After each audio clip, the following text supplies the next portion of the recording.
So, welcome to the crash course. So, I think please keep your um, glucose ready with you people This because it meeting is is, being I don't know, recorded. starting from 3 to most probably 10. So, back to back, so many questions will be discussed. So, be prepared.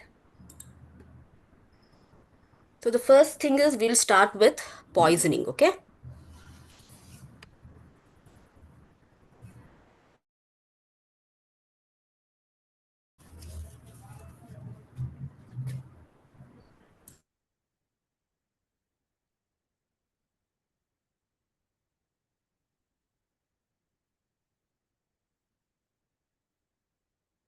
Hope you people are able to see my screen. Yes, ma'am, it's visible. Okay, thank you. So, so first topic for today's crash course is poisoning. So I'll be discussing about three important topics. One is the basic thing, okay, how to approach unknown poison in a way of toxidromic approach, okay, and the second would be paracetamol poisoning, and third would be the extracorporeal removal of the toxins, okay. So first would be your toxidromic approach, okay. So what is toxidrome?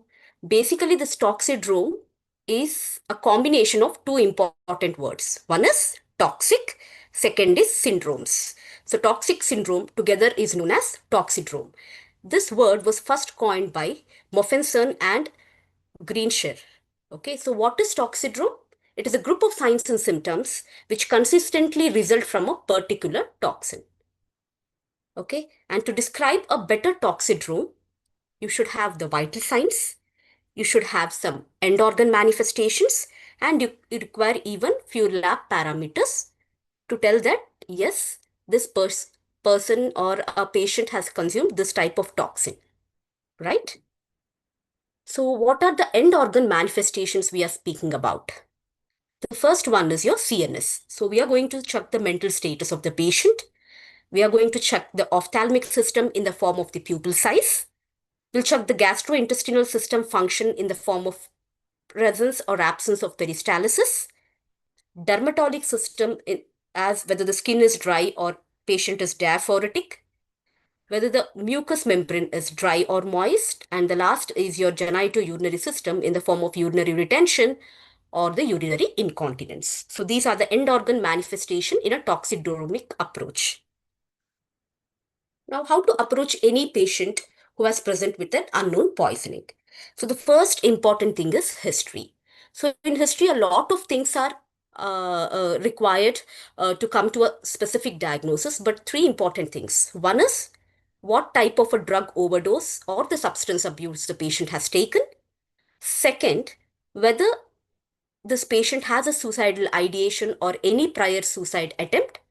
And third is whether there is a history of psychiatric illness. So these are the important things apart from the history, which you usually collect: what type of drug, what is the amount, when did he consume, whether you went to the previous hospital, any gastric lavage given. Apart from all these three are a very important history that you should obtain from the relatives. Now coming to the vital examinations. So four things: your blood pressure, pulse rate, respiratory, and temperature. They form one of the important vital signs in a toxidromic approach. So we'll discuss about each of it. So first is blood pressure. So you should know the mechanism of action, how this blood pressure presentation occurs in case of a poison patient. Now, drugs which cause hypotension or toxins which cause hypotension. So what is the mechanism behind that? One is there is decreased peripheral vascular resistance. There is myocardial depression in the form of decreased myocardial contractility. There could be arrhythmias, and there could be a depletion of intravascular volume, all leading to hypotension with certain group of drugs. Now, second group of drugs is those drugs which cause orthostatic hypotension without causing any marked supine hypotension. Why does this occur? Because these drugs, they usually affect the autonomic control of the heart or the peripheral capacitance vessels. Now coming to those drugs which causes hypertension, especially your sympathomimetics. So how do they act? They act on CNS by causing sympathetic overactivity. They cause increased myocardial contractility and increased peripheral vascular resistance. So these are the mechanisms by which hypotension or hypertension results in case of a poisoning. Now, you should, when they ask about toxidromic approach and you write about each signs and symptoms, so about the vital signs, at least mention 5 to 6 drugs which causes either hypotension or hypertension. Important drugs. So hypotension, we all know beta blockers, calcium channel blockers, ARBs, AC inhibitors, okay, tricyclic antidepressants, ethanols, opioids, sedative hypnotics, most common drugs. These causes hypotension. Now, hypertension is caused by alpha 1 adrenergic agonists, monoamino oxidase inhibitors, nicotine, and all the sympathomimetics.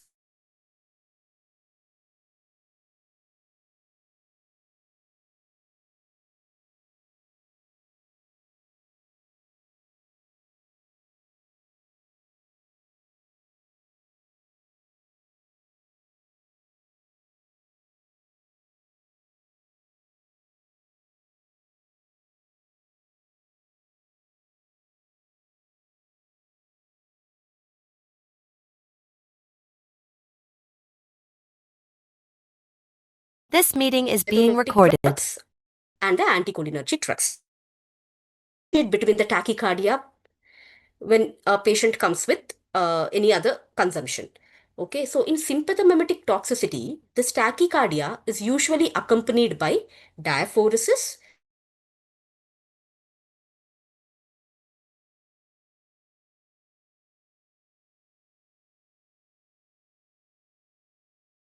absent bowel sounds, and there will be a urinary retention.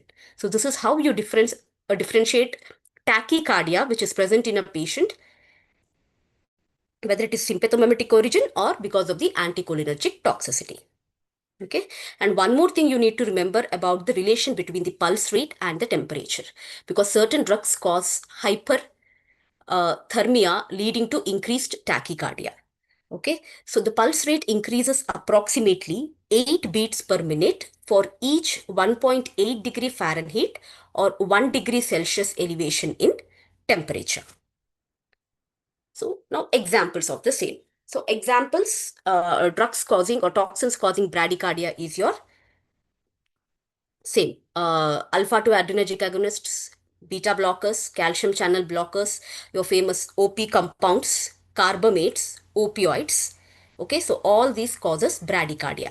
Coming to the tachycardia, anticholinergics, antipsychotics, tricyclic antidepressants, your methylxanthines, and the sympathomimetics. So these cause tachycardia. Now coming to the temperature, the third vital sign. So you call hypothermia when the temperature is less than 95 degrees Fahrenheit or less than 35 degrees centigrade, and hyperthermia when the temperature is more than 100.4 degrees Fahrenheit or more than 38 degrees Celsius. So what are the common causes of hypertension? Common causes of hyperthermia. Okay, one is environmental heat stroke, extreme psychomotor agitation, or xenobiotic related temperature disturbances, which are usually seen with malignant hyperthermia, serotonin toxicity, or your neuroleptic malignant syndrome. Okay.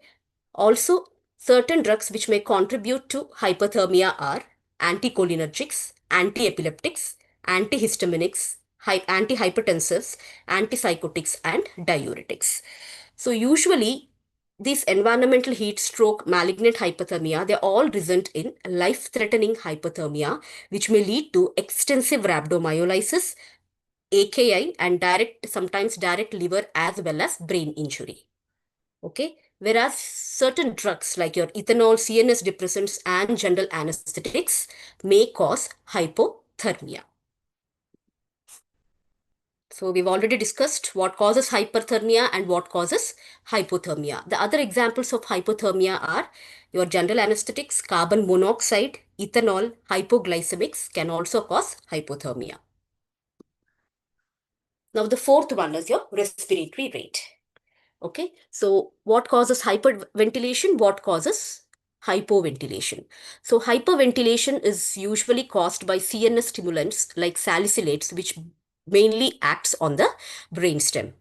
Whereas your bradypnea or hypoventilation is usually caused by your opioids, sedative hypnotics, and these also directly act on the brainstem, leading to decreased respiration. In case of cyanide or carbon monoxide poisoning, okay, the patient initially has a fast respiration, and as if you don't give the treatment and as the concentration of the cyanide and carbon monoxide increases, then there occurs bradypnea and slowly respiratory arrest. Now, causes of bradypnea. So your OP poisoning, carbamates, all your ethanols, okay, and your opioids, okay, all these lead to bradypnea, whereas tachypnea occurs usually in the earlier stages of cyanide toxicity, ethylene glycol's toxicity, methanol ingestion, methyl xanthis, and in the early stages of nicotine consumption. So these are about the vital signs. Okay. So heart rate, BP, respiratory rate, and temperature. And what are the drugs that are causing each of this? So this is the first part of the toxidromic approach. Second is your end organ signs, which I've already mentioned. So we'll see which of these drugs cause the end organ findings. So first one is your ocular findings. So here you should know which are the drugs which causes miosis, which are the drugs which causes mydriasis. So miosis, your pupillary constriction, is most commonly caused by your barbiturates, OP compounds, carbamates, all types of alcohols, okay, and your physostigmine. All these causes miosis. Your mydriasis is caused by all your sympathomimetics like amphetamines, anticholinergics, antihistamines, cocaine, any drug withdrawals, MAO inhibitors. All these cause mydriasis. Now, second comes your mental status and behavior. Okay, your CNS. So you should know which of the drugs which causes CNS depression, CNS activation, and which causes delirium. Okay, so all of the sympathomimetics usually cause elevated mood, right? Whereas all your sympatholytics and cholinergics, sedative hypnotics, and narcotics, all these causes CNS depression. Whereas some drugs even cause delirium and confusion, like your alcohol or any drug withdrawal, anticholinergics, antihistamines, carbon monoxide toxicity, and salicylates. Okay, this is about the mental status. Now coming to the seizures. So which of the drugs which have seizure potential? Okay, the most commonest is your amphetamines and your anticholinergics. These both have a high incidence of seizures. The others could include your tricyclic antidepressants, your carbamates, your ethylene glycol, lithium toxicity, OP poisons, and your hypoglycemic agents. Okay, these are some of the examples causing seizures. Now, coming to this is about the end organ things, about two important. One is your CNS, one is your ocular manifestations. Next comes your laboratory investigations. Okay, so some important laboratory investigations which also help in toxidromic diagnosis are, first one is your anion gap. Okay, so anion gap, everyone knows the causes of elevated anion gap and your decreased anion gap or a normal anion gap. Okay, so I'm not going to go in detail about the causes of the elevated or decreased anion gap, as you all know that. So in the toxic ingestions, it would be ethylene glycol, methanol, paraldehyde, salicylate, and any of the alcohols. Okay. Now coming to the osmolar gap. This is very, very important. Okay. If the patients had an elevated anion gap, try to calculate the osmolar gap. So what is osmolar gap? It is measured osmolality minus your calculated osmolality. Okay. So calculated osmolality, I know you people know about the formula, which includes your sodium, urea. Okay. So yeah, coming to measured osmolality. So measured osmolality, this can be done by two methods. One is your vapor pressure osmometry and the second one is freezing point depression osmometry. Okay, your vapor pressure osmometry usually does not detect volatile alcohols such as ethanol and methanol. However, it detects ethylene glycol. But for us, the most important ones are your alcohols, the common alcohols which are available. So the best way to measure these alcohols are your freezing point depression osmometry, which actually measures all of the solutes. Okay, so a osmolar gap, normal osmolar gap is less than 10 milliosmoles per kg. And if there is any increased osmolar gap, then the causes of that include ethanol, ethylene glycol, propylene glycol, sorry, glycerol, even your IV immunoglobulin because it contains maltose. That also causes increased osmolar gap, mannitol, methanol, any radio contrast media, and sometimes even hypermagnesemia. Severe hypermagnesemia also leads to osmolar gap. So anion gap, osmolar gap. The next gap is your oxygen saturation gap. Okay, so what is the oxygen saturation gap? It is the difference between the oxygen saturation, which is measured by your pulse oximetry, that is your SpO2, and the oxygen saturation level, which is calculated by your ABG, right? So the difference should be less than 5%. If it is more than 5%, then there is a presence of either carbon monoxide poisoning, methemoglobinemia, cyanide poisoning, or presence of hydrogen sulfide. Okay, so the best way to confirm this is your co-oximetry. Okay, so these are the three laboratory findings which are important for us. So one is your anion gap, one is your saturation gap, and one is your osmolar gap. Okay, now coming to the examples of these toxidromes. So when they ask about toxidromic approach, so first mention what is it. Second, you should mention about the vital signs and each of the vital signs examples. Second one be your end organ manifestations with examples. Third is some of your laboratory parameters examples, and you can just mention about one of the toxidrome which you actually know. Okay. So you can either mention about anticholinergics, opioid, narcotics, or any other examples in detail. Okay. Now coming to the first one, your anticholinergics. So usually they resemble sympathomimetics, and the most important, the mechanism of action is they block the acetylcholine by which it activates the nervous system through muscarinic and nicotinic receptors. Right. So now coming to the features. So we have seen all of the approaches. Okay, what causes what? So anticholinergics usually cause mydriasis, blurred vision, their temperature is raised, they cause dry skin flushing, they cause ileus, urinary retention, tachycardia, hypertension, sometimes psychosis, coma, seizures, and in rare cases, myoclonus. So coming to the drugs which cause all these. Okay, your antihistaminics, atropine, baclofen, benztropine, tricyclic antidepressants, phenothiazines, scopolamine, all these causes the anticholinergic toxidrome, where all these features are present in these type of toxins. So what is the drug treatment? So it is physiostigmine, but in case of tricyclic depressants, the treatment is different. Don't try to use physiostigmine in these cases because it causes life-threatening events. Okay, and also causes some conduction abnormalities in the heart. Okay, so these you have to write like this, one example in detail. Okay, so this is about anticholinergics. Second is your cholinergics. Okay, so you can write about your OP compound. So everyone knows about the OP compound. So you can give about the write about the OP compound. So cholinergic toxidrome. So you all know the features. You have the sludge, salivation, lacrimation, urination, diarrhea, GI cramps, and emesis. Okay, so drugs, your organophosphorus, carbamates, physostigmine, and pilocarpine are the drugs which cause cholinergic symptoms. So drug treatment, we all know atropine and pralidoxine.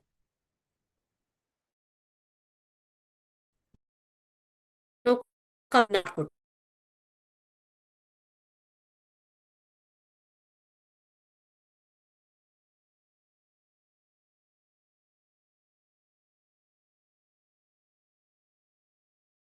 Here it causes meiosis.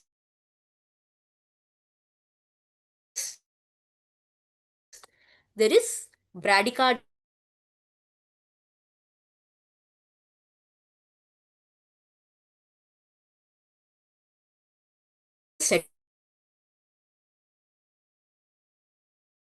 sedative hypnotics. So usually patient presents with stupor, confusion, apnea, and slurred speech. So the drug treatment would be naloxone, flumazenil, and urinary alkalization for phenobarbital.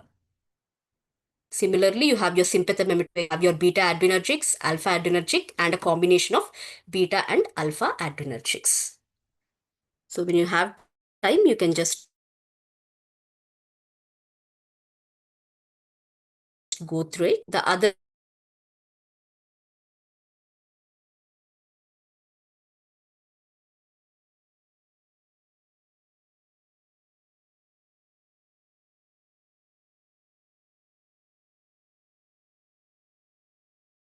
reflexias. Okay, so these are the examples,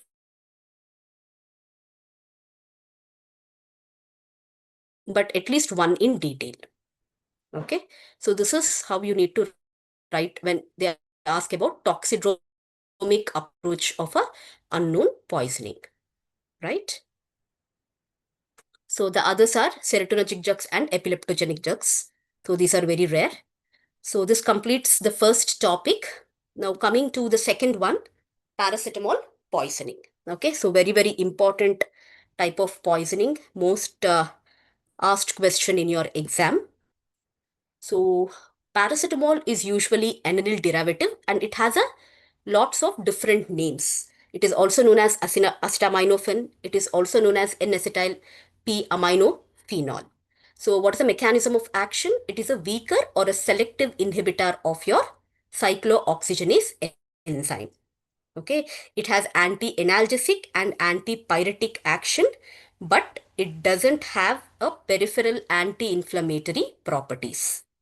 Okay, so what is the pharmacokinetics or dynamics about the drug? So when they ask about any drug, so you should give the introduction as pharmacokinetics, pharmacodynamics.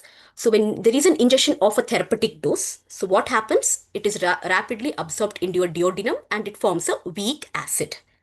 And your peak concentrations will reach within 30 minutes to 2 hours and it has 100% bioavailability, and usually within 4 hours when you measure the serum paracetamol concentration, it will be around 10 to 20 mg per ml.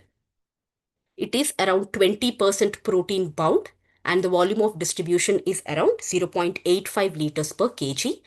The elimination half-life is around 2.5 hours, and as told, the therapeutic concentration for the antipyretic effect should be usually 100 to 20 mics per ml. Okay, I'm so sorry, this is mics here.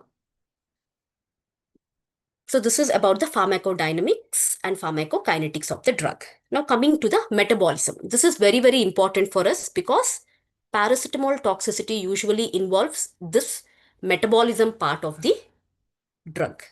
Okay, so there are two important ways by which the drug is metabolized. So the major form is by glucuronization or the sulfation process, where there is a production of some non-toxic metabolites which are usually eliminated in the urine. Around 5 to 10% of the drug is also metabolized to your NAPQI through the cytochrome P452E1 route. Okay, and this NAPQI is actually toxic. But because of the presence of glutathione in our body, this NAPQ is converted into the non-toxic form like cysteine and other compounds which are then excreted in the urine. Okay, so the normally around this part of a small amount, around 5 to 10% of NAPQ is formed. But because of the glutathione stores in our body, it gets converted to non-toxic forms and get excreted. This is the normal metabolism. Now coming to the toxicity. So how does paracetamol toxicity occurs? So when a lot of drug, okay, other than your therapeutic dose is being ingested, Okay, so what happens? Your gluconization and the sulfation pathways become saturated, right? So most of the drug which can be metabolized will be metabolized, but the remaining drug will go into your second pathway, which is your cytochrome P450 pathway. So what does this do now? There is production of increased amount of your NAPQI. Okay, so this NAPQI, it cannot be completely neutralized by some amount of glutathione stores which are present in our body. Okay, because there is a lot of NAPQ which is formed now. So what happens? The remaining part of the NAPQ which is present in the blood or in the blood will lead to oxidative stress and mitochondrial dysfunction, which leads to depletion of ATP stores, leading to hepatocellular necrosis and cell death. Okay, so this is what happens in case of your paracetamol toxicity. Okay, so this is the one. If you want to make it uh, more a better answer in your exam, so please you can put this diagram and you can mention. So paracetamol 80 to 90% glucuronide and sulfate conjugates are formed. Around 5 to 10% because of the cytochrome enzymes it is converted to NAPQ, okay, which is usually toxic, but because of the glutathione stores which are present in our body, it gets converted to cysteine and mercaptouric acid conjugates, which are usually non-toxic and excreted in the urine. Okay. So one more thing you need to mention when you're mentioning about the pathophysiology of paracetamol toxicity is, so paracetamol induced toxicity or hepatic injury is basically a centrilobular type of necrosis. Okay. So this is about the toxicity or the pathophysiology. Now coming to the toxic dose of paracetamol, which causes all this damage. So a single ingestion of more than 10 grams or 200 mg per kg, that could be leading to the toxicity. Second, more than 10 grams or the same 200 mg per kg over a 24-hour period as a staggered dose. Third, more than 6 grams or 150 mg per kg per 24-hour period for at least 2 consecutive days. Okay, so all these causes the toxicity, paracetamol toxicity symptoms. Okay, and in those patients who have already a acute liver failure, even the therapeutic dose which you give might also lead to toxicity. Okay, that is known as your therapeutic misadventure. Okay, so we have seen. So whether all these patients develop toxicity for paracetamol? No, there are certain risk factors which are important for the development and the manifestations of paracetamol toxicity. So the first risk factor is any ingestion of massive doses, like more than 30 gram. Okay, so that is one of the first risk factors. Second, if the paracetamol is together ingested with your alcohol consumption. Okay, because alcohol consumption will lead to CYP231 induction. Okay, which may lead to increased NAPQI formation. Also, in these alcoholics, there is poor nutrition and lower glutathione stores. Okay, so which further makes them more prone for toxicity even at lower levels. Any enzyme inducers, your P450 enzyme inducers, like your anti-seizure medications, can causes increased NAPQ production. Next, if the patient presents in the later stage, like more than 48 hours, or if the patient is consuming from modified release or extended release paracetamol, okay, or those patients who have prolonged fasting, who are malnourished or anorexic, so these patients have decreased glutathione depletion or stores are not adequate, so that is one of the risk factor. Repeated supratherapeutic ingestion and staggered overdoses, okay, and any genetic polymorphisms, and if there is a drug-induced liver injury which is already present and upon which you are giving a paracetamol, then that is also leading to a severe toxicity. So these are the risk factors. Now next comes your risk assessment. In risk assessment, two important risk assessments are very important. One is your biomarkers and one is your rheumatic normogram. Now, first, biomarkers. So these biomarkers, they usually determine the risk of toxicity. They're needed for the treatment and also to know how much the treatment is effective. Okay. So what are those tests or the biomarkers? One is your serum paracetamol concentration. Second, your LFTs. And third is your INR. Okay. So in this, your ALT and AST are very, very important. Okay. So paracetamol induced hepatotoxicity is generally defined as either AST or ALT elevations of more than 1000 international unit per liter. In severe toxicity, even the concentration may be elevated more than 10,000 also. And most important is your ratio, AST to ALT ratio, which is known as D-Ritis ratio. So normally, both rise in 1:1 ratio. But when you consume paracetamol, okay, at the presentation, if when you measure the ratio, it is more than 2, then it is associated with poor prognosis. Or suppose if it is not paracetamol poisoning, then it will be usually associated with chronic excessive alcohol ingestion. So this is not the specific biomarker for paracetamol ingestion, but in general, this is the one. When the ratio is more than 2, it indicates worse outcomes in cases of paracetamol poisoning. So next comes your Rumac-Mathieu normogram, very important one. So it helps in estimating the risk of liver toxicity and thus whether treatment with N-acetylcysteine is indicated or not indicated. Okay. So concentrations which are lying above the line, what is that line? I will let you know. Indicate that patients require acetylcysteine, and concentrations more than double the line indicates an even greater risk. So what is that? I'll show you in the next slide. And important thing you should remember is it is not useful to predict risk for either late presentations or the staggered or the repeated overdoses. So in such cases, you need not, your Rumac-Mathieu normogram cannot be used. Okay, so this is the one. Very, very important. So this is time since ingestion, and this is the acetaminophen blood concentration in microgram per ml. Okay, so this was first given in 2012. Okay, so basically, when do you start marking this Rumac-Mathieu normogram is, it begins at 200 microgram per ml at 4 hours after ingestion. Okay, there it starts. Okay, so there are two lines which I've already spoken in the previous slide. One is known as the treatment line, also known as the safety line. So this is the line. So this begins at, if you see the concentration, it is 150 microgram per ml at 4 hours. Okay, which was derived at 25% lower than the original normogram line. Okay, now the second line usually begins double the dose, 300 microgram.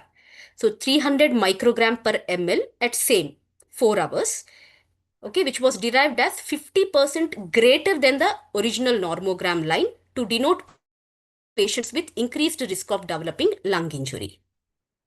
Okay, so two lines. One is the treatment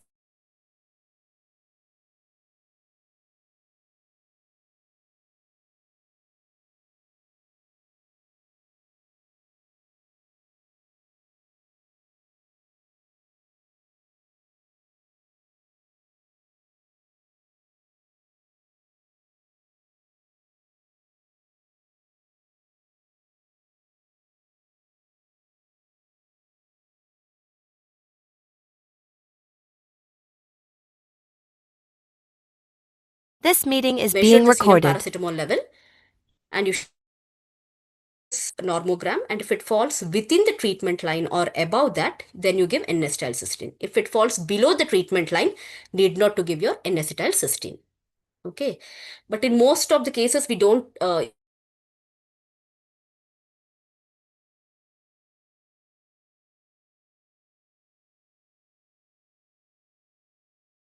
N-acetylcysteine if the patient comes within 4 to 24 hours. Okay, so this is just an arbitrary concentrations after the ingestion. So as I told, at 4 hours, usually the concentration of paracetamol will be more than 150. Similarly, at 24 hours, it will be more than 4 microgram per ml. So this is about the risk assessment. One is with the help of biomarkers and one is with your Rumac-Mathief normogram. Next, coming to the clinical presentation. So whenever you're writing a clinical presentation for paracetamol poisoning, it should be in stages. Okay, so it is stage 1, stage 2, stage 3 and stage 4. Stage 1 starts from 0.5 to 24 hours. So here some patients could be asymptomatic or could have some mild symptoms like nausea, vomiting, diaphoresis, pallor, lethargy and malaise. And when you measure here, mostly the laboratory tests could be normal. In stage 2, which is 24 to 48 hours, there is slowly some evidence of hepatotoxicity and even some nephrotoxicity that is present, and patient might be complaining of right upper quadrant pain because slowly the liver enlargement will be present. And those who are subclinical, your laboratory tests might become abnormal here. So your bilirubin, PT, and your liver enzymes may be elevated. Now in stage 3, which is 72 to 96 hours, very, very important period. So here your enzymes will rise to a very high levels. There is a lot of derangement in your coagulation profile. Along with this, the patient might have clinically hypoglycemia. There could be lactic acidosis. When you measure ammonia, it is on the higher side. And since there is coagulopathy, there could be bleeding diastasis, acute renal failure, jaundice, and even hepatic encephalopathy. So this is the most important period, okay? Because slowly, if the patient is worsening from this period, then death is most common in these patients. Now, stage 4, if the patients cross this period, which is from 4 days to 2 weeks, it is a recovery phase. Or if the patient is worsening or fits into a transplant criteria, then transplant can be done. Or if the patient worsens further, death. Okay, so past 4 days, all these can occur. And the symptoms and laboratory values may take weeks to normalize. So don't expect a to normalize all your lab parameters within this period. Okay, so this is a clinical presentation and you need to mention this in stages. Now coming to poor prognostic markers. Okay, so what are the poor prognostic markers? Your ALT levels more than 1000, INR more than 3. If the patient has AKI with oliguria, pH less than 7.3, lactates more than 3, and symptoms like hypoglycemia, thrombocytopenia, severe hypotension, and encephalopathy. All these are poor prognostic markers. Now, coming to the treatment. So, the first initial treatment, if the patient comes within 2 hours of ingestion, then the best way is to do a decontamination is by activated charcoal. Okay, so this activated charcoal usually binds paracetamol and reduces the amount of paracetamol absorbed from the GIT. So done only if the patient presents within 2 hours of ingestion. Suppose if there is a massive overdose or if the patient has consumed some extended release preparations, then you can also give gastric decontamination up to 4 hours. Okay. And some studies have shown that this charcoal may reduce the peak paracetamol concentrations, the need for NAC, as well as it decreases the risk of hepatotoxicity. Okay. Now, second one, the most important, the antidote, the N-acetylcysteine. So, how does this N-acetylcysteine act? Mechanism of action. So, it avoids toxicity by preventing the binding of NAPQI to hepatic macromolecules. How? Because it restores the glutathione. Okay, by replenishing the cysteine, which is the rate limiting factor for glutathione synthesis. And the risk of developing hepatotoxicity is reduced when you give NAC within 8 hours of ingestion. So according to the guidelines, it is within 8 hours of ingestion, but you can extend even up to 24 hours. Okay. So this is the mechanism as I told. So the steps are the normal. So glucuronidation, sulfation will act and your P450 enzyme. So excessive amount will go to this P450 enzyme. which may lead to the production of your NAPQI. So what does NAC do? It increases the glutathione stores in the body and converts this NAPQI into the non-toxic products and these non-toxic products are getting excreted into the urine. Okay, so this is the mechanism of action. Now, indications, as I told, best within 8 hours, but can be extended to 24 hours. And it depends upon the levels. Okay, so 150 at 4 hours or 50 at 10 hours. And if it is an acute poisoning, okay, which is ingested within 1 hour with no other products containing acetaminophen in the past 24 hours, then that is an indication. Basically, not a staggered dose, then you can give N-acetylcysteine. Okay, acute poisoning with no ingestion of any sustained release formulations. So extended release or sustained release, then you can give NAC. Okay, and it's used, as I told, ideally within first 8 to 10 hours with risk of hepatotoxicity being less than 5%, especially if your paracetamol level is above the treatment line. So that is very, very important. Above the treatment line is also very, very important. Okay, and where this Rumac Matthew or serum paracetamol levels are not available, then empirical use when these levels cannot be obtained within 8 hours of ingestion. So we all most probably give N-acetylcysteine as an indication. This is the last indication which we all give. Okay. Now this NAC can be available as oral or IV formulations. The most common we use is the IV formulation. So IV, it is available as 20% solution. In the oral, it is available as 20 as well as 10% solutions.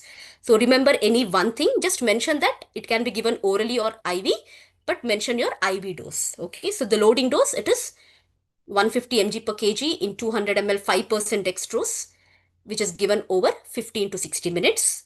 The maintenance dose will be 50 and then 100. So 50 over 4 hours and 100 over remaining 16 hours. Dilution is very, very important. 50 in 500 ml 5% dextrose and 100 in 1 liter 5% dextrose. Okay, so duration of therapy totally will be 20 or if it is 21 hours. So we should monitor for drug-related adverse effects and presence of any anaphylactoid reactions.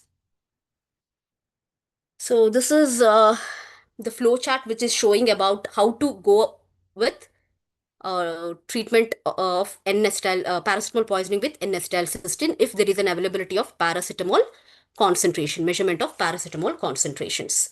So history is reliable and the patient has ingested and it come within 0 to 24 hours. Do the decontamination if possible. If the patient has arrived within 2 hours, then measure the paracetamol levels.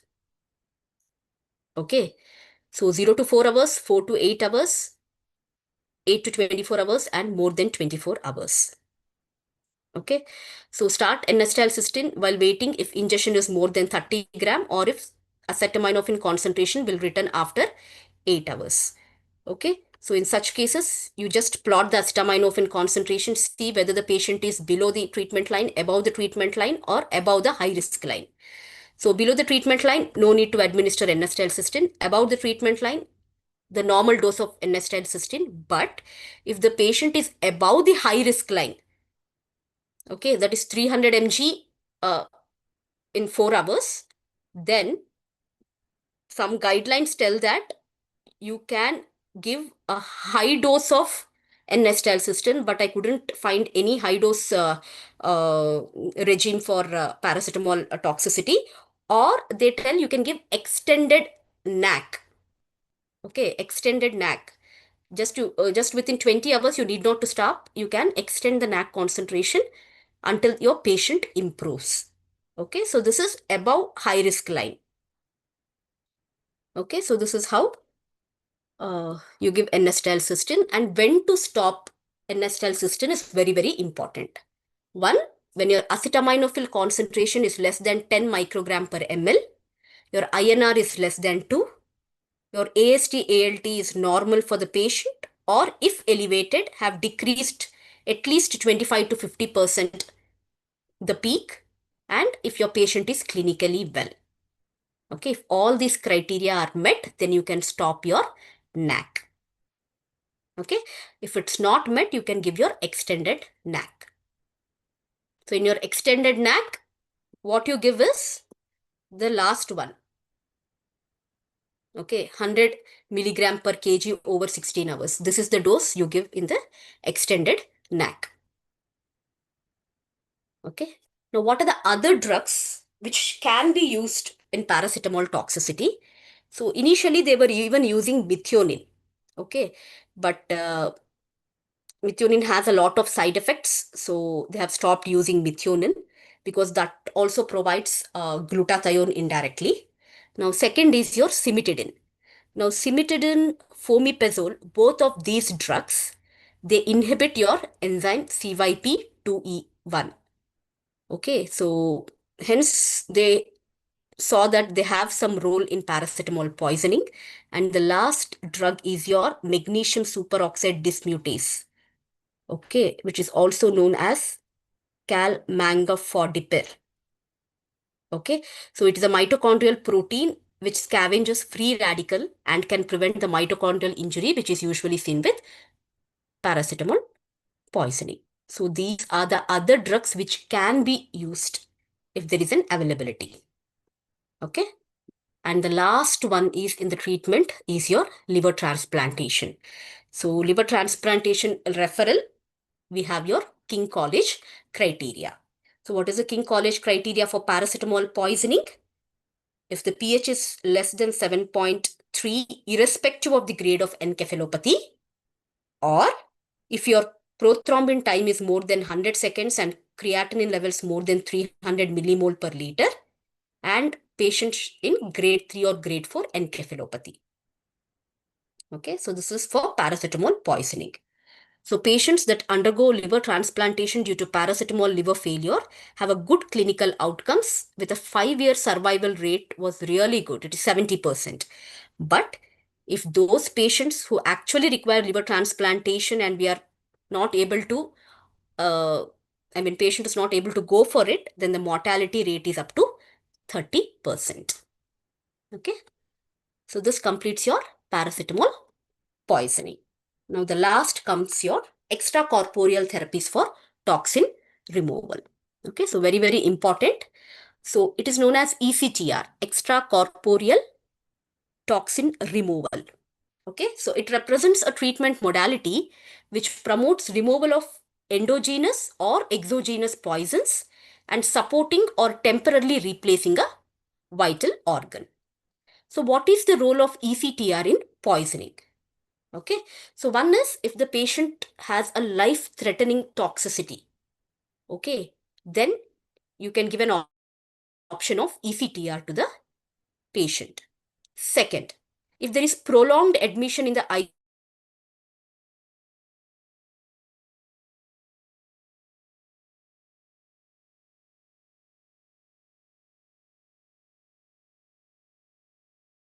permanent disability, especially, okay, loss of vision is more common with methanol overdose. If that is the case, then you can give an option of ECTR. And third, those patients, they develop toxicity despite your standard supportive measures and your antidotes if available, still the patients is having life-threatening toxicity, then that is an indication for your ECTR. Okay. So when they ask ECTR, what is it? What is extracorporeal treatment definition and what are the indications? General indications. And third is you need to mention about something known as XTRIP. What is XTRIP? It is a multidisciplinary and a multinational collaborative, which is known as extracorporeal treatment in poisoning work group, which has been established with the aim to clarify the role of ECTRs in clinical practice through the development of evidence and expert opinion based recommendations. Okay, so these are the group of people who are have done a lot of work on this extracorporeal therapies in toxins. Okay. Now, so what are the properties of the toxins or the drugs for an extracorporeal therapies? Okay, so 5 important properties you should remember. One is the molecular size of the drug or the toxin, the protein binding of the drug, volume of distribution, water solubility, and endogenous clearance. These are the 5 important properties of the drug if it has to undergo a extracorporeal removal. In addition, some technical aspects of the procedure may also determine the extent to which a drug is removed. Now, in short, what are the single line that you need to mention in your exams? Okay, so first one is molecular weight. We all know that smaller molecular weight substances will be able to easily get cleared off through the membranes, your dialysis membranes, more easily than the larger molecular weight substances. Okay, so your toxin should have a smaller molecular weight to get removed from an extracorporeal treatment. Second, protein binding. So if the drug is bound to the proteins, then the free form of the drug in the blood is less, so it cannot be removed. So it should be free. The protein binding should be less. Then only the drug can be removed easily. Okay. Third is your volume of distribution. So a drug with a large volume of distribution. What is volume of distribution? So when a drug is given, it goes and settles into the different organ systems or distributes into the different organ system. So if there is a large volume of distribution, they tell that if it is more than 1 liter per kg, then what happens? All the drug from the blood will go and settle in one of the organ. So it cannot be removed out from the plasma.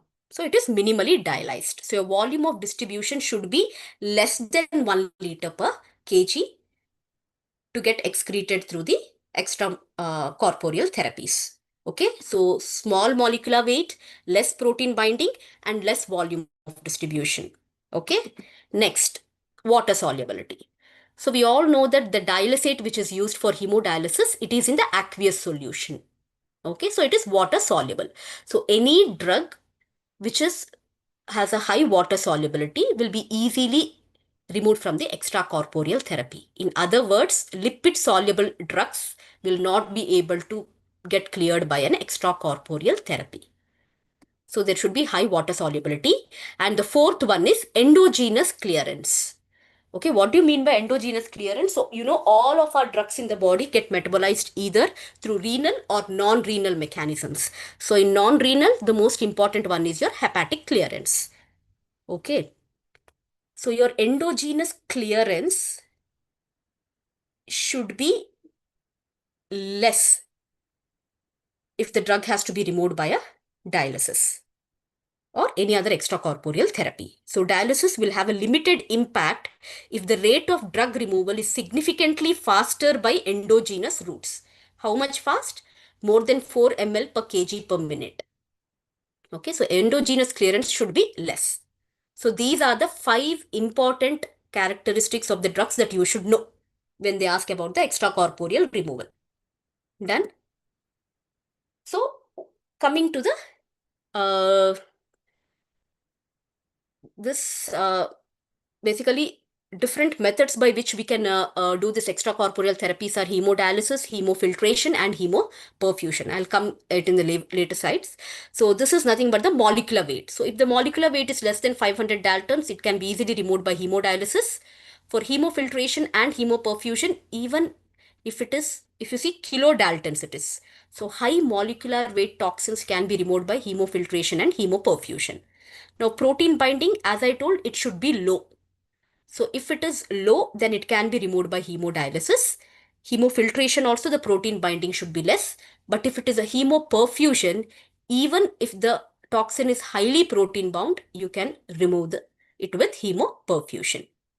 Now coming to the volume of distribution. So everywhere if you see, it should be less volume of distribution. Solubility, yes, it should be water soluble, but hemoperfusion can even remove your lipid soluble drugs. And endogenous clearance for all, as I told, it should be less than 4 ml per kg per minute. Okay. Now, as I told, modalities. So one is your intermittent hemodialysis. Second is your CRRT. Third one is your hemoperfusion. Fourth one, even with therapeutic plasma exchange, where your immunoglobulins can be removed. Okay, so these are the 4 methods of extracorporeal treatment for the removal of the toxins. Now, just you should write at least 1 or 2 lines about the advantages of this type of extracorporeal removal for toxins. Okay, so we all know that hemodialysis, intermittent hemodialysis, is basically a diffusion which is against the concentration gradient. Okay, so you all know about the mechanism. Okay, so for drug removal, there are 2 types of intermittent hemodialysis. One is the standard one, and second one is the high flux modalities. Okay, so in high flux modalities, usually the pore size will be bigger, the dialysate flows will be higher. So the amount which can be removed is much higher in the high flux modalities. But the only drawback with this intermittent hemodialysis is after stopping the dialysis, there will be rebound toxicity. Okay, that is the main drawback of intermittent hemodialysis. So how to prevent this rebound toxicity?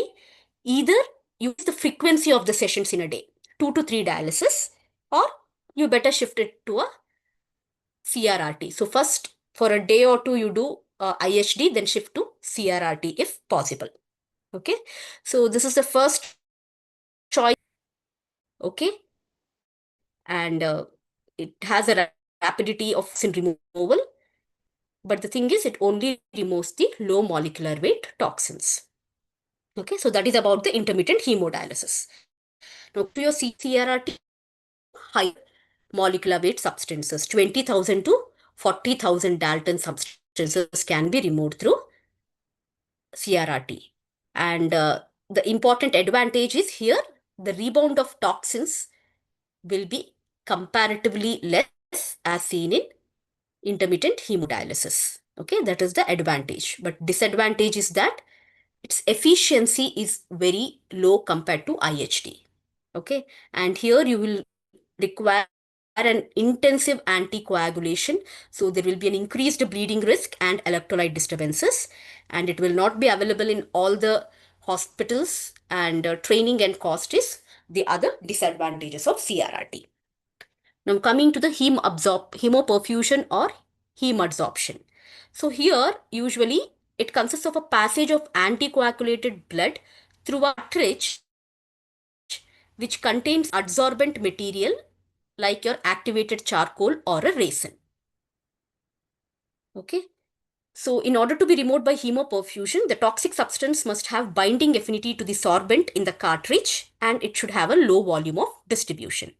So as I told, for hemadsorption, it can remove both water and lipid soluble substances, and also those substances which are highly protein bound, they can also be removed by hemoperfusion. So these are the 2 advantages. Lipid soluble drugs and high protein bound drugs can be removed by hemoperfusion. Okay. And centrifugation technique, as we all know, basically centrifugation, it separates the whole blood into various components according to their specific gravity. So in the treatment of a poisoned patient, the guidelines recommend an exchange volume of 1 to 2 total plasma volumes per day until the clinical symptoms have decreased and the release of toxin from the tissue is no longer significant. So this also can remove highly protein bound poisons, and also if you see the molecular weights over 50,000 Daltons can be removed by your centrifugation techniques, especially your monoclonal antibodies.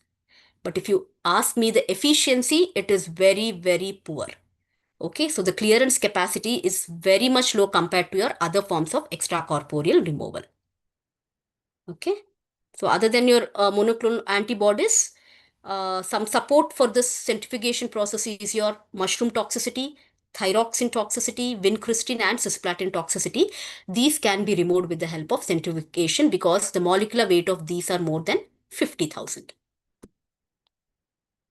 So this is how you approach, if you think of any patient to subject to the extracorporeal removal of toxin, then you need to answer all these questions and then fix upon what type of modality I should use.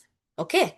So first one is the exposure to poison likely to cause any serious morbidity or mortality? The indications which I told. If it is yes, okay. The second is there any antidote which is present for this toxicity? If there is no antidote, then comes, can the poison's toxicity be minimized by treatments that prevent absorption and or enhance elimination? If it is no, then comes your first. See whether the poison's endogenous clearance. So first comes your clearance, second comes your volume of distribution. Okay, third comes how much is it protein bound. Okay, if it is more than 95% protein bound, less than 80, between 80 to 95. If it is more than 95% protein bound, then it is therapeutic plasma exchange that you need to do for that poison. If it is less 80 to 95%, then it is hemoperfusion. If it is less than 80, then you should check the molecular weight of the toxin. If the molecular weight toxin is much less than 500, intermittent hemodialysis, up to 15,000, high flux hemodialysis, 15 to 25 kilodalton, hemofiltration or your CRRT, 25 to 50, hemoperfusion, more than 50, therapeutic plasma exchange. So this is how you need to go about when you think of extracorporeal toxin removal. Okay. So now examples. A lot of drugs can be removed extracorporeally. So you have your aspirin, digoxin, lithium, paraquat, beta blockers, barbiturates, methanol, tricyclic antidepressant, sodium valproate, carbamazepine. So this is the table which gives you about the drugs that can be removed.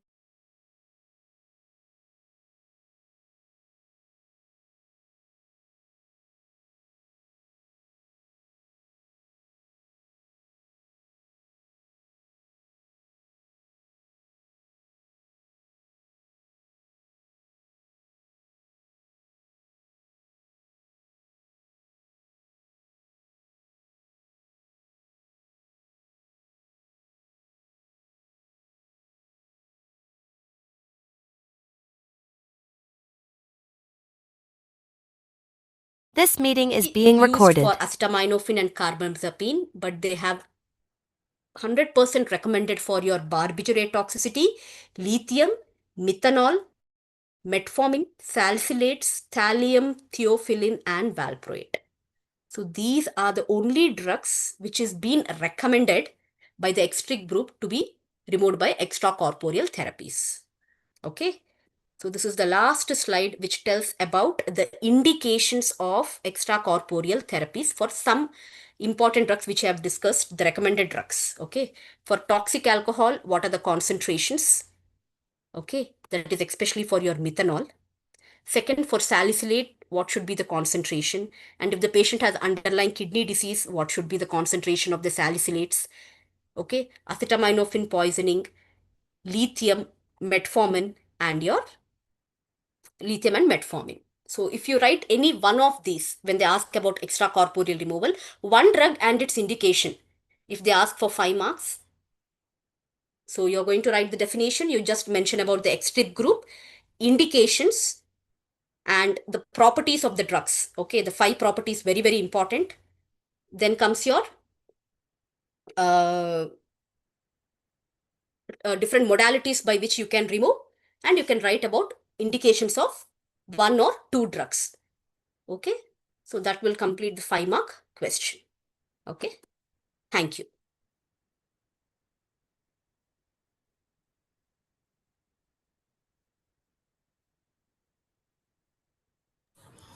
Thank you, ma'am. Thank you, Darsh. So I think so. We have run through a few major topics in toxicology. We'll be continuing with a few more topics in trauma and toxicology also. I'll be starting with the next topic.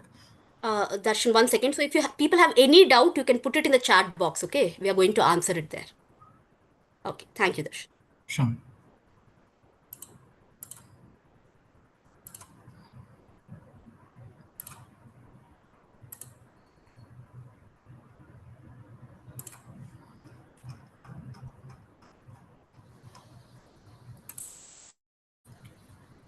Are my slides visible? Yeah, visible, Darshan. Okay. Okay. So continuing with the next topic, please bear with me for another couple of minutes, which I'll start with burns, and then you have to listen to five other topics which I'll be dealing with today. I think so. We have already given you the details of that. So in the exam, when you're looking and listening to all of this, because you guys wanted notes, please try and have some sort of key words. Okay, when you read about a particular topic. So when you want to recall, the more you recall a keyword, it will be easier for you to write down the answers in particular, especially in the previous topic about extracorporeal therapy in toxicology, the slide which went about the flow chart. So if you remember the keywords there about volume of distribution, protein binding, molecular weight, etc. So these things will help you formulate your answer in a better way. Okay, that is what I want you guys to understand. So this whole session is to help you guys pick up those keywords as in when possible. Burns, coming to the topic per se, it's a big topic. So, what are the questions that can be anticipated from burns? Is assessment and management of burns, burns shock, fluid therapy in burns, and role of colloids. These are a few things I thought would be asked. Majorly, it can be asked in both practical and theory as well. So, coming to the definition of burns, burn is nothing but a coagulative destruction of the skin and its structures. It can be caused either by physical, chemical, electrical, or mechanical energy. A major burn is defined according to the percentage of the total body surface area which has been affected by the injury. Usually, a burn greater than 25% of total body surface area is considered as a major burn in an adult more than 16 years. Okay, I'll be mentioning about further details about which are the other component of major burn in the subsequent slides. Okay, so again, a lot of other factors come into picture when we have to label a burn as major or minor. So coming to classification, if we have to do that, how do we classify? So burns are usually classified based on depth, etiology, percentage of total surface area involved, or it can be a combination of any of this. Why is it important? Because this is what which will guide us for treatment management.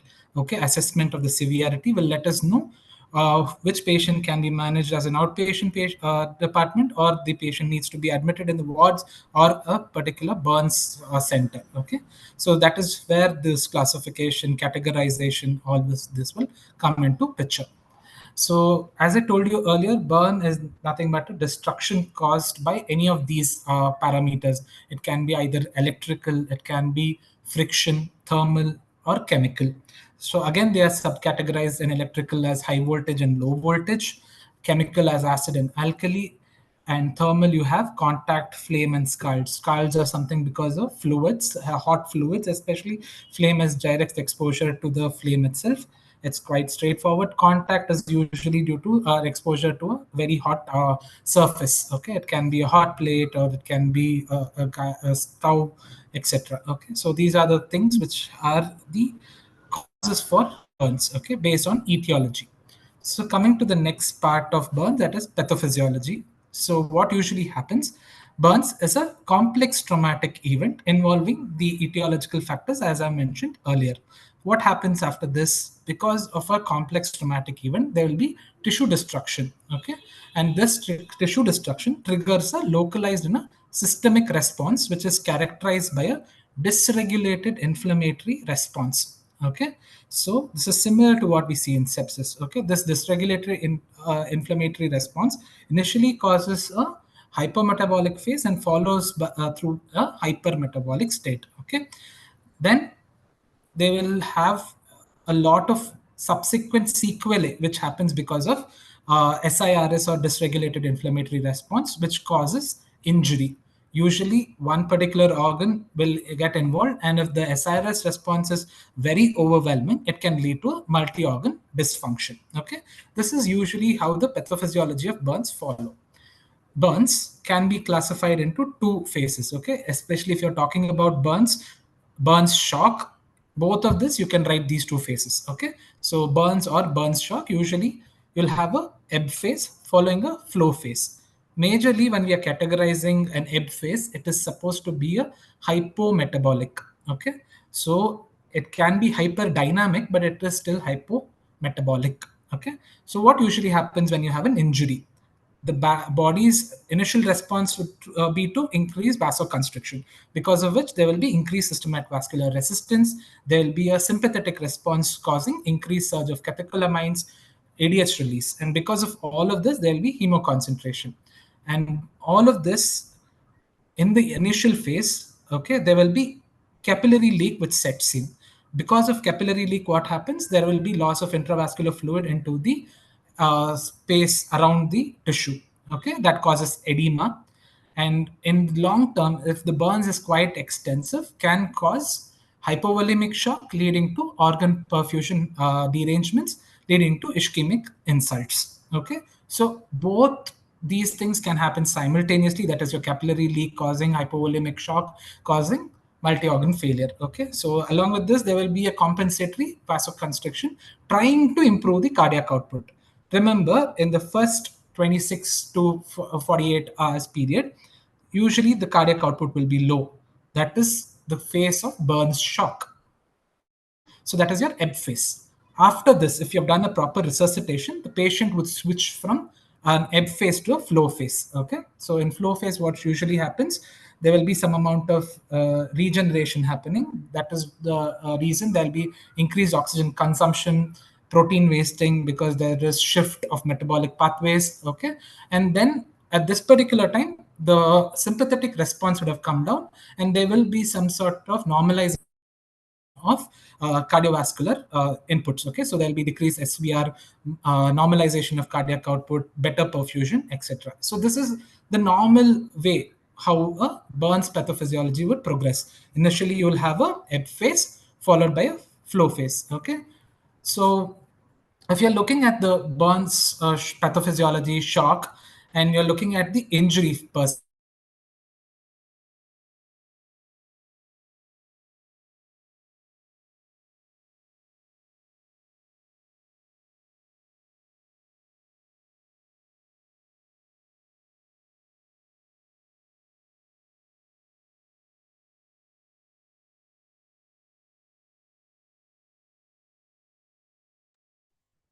Hello, sir. You are not audible, sir.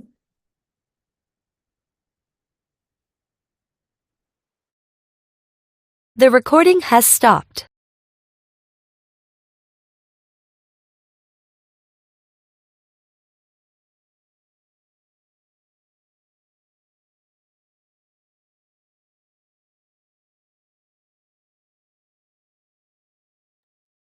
Dear candidates, I think sir is having some network issues. Sir will rejoin the section.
Sir, you are not audible.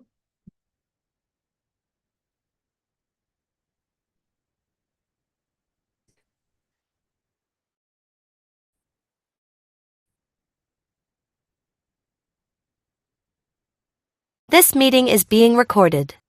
Okay, so now I'll just go with some two important ops topics. Okay, so the remaining part of questioning will be continued later. So in the ops topic, two important topics. One is your eclampsia and pre-eclampsia, that is your hypertensive disorders of pregnancy I'll be taking, and the other one is your postpartum hemorrhage. Okay.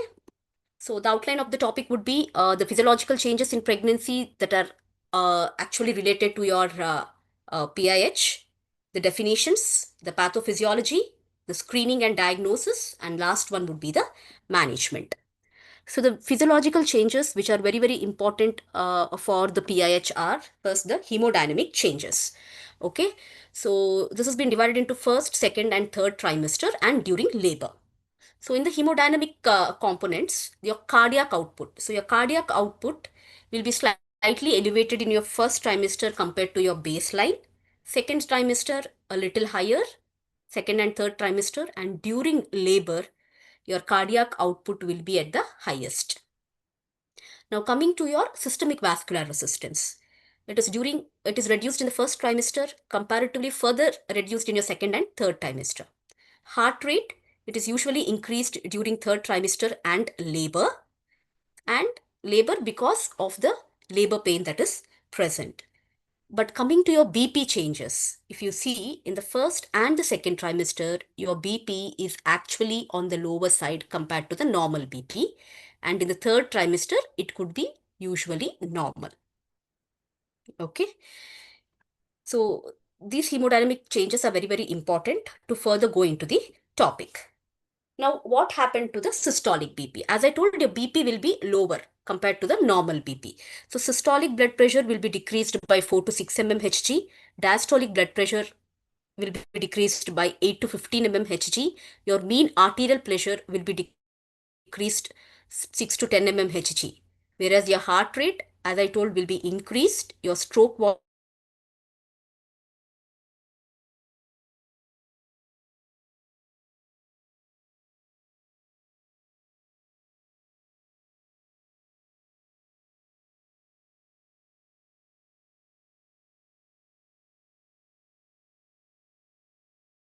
or equal to 140 mmHg.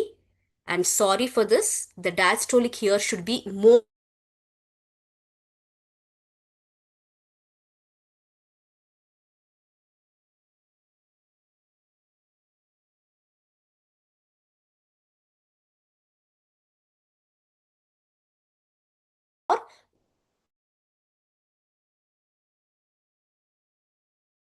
the patient has a BP of this much, then that is known as chronic hypertension. Okay. Suppose if the gestational is more than or equal to 20 weeks, then you should see whether there is any target organ involvement or not. If there is no involvement of a target organ, then that is known as gestational hypertension. But if the BP is on the higher side, the gestational age is more than 20 weeks, and there is any target organ involvement, then that is your preeclampsia, eclampsia, and your HELP syndrome. Okay. Now coming to the gestational hypertension. So this also depends upon three important things. One is if the hypertension persists more than 12 weeks postpartum. So patient came here at around 26 weeks. There is no target organ involvement. BP is on the higher side. You have diagnosed as gestational hypertension. Post delivery, when you measured after 12 weeks, still the patient's BP is on the higher side. That is known as chronic hypertension. So you have two definitions for chronic hypertension. Suppose what, depending upon the gestational age. Okay. Now, second group comes if the hypertension persists less than 12 weeks postpartum, that is known as transient hypertension of pregnancy. Whereas this gestational hypertension who doesn't have a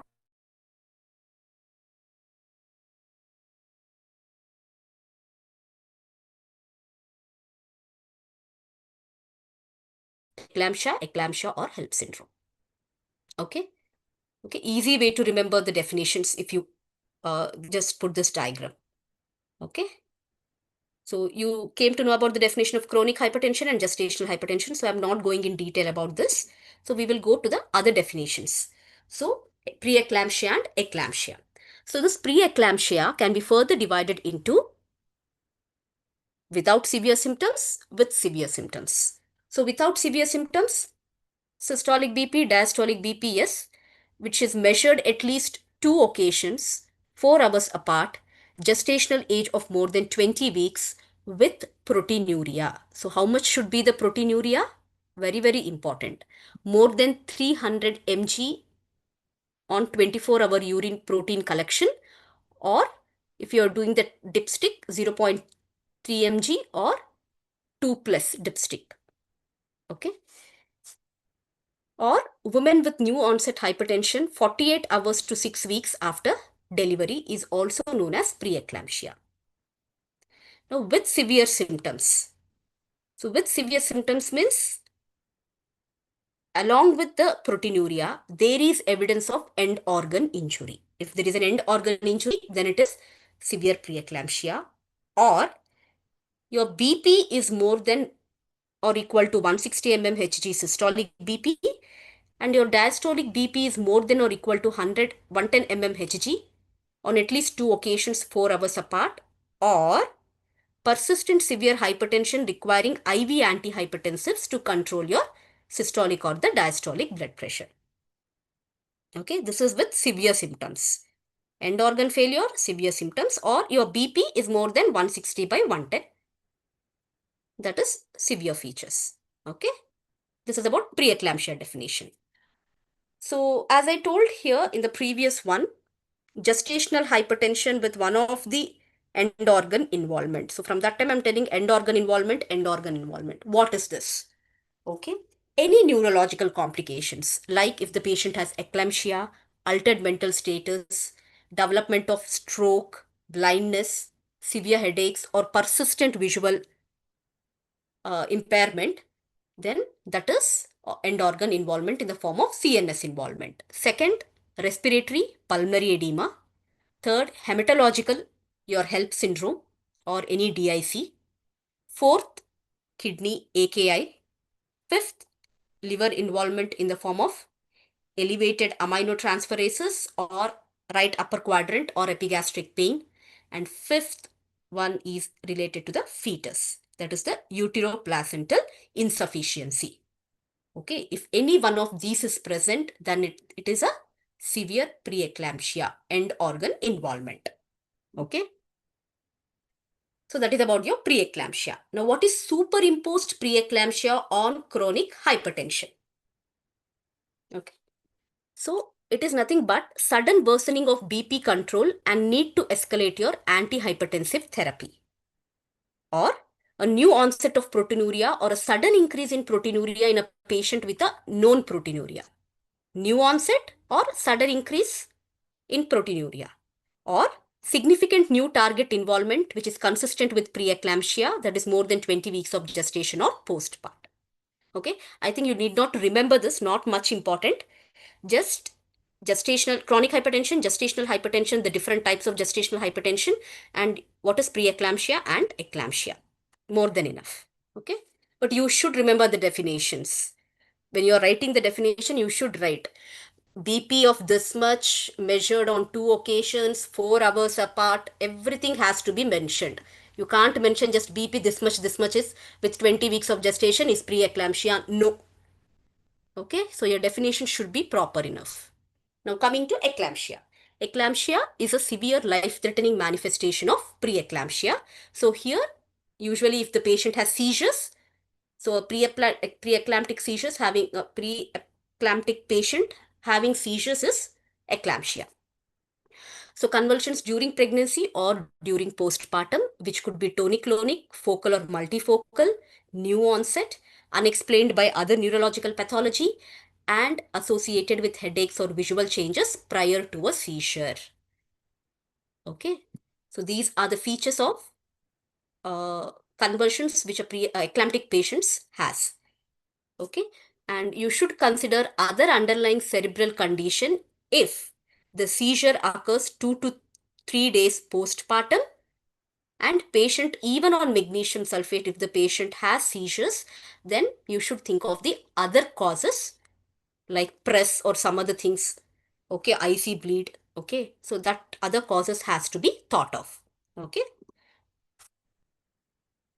So these are just the differences between preeclampsia, chronic hypertension, superimposed preeclampsia and chronic hypertension. If you have time, go through it. Otherwise, you can just skip this slide. Okay. Now coming to the risk factors. Okay, so who are the risk factors? who may develop preeclampsia. Okay, so you have high risk factors, you have moderate risk factors. So a lot of guidelines, they mention different risk factors. So remember one guideline, okay, your ACOG guidelines, most common guidelines. So what are the high risk factors? So if there is any history of preeclampsia, previous preeclampsia, chronic renal disease CKD patients, if the patient is chronic hypertensive, diabetes mellitus, or if they have any autoimmune disorders like your SLE or the antiphospholipid syndrome. These are the high risk factors. And even multiple pregnancies, that is also high risk factors for preeclampsia. Now coming to moderate risk factor. So primies are at a high risk, okay, and especially if the age is more than or equal to 40 years. Initially it was more than or equal to 35. Now I think because of the delayed pregnancies which are happening, I think they have extended it into age more than or equal to 40 years. If the patient is obese, BMI more than 35, inter-pregnancy interval of more than 10 years, and if there is any family history of preeclampsia. Okay, so these are the moderate risk factors for development of preeclampsia. Now coming to the pathophysiology. So just if when they ask pathophysiology, if you write this flow chart, that is more than enough, because to know in detail about the pathophysiology, I think it actually takes 5 to 6 slides, but we have just minimized to a single slide. So pathophysiology usually begins with, first word you should mention is there is abnormal placentation. What do you mean by abnormal placentation? That is, the trophoblasts fail to properly invade and remodel the spiral arteries. In order to know this in detail, you have to go through the normal remodeling or the placentation process. But just for the exam's sake, so just think, write it as abnormal placentation. What do you mean by abnormal placentation? So what happens when there is an abnormal placentation? There is placental ischemia. Okay, so this placental ischemia, it triggers the release of some placental factors like anti-angiogenic proteins, which is known as SFLT1. Okay, that is released into the maternal circulation. So what does this protein do? It leads to maternal endothelial dysfunction, which is characterized by vasoconstriction and reduced blood flow. Okay, because of all these changes, you have the hallmark symptoms of the preeclampsia, like new onset hypertension, end organ damage, like proteinuria, kidney liver function dysfunction, and in severe cases, even HELP syndrome. Okay, so please mention abnormal placentation, placental ischemia, release of anti-angiogenic proteins, which leads to endothelial dysfunction. What happens if there is an endothelial dysfunction? Vasoconstriction. So vasoconstriction causes hypertension. Vasoconstriction in other organs causes AKI or liver dysfunction or any other thing, and the reduced blood flow, right? So this is the pathophysiology. So if you want more marks, you can write the stages. Okay. The same thing is divided into two stages. One is the placental dysfunction and second is the maternal endothelial dysfunction. The same thing only. So you can just put one flower bracket and write it as placental dysfunction and the maternal endothelial dysfunction if possible. Okay, the same thing which I have told. Improper trophoblast invasion, failure of remodeling, placental ischemia. This in detail I've just mentioned it. Then release of anti-angiogenic factors, impaired angiogenesis and widespread vasoconstriction leading to end organ damage. Okay, simple. Now coming to the diagnosis. So what are labs you need to send in any suspected case of preeclampsia? Okay, so you need to send your CBC. Okay, so usually if there is an hemo concentration, it supports the diagnosis of your gestational hypertension without proteinuria. Then platelet counts, if it is less than 1 lakh, then yes, this patients might be even going into HELP syndrome. Your liver enzymes will be usually elevated. Serum LDH will be elevated. And in urine analysis, you're going to see your proteinuria.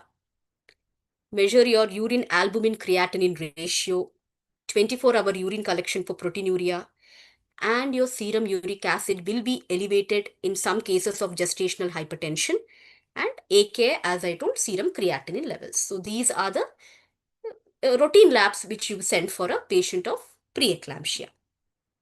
Now, important is your screening of preeclampsia. So, at what stage you have diagnosed this patient has preeclampsia, and how to treat this patient is important. Okay, so only important points. Okay, so first trimester. Okay, so usually you screen for the patients. Okay, they come for ultrasound or something, so you screen for the patient. So screen at 11 to 13 weeks of gestation, any pregnant lady. Okay, so what you do is you do the uh, uterine artery pulsatility index you're going to measure. Okay, that would be the better one. Okay, see for the risk factors, measure the BP, and if possible, you do the Doppler of the uterine arteries. Okay, so patient is at high risk of preeclampsia, then please start. If you have diagnosed the patient as preeclampsia at this period, you start aspirin. Sorry, you start aspirin. Okay, start before 16 weeks of gestation and you stop at 36 weeks of gestation. Okay, so this is the recommended treatment. So blue color is the recommended treatment if you diagnose patient in preeclampsia in the first trimester. And all the other pink ones are under development and resource dependent. Okay. Now, if you have diagnosed the patient at second trimester, okay, then you need to increase monitoring at 24 to 31 weeks of gestation. Okay, so monitoring, only monitoring is required. Similarly, if you diagnose it in the third trimester, you require proper monitoring and then think of expectant management, whether delivery is required or you can extend the pregnancy.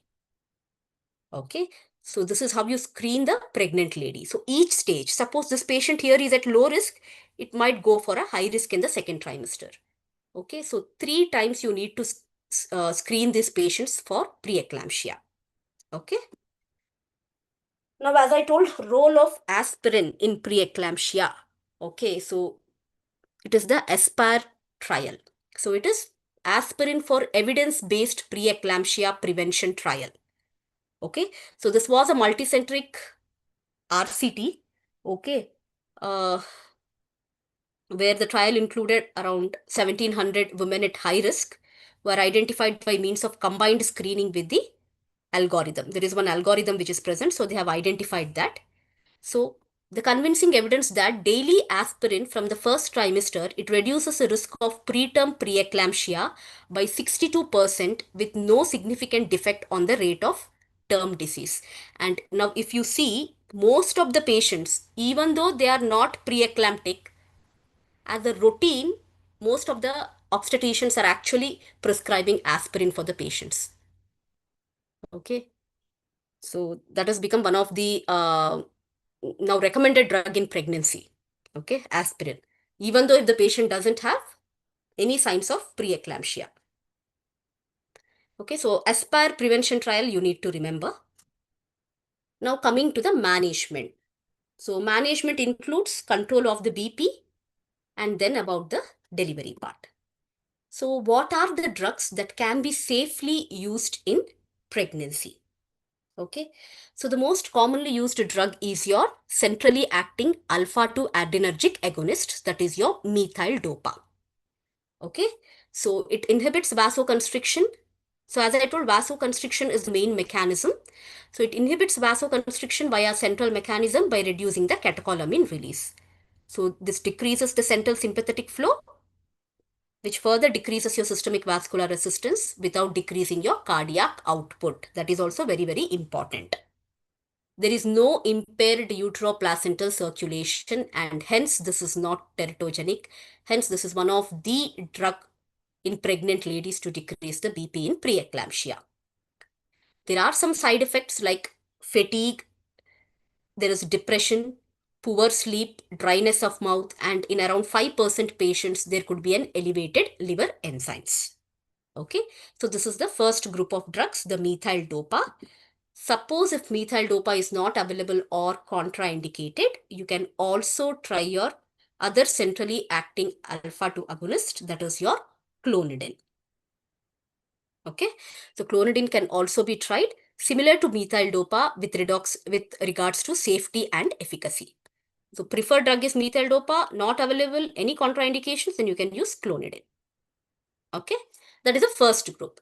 Now second group is your peripherally acting adrenergic receptor antagonists. Okay, so the most commonly used, which we all use, is the labetalol. So labetalol is a non-selective beta blocker with vascular alpha-1 receptor blocking properties. Okay, so what are the side effects with labetalol? It causes fatigue, lethargy, exercise intolerance, sleep disturbance, bronchoconstriction. They tell it is not teratogenic, but some studies have shown that there is some fetal growth restriction and low placental weight in patients who are on atenolol during the second trimester. Okay, so only drug that is better to be avoided in beta blockers will be atenolol. Otherwise, labetalol is very good. There is no teratogenic properties for labetalol. Okay. Now, second, coming to your prazosin, not most commonly used drug because it causes a lot of postural hypotension and palpitation. It is best used for those patients who have an underlying chronic kidney disease and then have a preeclampsia. Okay, such cases, prazosin would be a better option. Okay, so this is the second group. Now, third one is the calcium channel blockers. Okay, so the most commonly used calcium channel blockers are your oral nifedipine and the verapamil. Okay, so these are the second line agents. If the other drugs are not available, they are also not teratogenic. Okay, so mechanism of action, we all know, inhibits the influx of calcium ions to vascular smooth muscles, resulting in arterial vasodilatation. Okay, side effects, tachycardia, palpitations, peripheral edema, headache, and facial flushing. It is most of the drugs are class C drugs. Okay, no one is class A and class B. So every drug has some issues. So risk versus benefit is very, very important. Okay, the advantages of calcium channel blockers are it's compatible with breast milk. Okay, next group comes your direct vasodilators. Okay, like your hydralazine. Okay, so how it acts? It relaxes your arterial smooth muscles. Okay, this is also class C drug. It is not teratogenic, but there are a lot of side effects which are seen in the mother. Like it has severe headache. It causes very severe headache, nausea, and palpitations. Rare cases, they told that you can find neonatal thrombocytopenia. Okay, but it is very rare. Now coming to the last group of drugs, your diuretics. The use of diuretics in pregnant lady is controversial because it causes reduced plasma volume. Okay, but those patients who are already on maintenance diuretic therapy prior to pregnancy, they can be continued on this regime unless they develop premonitory signs of preeclampsia such as proteinuria. In such cases, stop the diuretic medications due to the concern that with the lower plasma volume characteristics of preeclampsia, further if there is hypovolemia, it may lead to stimulation of your renin-angiotensin system and it might worsen your hypertension. Okay, so diuretic role is still controversial. So these are the group of drugs which can be used in pregnant ladies for preeclampsia. As I told, for central actions, the preferred agent is methyl dopa. Alternatively, you can use clonidine. If you see, most of the drugs are C, C, C, C. Okay, rarely it is B. Okay, then in beta blockers, preferred is labetalol, better to avoid atenolol. Calcium channels, preferred is nifedipine, alternative would be your verapamil. Then your direct vasodilators, diuretics, and important is contraindications. What is contraindicated? Your AC inhibitors are or ARBs are contraindicated in pregnancy because it is causes congenital heart defects and kidney defects in the fetus. Okay. So don't use, as I told, atenolol, propranolol, and your AC inhibitors and ARBs. Okay, so these are all the effects which will be seen on the fetus. Okay, so these are the dose of drugs that are available. Okay, So just remember about labetalol because we use it regularly. If possible, remember the dose of uh, methyl dopa. Not usually routinely used, but at least one of the drugs dose has to be remembered. Okay, so next, coming to the BP threshold. So when should you initiate treatment for preeclampsia, antihypertensives, and what should be your target? Okay, so there are lots of guidelines and societies which they have mentioned. So our thing is ACOG guidelines 2022. So what is the BP threshold for initiating treatment? So for a chronic hypertensive patient, your BP target is more than or equal to 140 by 90. For acute hypertension patient, the BP target is more than or equal to 160 by 110 mm Hg. But target treatment, I mean, treatment target till how much you should get is not been specified by your ACOG. Okay, but your other societies have mentioned some of the targets. Like the International Society for Study of Hypertension in Pregnancy 2018 told that at least your systolic BP should be around at least around 140 and your diastolic BP should be around 85. Similarly, the other guidelines also, it is around 135 by 85 or 140 by 85. So target it as 140, less than 140 and less than or equal to 85 should be your treatment target. Okay. So then comes your seizure prophylaxis. Okay. This is still still this patient has no seizures.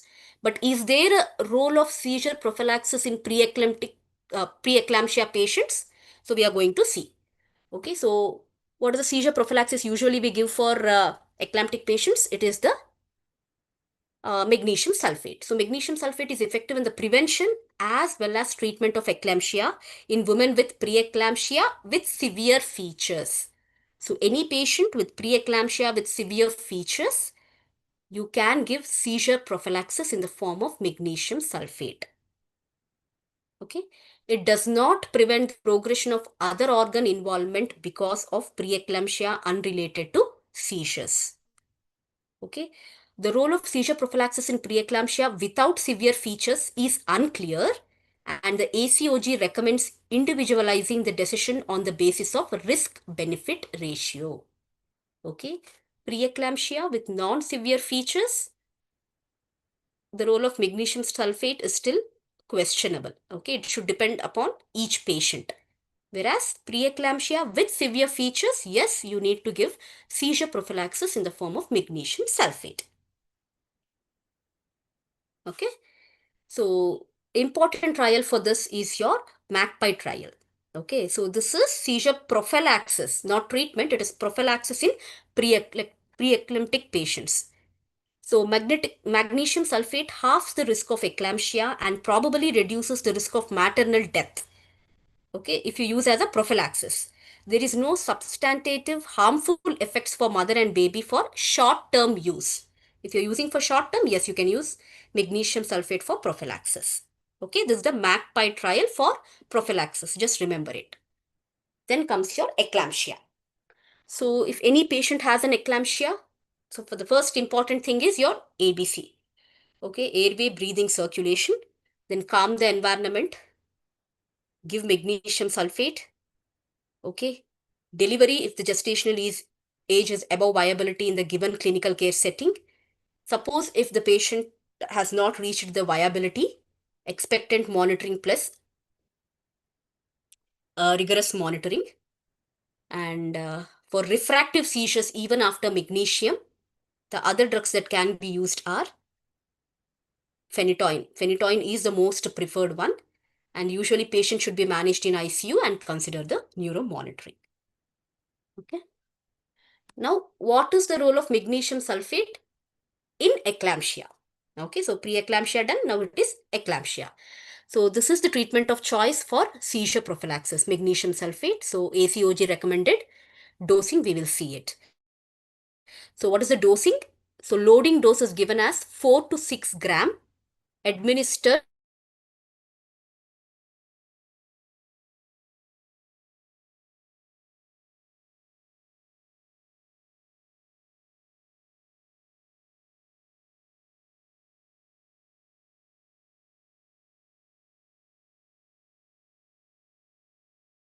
Okay, so every in the practical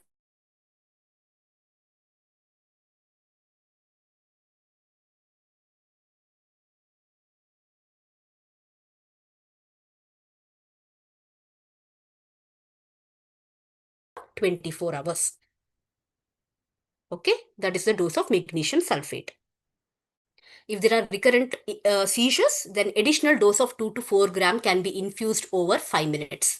Okay, so you can give little fast. When you give after the first dose, the second bolus dose can be given over 5 minutes. Okay, you have even the IM options. Okay, your regimes, so many regimes are there. Pritchard, okay, so buspan regime. So IM option 10 gram initially as a loading dose, that is 5 gram IM in each buttock followed by 5 gram every 4 hours. Okay. Um,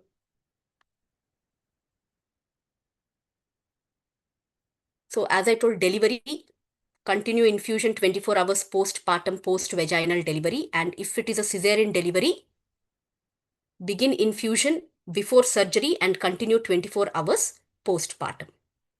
Discontinuing prior to operative vaginal birth or cesarean section to avoid uterine atony or anesthetic drug interactions is not recommended. So please remember this. So as an anesthesiologist, we are all worried, right? Because it causes uterine atony or it causes a lot of muscle relaxation, additional muscle relaxation. If you give magnesium sulfate with anesthetic drugs, that is not there now. So do not discontinue magnesium sulfate, okay? So coming to the mechanism of action of magnesium. So how does it prevent seizures? Okay. So seizures usually occur because of the excitotoxic neurotransmitters like our glutamate. Okay. So this glutamate usually it activates the NMDA receptors, which leads to massive depolarization of neuronal network and the bursts of action potential. So our magnesium may act to increase the seizure threshold by inhibiting these NMDA receptors, thereby limiting the effect of glutamate. Okay. So indirectly it is acting on glutamate by inhibiting the NMDA receptors. Okay. So that is a mechanism of action of magnesium sulfate. Now, when you're giving magnesium, we need to monitor for the toxicity of the magnesium, right? So, how do you monitor or how do you prevent the toxicity? So, first is any patient with magnesium sulfate infusion, please place a Foley's catheter and try to measure hourly urine output. Okay. Then confirm the normal serum creatinine. So, measure the serum creatinine. Then you have to check your two important things. One is your deep tendon reflexes, and next is your respiratory rate. Okay. So pre-administration respiratory rate should be at least 16 per minute. Your patellar reflexes should be present and urine output should be at least 30 ml per hour over 4 hours. If you meet these criteria, then you can safely start your magnesium sulfate infusion. Okay, so most of the patients, pre-eclamptic patients who have AKI, their urine output will be less. So in such cases, try to avoid magnesium sulfate. So see for a prerequisites. If those are met, then start your infusion and you need to monitor your urine output, your serum creatinine, your patellar reflexes and the respiratory rate. Okay. And then comes the important monitoring your serum magnesium levels.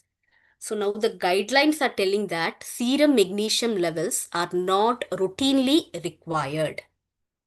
You only monitor the levels in the setting of renal dysfunction and or absence of patellar reflexes. Okay. And try to maintain the serum concentration between, remember one thing, okay, don't get confused. Either remember in mg per dl or milli equivalents per liter. Okay. So in mg per dl, it is 5 to 9. In milli equivalent, it is 4 to 7. Okay, so this is very, very important. You need to remember one value, which is mostly commonly practiced in your lab. You can remember that. Okay. Now, the predictive symptoms of magnesium sulfate toxicity. So, if the levels are more than 9 mg per dl, okay, then there is a loss of deep tendon reflexes, more than 12, respiratory depressions, more than 30, cardiac arrest. Okay. So what is the, if you find there is a magnesium toxicity, stop the drug and give your calcium gluconate. Okay, so until respiration begins to counteract the effect of magnesium sulfate, you can give your calcium gluconate. Okay. So in short, so how to manage any patient of preeclampsia. So hypertension pre-pregnancy, you treat with any antihypertensives that are available, avoid ACE inhibitors, okay, and try to screen the patient. This is pre-pregnancy and the patient is planning for a pregnancy, then you need to treat this patient and avoid your ACE inhibitors, ARBs and your atenolol. Then hypertension early pregnancy, treat with or start with aspirin. Preeclampsia identified at less than 30 weeks, 37 weeks of gestation, treat the hypertension and then see whether the patient has severe symptoms, non-severe symptoms. If the patient has severe symptoms, give even the magnesium and then decide upon the viability of, if you're planning for emergency um, delivery, if the patient has any other complication, do the delivery, or you're planning it in a day or two, then give the steroids for fetal lung maturation. Preeclampsia identified more than 30 weeks of gestation, treat for hypertension and consider inductions once reached more than 37 weeks of gestation. Postpartum care is also very, very important because the patient might have the episodes of seizures for even around 12 weeks also, 6 to 12 weeks. So you need to have a proper postpartum care. Okay. So the in short is about the management of hypertension in pregnancy. What should be the what should be the BP control? What are the drugs that has to be used? What is the seizure prophylaxis? Okay, so this in short is your one slide or two slides which will you can write in your exam if possible. Okay, thank you. I think if Darshan is fine. Hi, ma'am. Yeah. Okay. Can you hear, ma'am? Can you Yeah, hear yeah, me? I'm able to hear Yeah. Darshan now. Yeah. Thank you, ma'am. Thank you for pitching in. And It's sorry, okay. guys, for the technical glitch. I hope it's done to repeat itself, but I'm trying to avoid it as much as possible. Okay. I've tried to keep checks and balances right now.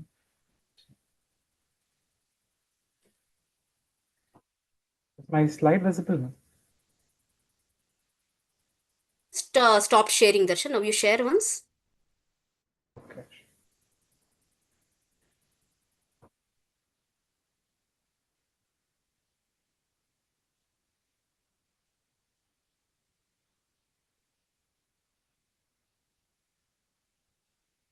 Screen visible, ma'am? Yeah, Darshan. Okay. Is it visible, the full screen? Yeah, yeah, full screen is visible. Okay, great. Yeah. Okay. So, thank you, ma'am. So going ahead with the topics, I'm really sorry for that glitch which happened half an hour ago. So I'd actually started off with the management of burns, and I told you these are the probable questions that would be asked. For guys who have just joined in, I had finished a couple of slides on definition and etiology and classification. Okay, so burns, the definition is just a coagulative destruction of the skin and its structure, either by thermal, chemical, or electrical, or a mechanical type of energy. Major burn and minor burn. This is how we broadly classify it. It's usually based on the body surface area which is involved, and more than 25% of the total body surface area involved will be categorized as a major burn in patients aged more than 16 years. Again, there are a lot of other issues, whether it is a partial thickness burn or a full thickness burn. That is what is going to help you understand. I'll discuss with you in detail once we see that, okay, in a couple of next couple of slides. So classification is usually based on depth, etiology, percentage of body surface area affected, and combination, that is the degree of burn. Okay. So usually, why is it important? It is usually to help us understand and make a treatment strategy. That is one of the reasons why we have to know the classification. So type of burns based on the etiology, it is classified into electrical, thermal, chemical, and frictional type of burns. Again, they are subclassified into high voltage and low voltage and electrical, thermal into contact flame and skulls, chemical into acid and alkali. Okay, so this is something that you guys have to write when they ask about categorization of burns based on etiology. Coming to pathophysiology, burns is nothing but a complex traumatic event which involves tissue destruction caused by various factors like heat, radiation, chemicals, or electricity. Usually, this sets in a dysregulated inflammatory response, okay, that can be initially local and then it can become a systemic response. And then it starts off as a hypometabolic state and ends up being a hypermetabolic state. Okay. Again, this injury causes an overwhelming flush of a lot of cytokines. Okay. So this is nothing but inflammatory markers which gets delivered into the circulatory system, and that causes oxidative stress and a lot of metabolic changes. And because of which, usually it ends up in multi-organ failure. Okay, so that happen usually in the initial stage of shock. We can categorize it based on 48 hours and more than 48 hours. Okay, the first 24 to 48 hours is the crucial phase of shock. That part of shock also would be associated with burns would be associated with burns shock. I'm sorry. Okay, so the first 24 to 48 hours of burns usually is of burns shock, that is also called as ebb phase, and the second half, usually more than 48 hours, it will be into a flow phase of burns. Okay, so in burns shock, that is the ebb phase, less than 48 hours, as a compensatory mechanism, there will be a vasoconstricted state, there'll be increase in systemic vascular resistance. And because of an inflammatory response, be it local or systemic, there will be some amount of capillary leak which happens. And because of this capillary leak, there will be loss of intravascular fluid. Okay, so they'll end up in something like a hypovolemic shock state. Along with this, because there is capillary leak, there will be some amount of edema which happens, and because of hypovolemia, edema, both together, they can lead to organ failure because of impaired perfusion. Okay, so this is the initial response: increased systemic vascular resistance and the hyperinflammatory state in the ebb phase. Ebb phase is usually called as hypometabolic. Then the flow phase is called as hypermetabolic. Okay, the word hypometabolic can also be interpreted as hyperdynamic. Okay, see here, the cardiac output is low. Okay, that is because of low volume state, but there will be compensatory tachycardia, etc. Okay, so that can be a type of a hyperdynamic phase. Okay, but remember, you can categorize burns into early, late. Early, that is your ebb phase or the burn shock phase. Late is hypermetabolic phase. In hypermetabolic phase, it would already be towards a transition from injury to recovery. Okay, so because there is a shift from injury to recovery with your resuscitative efforts which has happened, there will be increased oxygen consumption. Okay, protein wasting because of metabolic changes which would be happening for the recovery stage of a burns tissue. Okay, so this is what usually happens, and then there will be return of normalcy if the burns is not very severe. Okay, that is your SVR would be reduced, the cardiac output would be starting to be little supranormal or coming towards normalcy. Coming to local injury, I was discussing earlier.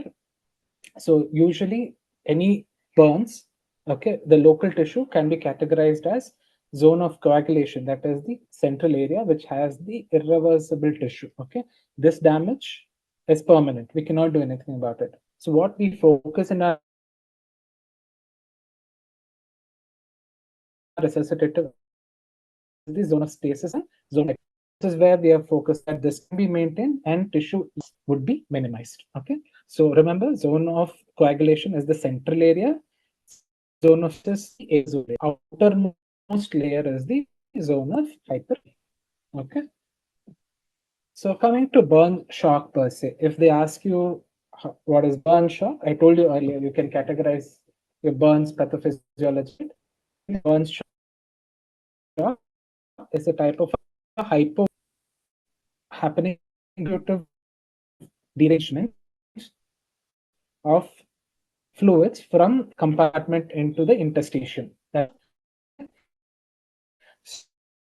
So because there will be fluid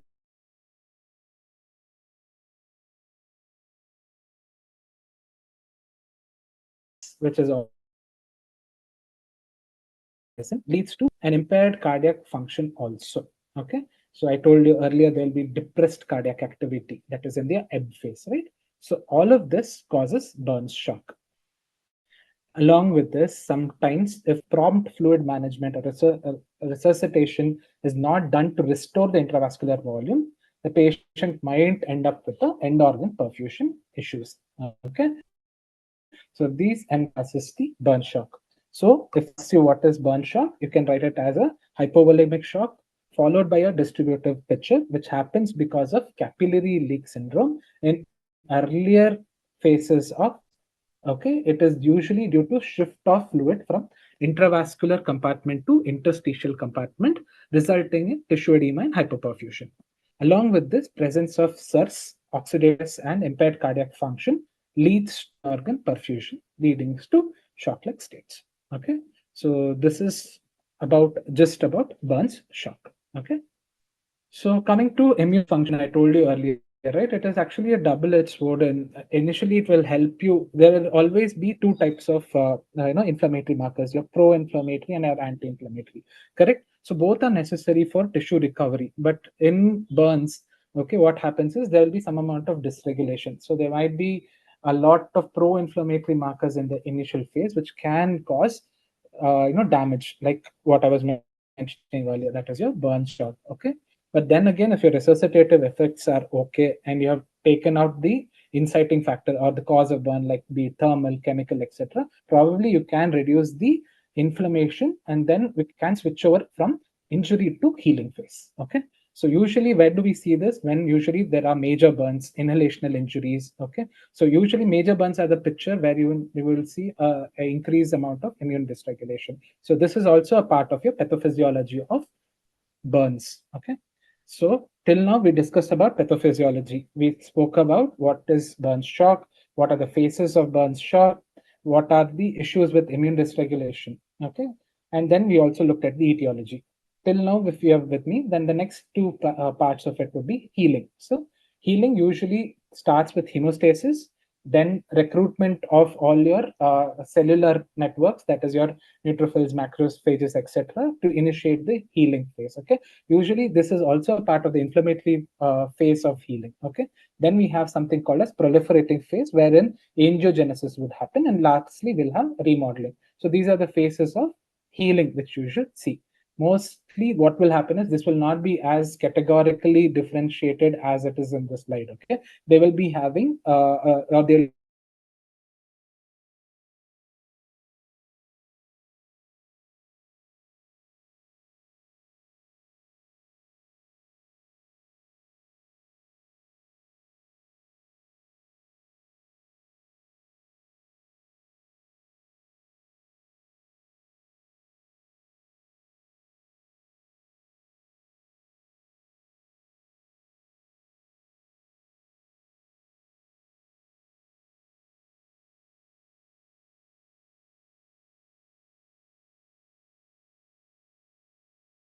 percentage, then it will be using techniques like Wallace's rule of nine, Palmer rule, Before and the slides, your voice is not audible, sir.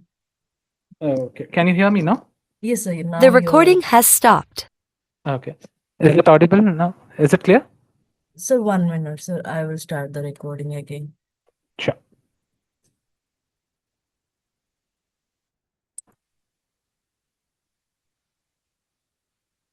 Sir, I will let you know, sir. Please, sir, 1 minute.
In the meanwhile, if anyone wants to, it was never like this.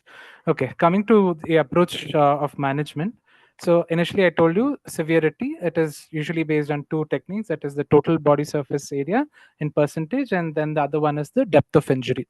So in total body surface area by percentage, I told you the three commonest things which we are using is Wallace's rule of nine, the Palmer rule, and the London Brado chart. And the accuracy wise, if you see, the London Browder chart seems to be the most accurate. And the depth of injury, when we are looking, usually it is classified based on whether it is superficial, epidermal, dermal, or deep injuries. Okay, so all most of the times whenever we are looking at this, usually we look at the timeline also. Okay, whether it is less than 24 to 48 hours or more than 48 hours. Why do we have to know? Because most of the signs and symptoms associated with burns are based on the involvement of the tissues, okay, especially the depth of the burn. Okay, so as the depth increases, the changes in signs and symptoms also changes. So if you remember this particular table, it will be really good. Okay, so if you see on the left hand side, I have made the layers of the skin. Okay, so it's the epidermal layer, superficial dermal, mid dermal, deep dermal, and the full thickness type of burn, depending on the involvement. Again, I will categorize various signs and symptoms based on color, presence of blisters, what happens to capillary refill, what happens to sensation, and what is the healing process, or how long would it take. Okay, and whether it requires surgery or not. Okay, usually blistering would be seen when the superficial or the mid-dermal involvement is present. Okay, and it may or may not be present in deep dermal. So what you need to understand is whenever someone asks you where is blistering seen, it is usually when dermis is involved. It is not seen when epidermal type of burn or full thickness type of burn. Okay, whenever dermis is involved, only then we see blistering. Okay, and then capillary refill is usually not seen in deeper types of burns. Okay, so it will be brisk in superficial dermal to epidermal, and as it becomes deeper down, you will lose capillary refill. You cannot assess that. Okay, similarly, it is extremely painful type of a burn on palpation when it is epidermal and superficial dermal. Okay, usually because the pain receptors are present in this particular area, and as it goes deeper down, it will be pain insensitive. Okay, again, superficial by normal by understanding, we know that if it is a superficial type of burn, usually it requires very less time. Okay, less than 7 days probably would be enough.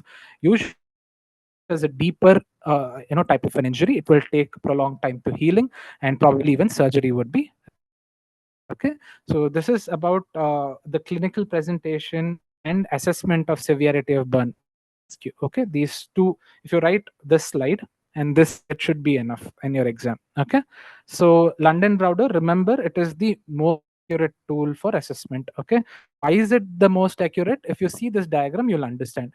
What happens is in younger age group, the weightage given for head and neck area is highest because that is the major part of the body. Okay, that body surface area.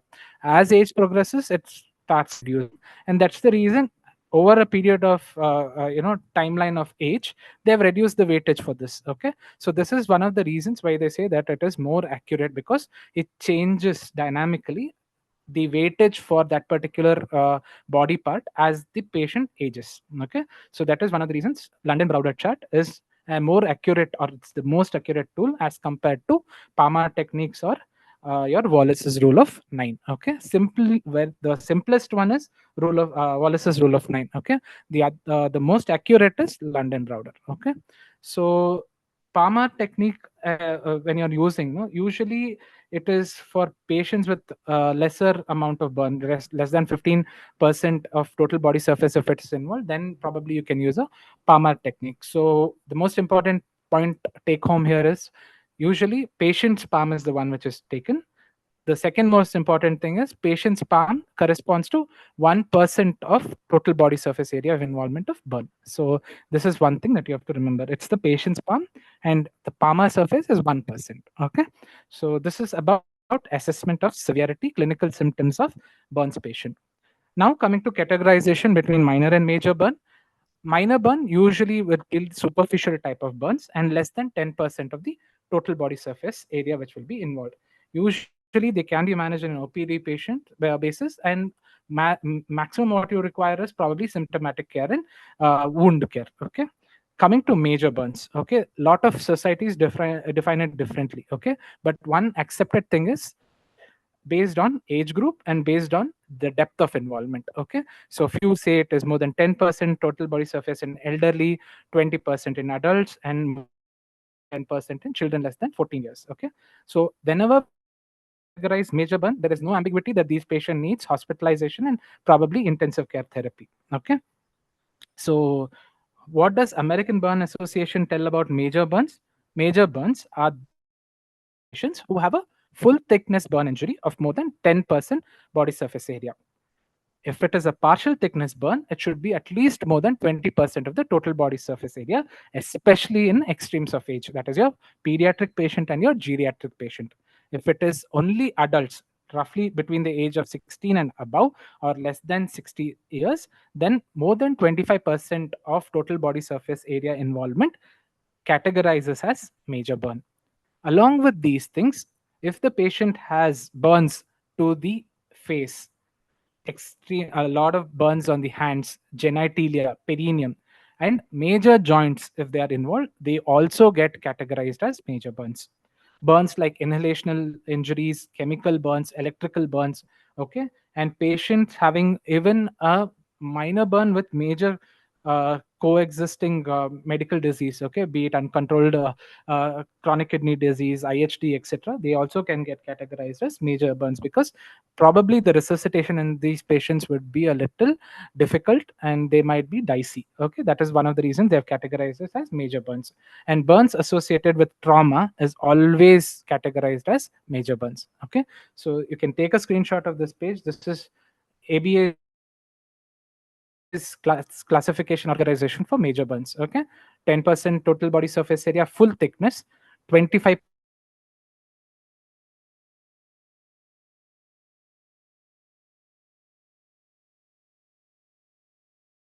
ones, or patient with uncontrolled chronic illnesses. All of them get categorized with major burns and patients with trauma.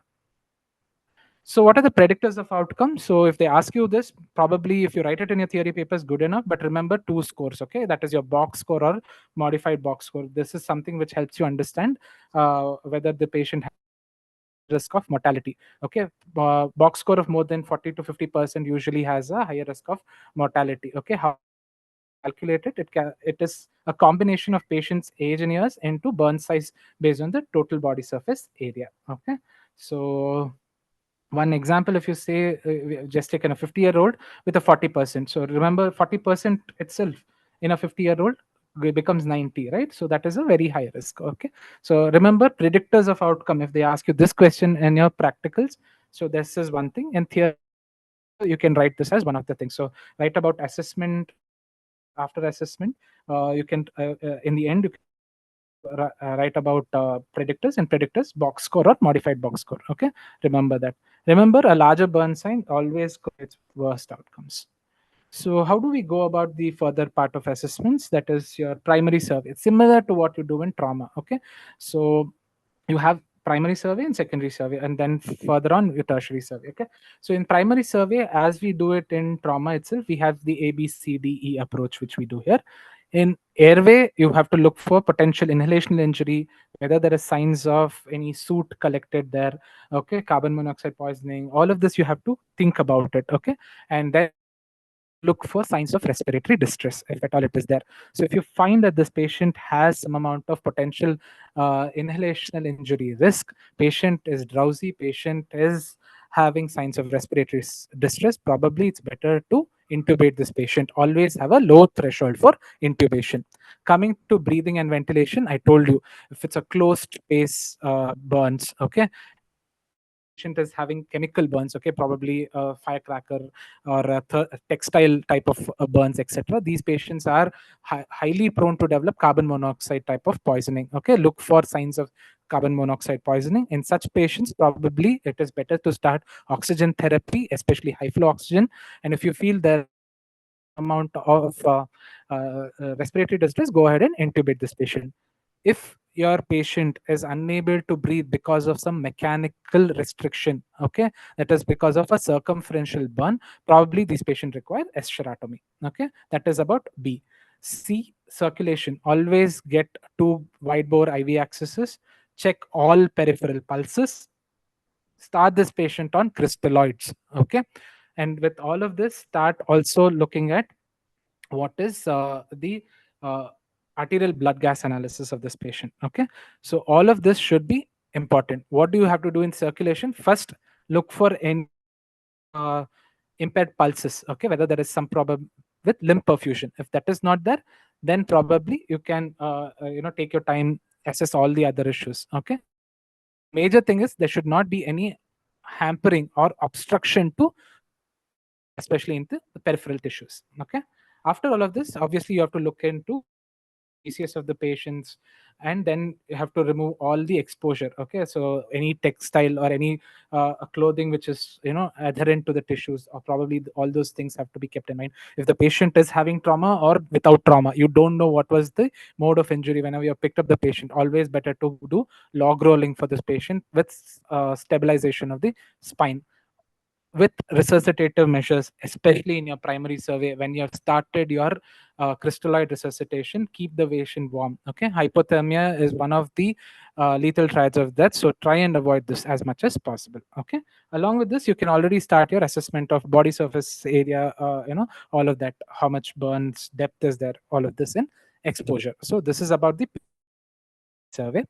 In secondary survey, you make sure that you have resuscitated the patient, stabilized the patient, and after that you will look into all your coagulation profile, CBC, CBG, etc. Probably if the patient is having carbon monoxide poisoning, probably you might have to give 100% oxygen.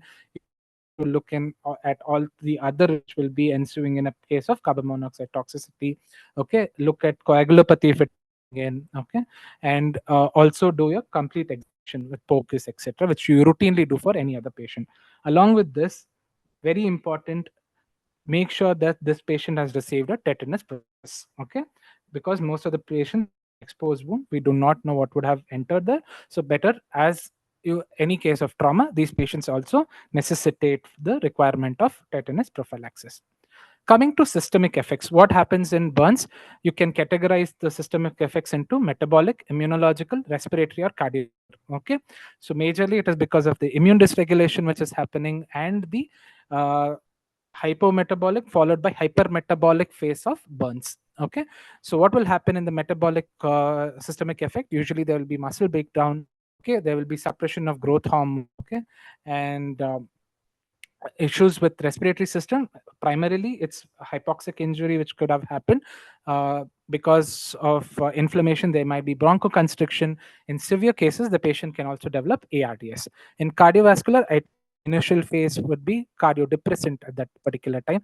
There will be a hyperdynamic circulation, and because in the later phases, due to resuscitation or otherwise because of immune dysregulation and capillary leak, the patient can have large volume fluid sequestration leading to edema. Okay, all of this would have a direct bearing on the cardiovascular system.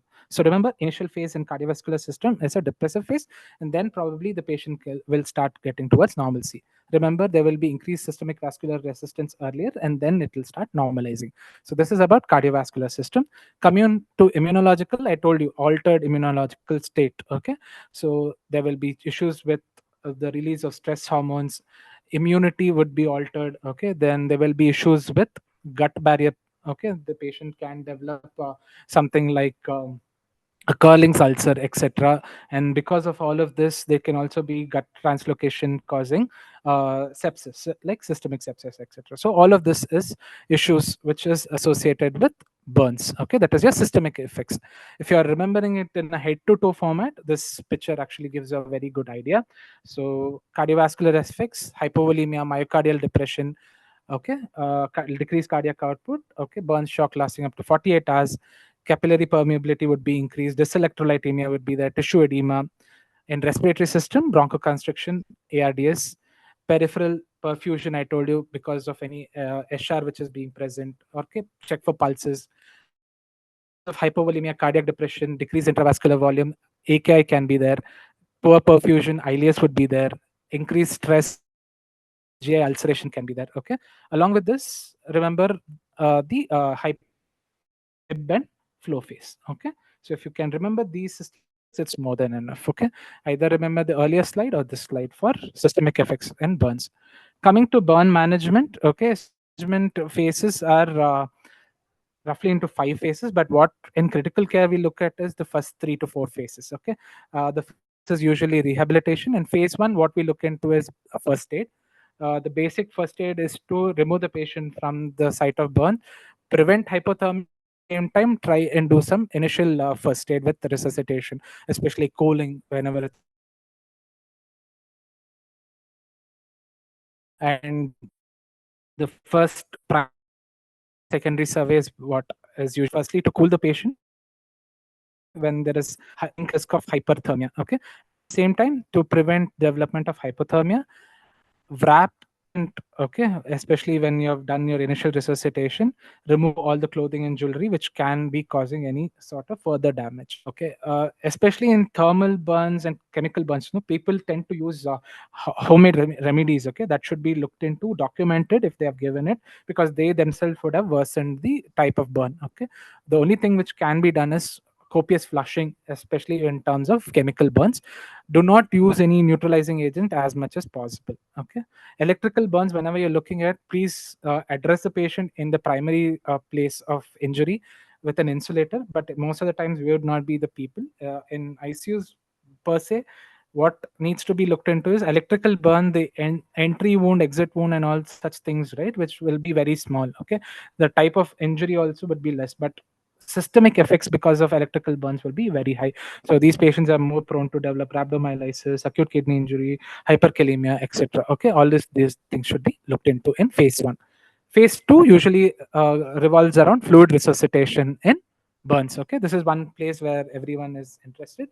So what do we do? What are the goals of fluid resuscitation? Restoration of intravascular volume, preservation of tissue perfusion, minimization of tissue edema. So this, if you write it in these headings, probably the examiner will understand that you know what you are dealing with. What do we use? The most widely used formula is the Parkland's formula.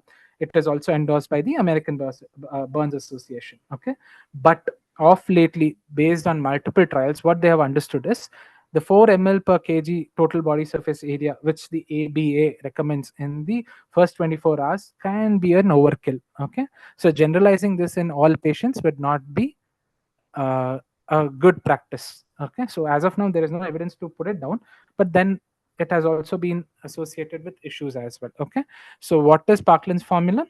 So it is 3 to 4 ml into total body surface area, that is the percentage of burn involved, into weight in kgs of the patient. How do we do that? First half of the calculated volume will be given in 8 hours. The second half will be given in 16 hours.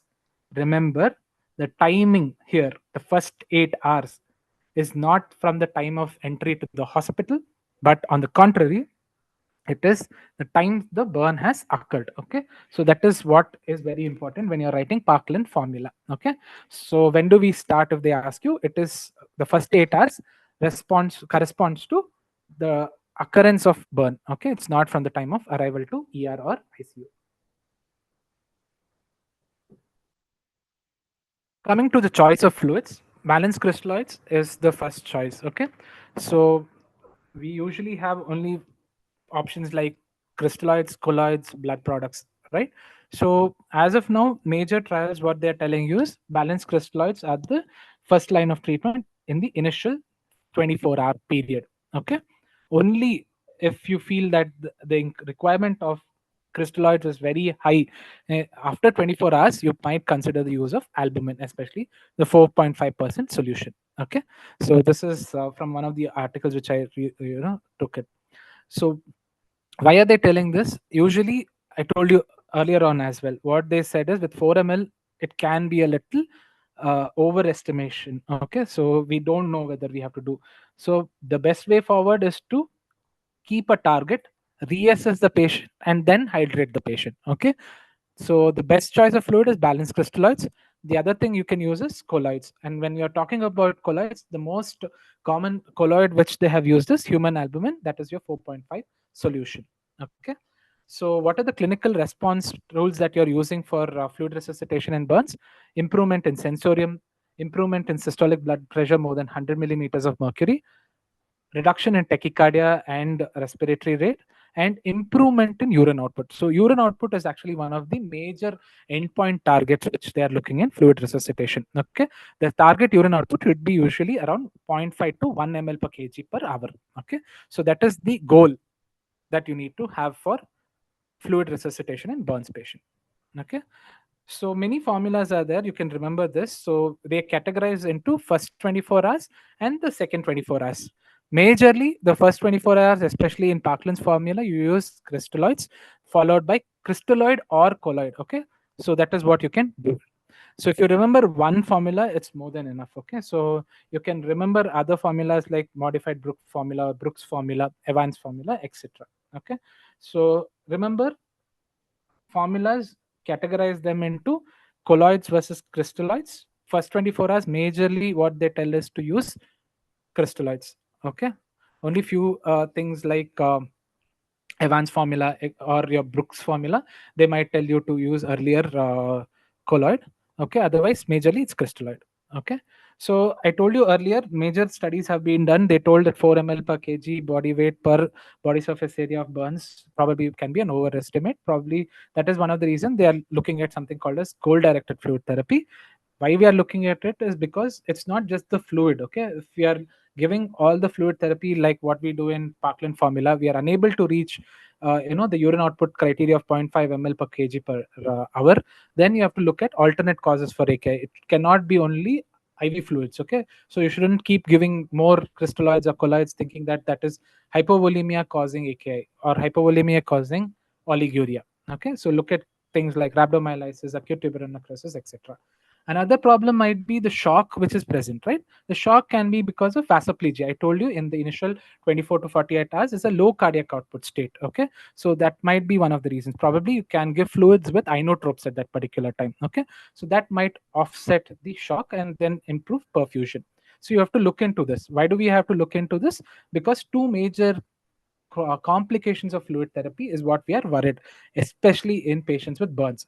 One major complication is compartment syndromes. It can be abdominal, it can be thoracic, okay, or it can be limb also. Okay, it's a polycompartment syndrome which can happen along with something called as fluid creep. Okay, because once the patient goes into this overload state, the mortality increases. So, coming to the question of fluid creep, what is fluid creep? It is nothing but unintended excessive administration of IV fluid during the treatment for burns. Okay, so this usually happens because of the capillary leak, which is seen in patients with burns with overzealous resuscitation in the first 24 to 48 hours period. Okay, and because of this, because of fluid creep, the patient can end up in organ malfunction.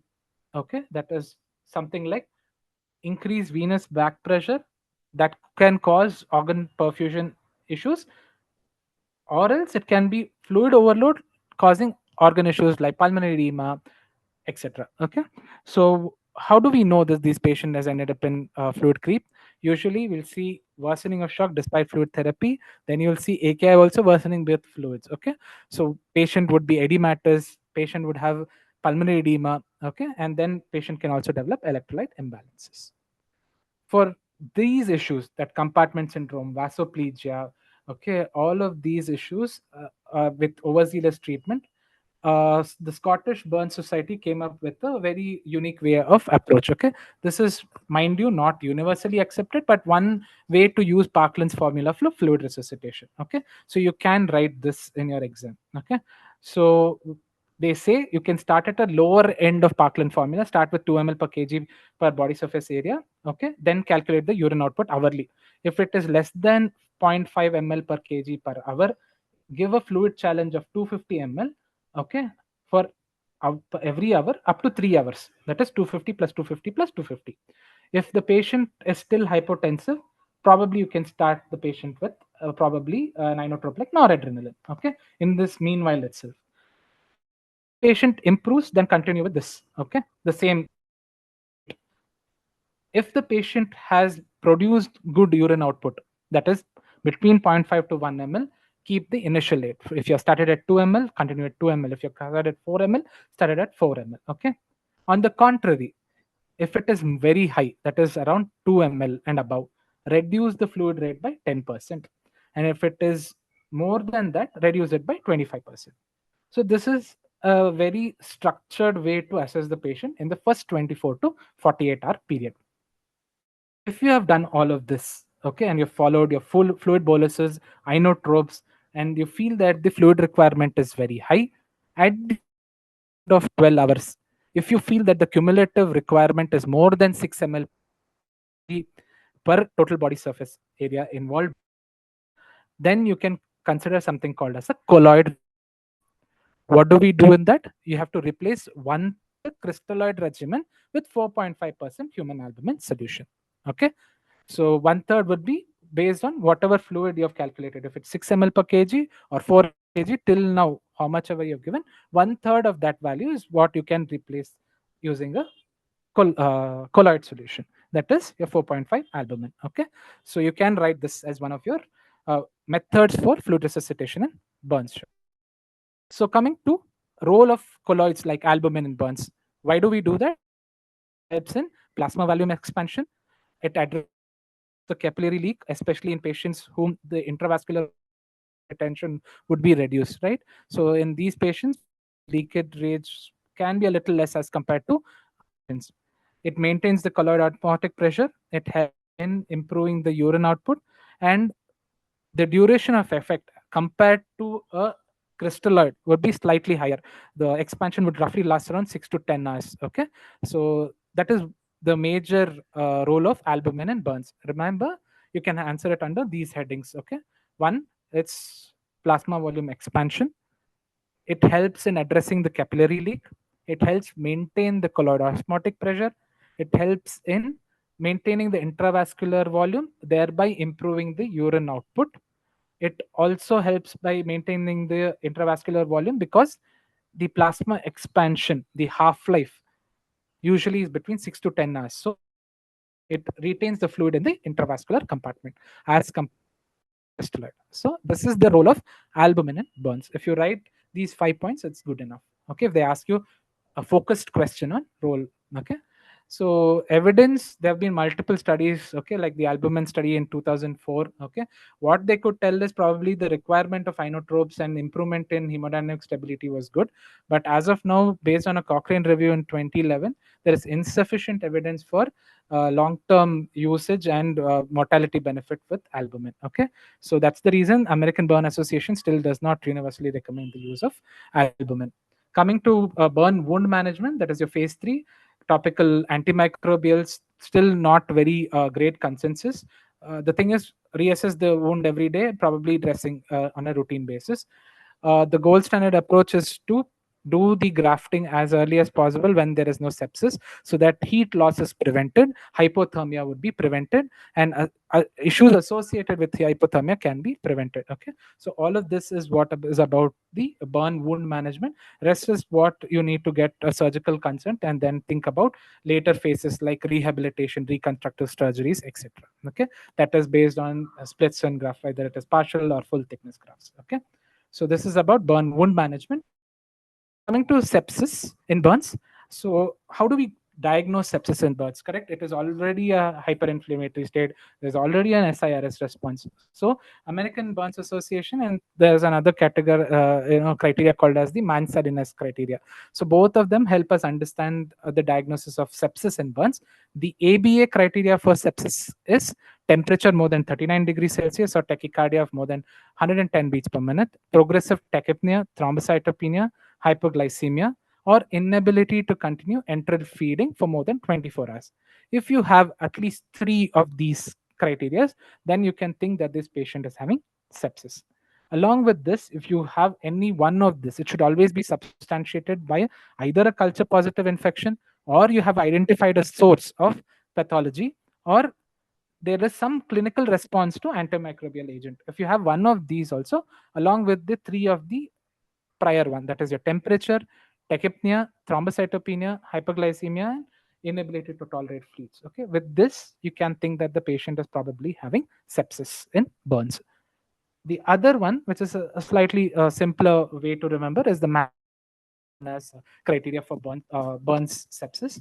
Tachycardia of more than 130 beats per minute, mean arterial pressure of less than 60 mm of Hg, base deficit of minus below, hypothermia that is less than 36 degrees Celsius, presence of inotropes or vasoactive medications, hyperglycemia. Okay, remember, as compared to other types of sepsis, hyperglycemia, that is a state of hypermetabolism, is considered a probability of sepsis in burns. Okay, so what we usually see is severe cases of sepsis, we see hypoglycemia commonly, but in burns, we see hyperglycemia more commonly. Okay, so keep that in mind. Okay, so sepsis and burns, two criterias: the American Burn Association and the Mann-Salinas. Okay, so coming to the fourth phase, that is the supported phase. Okay, here what you need to do is optimization, probably offloading of fluids if at all it's required, weaning off pressors, nutritional optimization, maintaining your protein delivery. Okay, so pain management.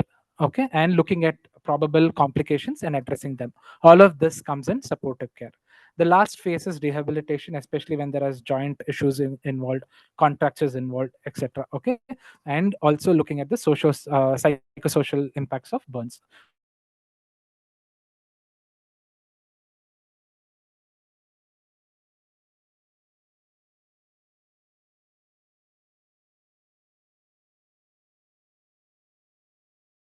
That it's your fluid resuscitation. After fluid resuscitation, okay, so what are the complications that can happen, and burns wound management, development of sepsis, how do you categorize sepsis? Okay, use of American Burn Association or the Mann-Salinas criteria. What do you do with rehabilitation and supportive care? Okay, so that's about management of burns. There are at least four subheadings that I had to cover here, so it took quite a while. Okay, so this is about management of burns. Okay,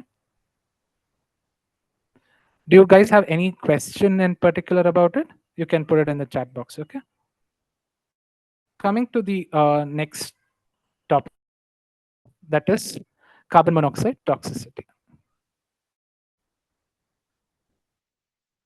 Uh, So we spoke about this when we are talking about burns, right? So that is one thing I thought I'll continue with it. Okay. So carbon monoxide is colorless, odorless, and tasteless non-irritant gas, which is produced because of incomplete combustion of a carbon fuel. Okay.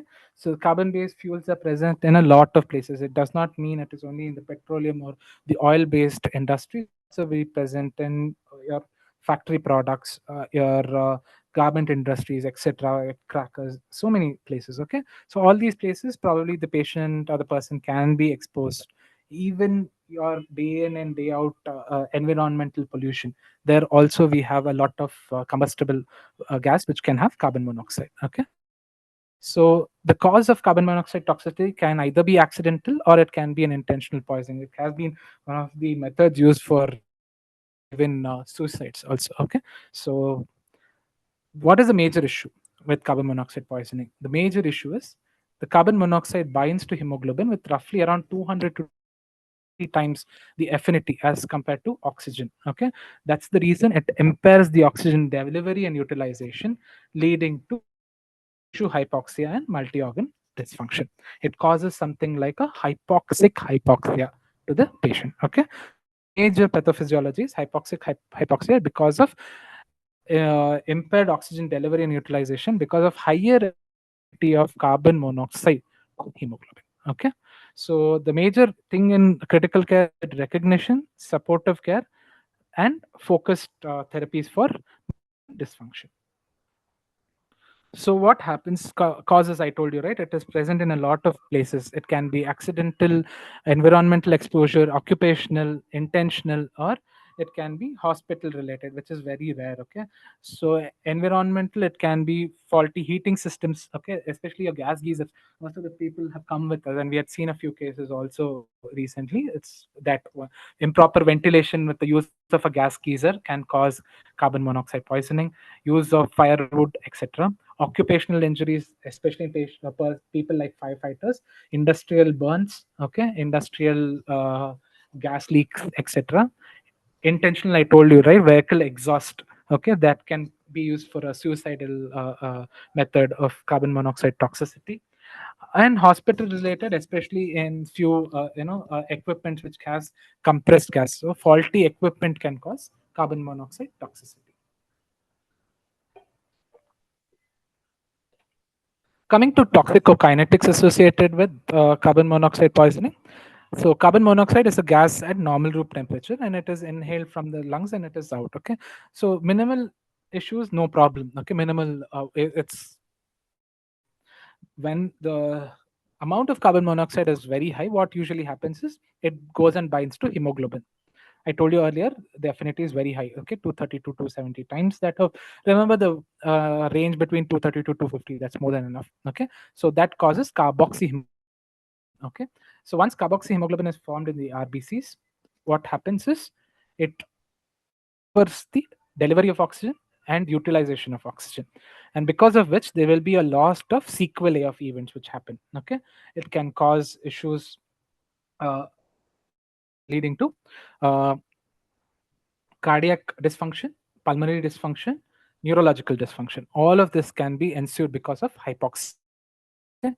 So, majorly, why it happens is because this carbon monoxide which is present, less than 1% get converted to carbon dioxide and it just remains as carbon monoxide. Okay, so that is the reason it gets retained in the body and causes multi organ failure.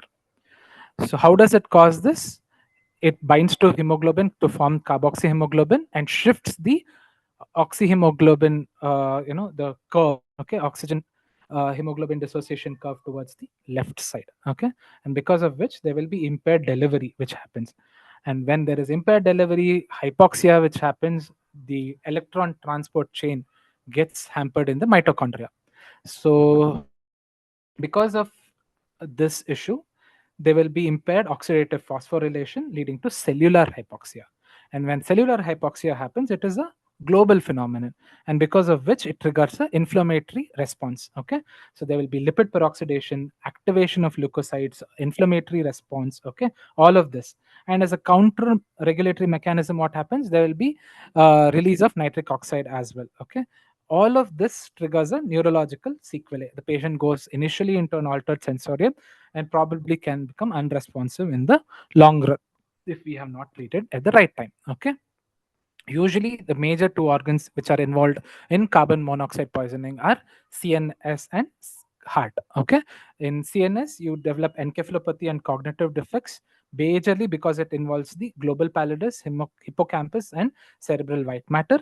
In myocardial issues, what we look in is ischemia, arrhythmia, and in the later phases of extreme hypoxia, because of lipid peroxidation, etc., the patient can develop cardiogenic shock.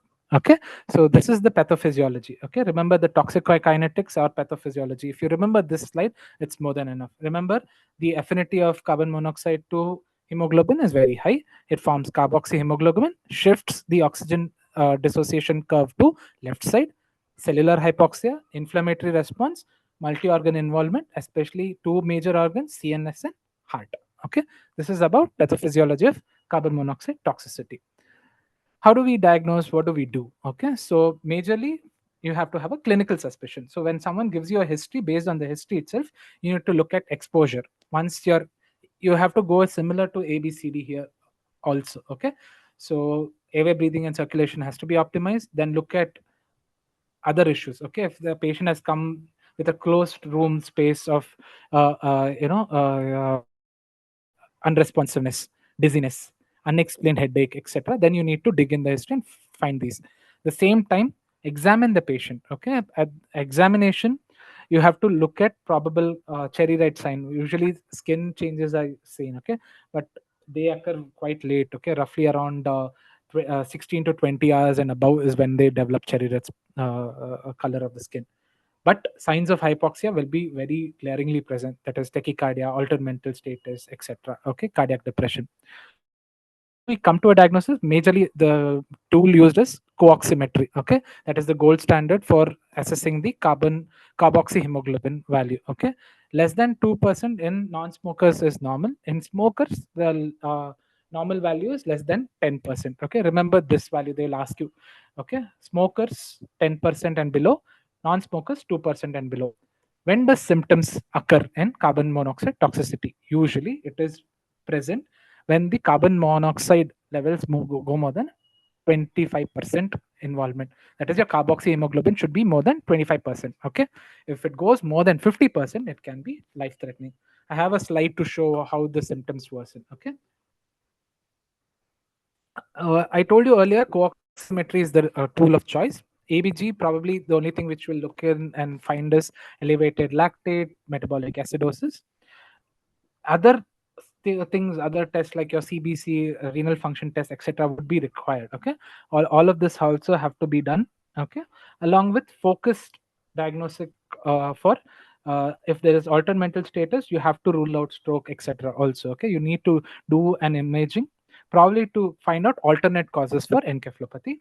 Cardia, definitely go ahead and do an ECG first and look for signs of ischemia. You can also use your echo. Okay, so I was talking to you earlier, more than 25% of carboxyhemoglobin, there is a high chances of symptoms occurring. And more than 50% of carboxyhemoglobin, definitely it will be detrimental and risky. Okay.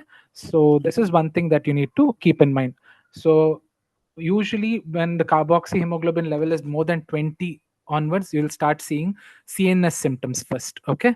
So CNS symptoms precede CVS symptoms. CVS symptoms usually occur at a higher carboxyhemoglobin rate, so roughly around more than 50. Okay, so that is when that starts worsening. Okay, so this is about the clinical examination of a patient with carbon monoxide toxicity. Coming to the treatment of carbon monoxide toxicity, majorly remember it under three headings. What do we do for gas exchange? What do we do about scavenging? What are the trial drugs which are available? Majorly, I told you what is the problem here: carboxyhemoglobin. That is the culprit here. That is because it has a higher affinity for hemoglobin. So first and foremost, try and give oxygen, 100% oxygen, non-rebreather, high flow oxygen therapy, etc. Okay. So remember, if you're giving only room air, the patient will take roughly around 4 to 6 hours to become normal. 100% oxygen, you can reduce the time limit to up 60 to 90 minutes. If you give hyperbaric oxygen at probably 2 to 3 atmospheres pressure, that can be reduced to 20 to 30 minutes. You can normalize the carboxyhemoglobin level less than 10%. Okay, so this is the main of management of carbon monoxide toxicity. Okay, so I told you earlier, oxygen therapy is the main pillar. Okay, so by giving 100% oxygen, probably you can control worsening issues of this patient to probably in 1 or 2 hours. Okay, if you have hyperbaric oxygen therapy, probably that has a good effect in reducing the timeline needed for treatment. Okay, I will talk about evidence for HBOT in the next slides. So indications for the use of HBOT or hyperbaric oxygen therapy is usually when the carboxyhemoglobin is more than 20%, or in pregnant patients if it's more than 50. Okay, why are we worried in pregnancy? Is because both mother and fetus are at risk. Okay, probably fetal hypoxia is what we're worried, and that's why we have a lower threshold for initiation of hyperbaric oxygen therapy. Okay, other places where it is required is cardiac dysfunction. Whenever you feel that carboxyhemoglobin is the issue for cardiac depression, associated shock, and arrhythmia, that is one of place. Persistent metabolic acidosis despite resuscitation and oxygen, that is another place where you can think about the use of hyperbaric oxygen therapy. So what does it do? It enhances carbon monoxide elimination, restores the mitochondrial function, reduces the risk of neurological sequelae. I told you earlier, what we usually do is give a 2.5 to 3 atmosphere pressure, okay, and then give multiple sessions of hyperbaric oxygen therapy. It's not this and continue it for a long period, probably 1 hour period or 2 hours period, something like that. Okay, it's a session of HBOT that we usually do. What it does is it gives 100% oxygen in a supraatmospheric pressure condition, like 2 or 3 atmospheres, wherein the time required to reduce the half-life of carboxyhemoglobin is reduced from hours to minutes. Here in HBOT, it will be reduced to around 30 minutes. Okay, so this is about HBOT.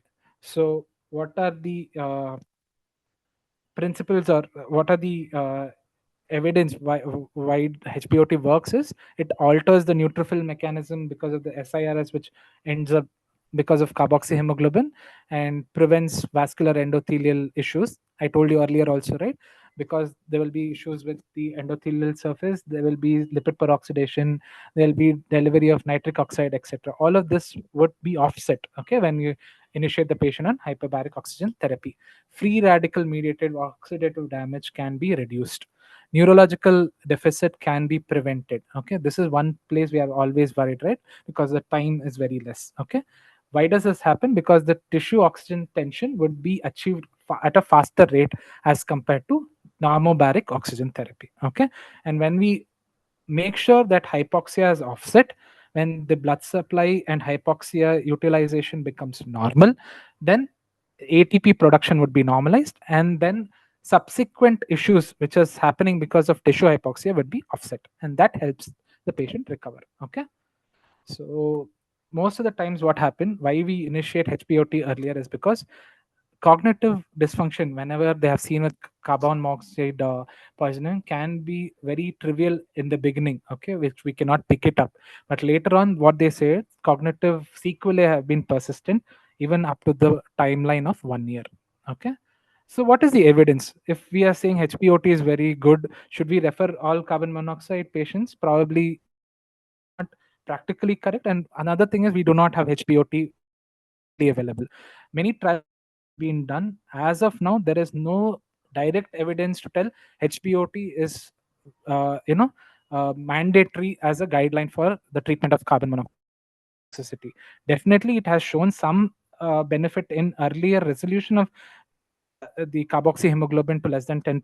By and large, it is plus minus right now. Okay, there are pro and anti trials. Okay, coming to the next treatment strategy, that is your scavenging therapies. These are still trial based. Okay, so similar to what we see in anesthetic drugs, like the and local anesthesia, etc., wherein we look at a link model, right? It is one of those things that we are looking at. Okay, this is also one way wherein a hemoprotein based scavenger, okay, is a small molecule which sequesters the carboxy hemoglobin. Okay, so what it does is it removes the carbon monoxide from the circulating hemoglobin, okay, and then removes it from the circulatory system. So this is where the therapeutics are going at molecular therapeutics. Okay, by and large, how can we do it? It is like a hemofiltration technique that they are trying to do it as of now. Okay, hemoadsorption techniques, I'm sorry. So by one thing you can remember is, along with the hemoprotein which I mentioned earlier, another thing is cyclodextrin. Okay, so cyclodextrin acts like a sink, okay, that helps to remove the carbon monoxide from the body. So oxygen therapy, carbon monoxide scavenging treatment. The pharmacotherapy associated with carbon monoxide toxicity is still in animal trials. Okay, still by and large there is no great evidence. Nothing more than oxygen is required. Rest of the treatment in carbon monoxide poisoning would be symptomatic care. Only in cases with patients with cardiac dysfunction, there is a role for levosimendan, but again, that is a case by case scenario. By and large, you have to treat all these patients like how you treat any case with encephalopathy or cardiac dysfunction, fluids, probes, etc. Okay, and proper cardiac monitoring. Okay. Uh, After looking at the focused treatment for carbon monoxide toxicity, then we talk supportive ICU care. I told you earlier, carbon monoxide toxicity is similar to a case of trauma. ABC always takes precedence. You have to do that. Watch for seizures. Look for silent seizures or non-epileptic status epilepticus. Okay. So all of this non-convulsive status epilepticus. I'm sorry. Okay. So all of these things you need to closely monitor. Patients are at a higher risk of developing cerebral edema, so neuroprotective treatment has to go on, especially when the patient becomes comatose.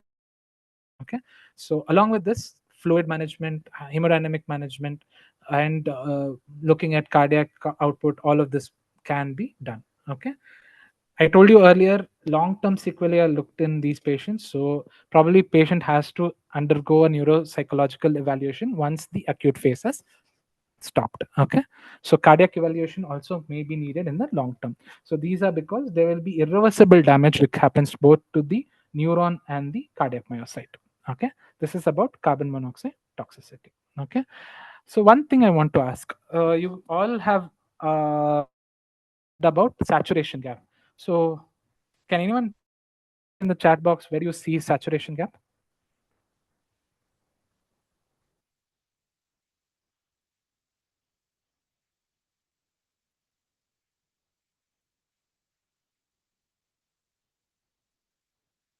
Okay. So Anshul has typed it as in carbon monoxide poisoning. Is there saturation gap in any other place that you see? Uh, Is there a role for saturation gap in carbon monoxide poisoning? Okay. Any heme think of using it? Okay. So, but saturation gap, you remember, it's the difference between the oxygen saturation measured pulse oximetry compared to the ABG calculated oxygen saturation, that is your AO2. It is SpO2 minus the SaO2. Usually, and it's more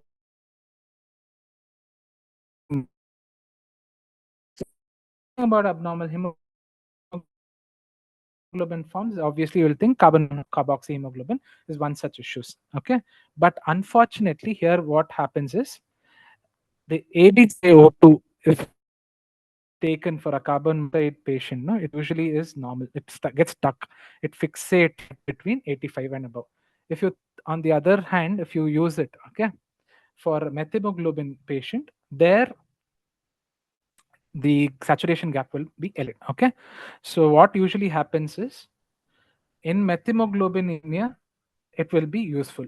That is because it will be higher, and there you can pick it up. But in carboxyhemoglobin, what happens? The pulse oximeter, right, can pick the wavelength in the same place. So not have a SaO2, which SpO2, which is low. It will get fixated as normal, or it will falsely show as high. Okay, so that is one of the reasons why the gap will not change. Okay, and it can be erroneous. Okay, I'll repeat myself. In carbon monoxide poisoning, the SpO2, the pulse ox, can be showing a falsely normal value or a higher value as compared to what actually is. Okay, so that is the reason it can be erroneous, and you might not see a saturation gap. Okay, whereas in methemoglobinemia, it drops, the saturation drops initially up to 88, 85%, and it fixes at that particular time. Okay, with this, based on the amount of methemoglobin, you can calculate the saturation gap. So the response to treatment with, methylene blue, you can see by saturation gap in methemoglobinemia, whereas in carbon monoxide poisoning, you do not have any role for saturation gap. Okay, so this is the practical tip I just wanted to remember. Am I clear about it? Okay, this is about carbon monoxide toxicity. Okay. So someone, I think so, Dr. Shriyari has answered. Thank you, Shriyari, about the role of prophylactic antibiotics in burns. Routinely, it's not recommended. Okay.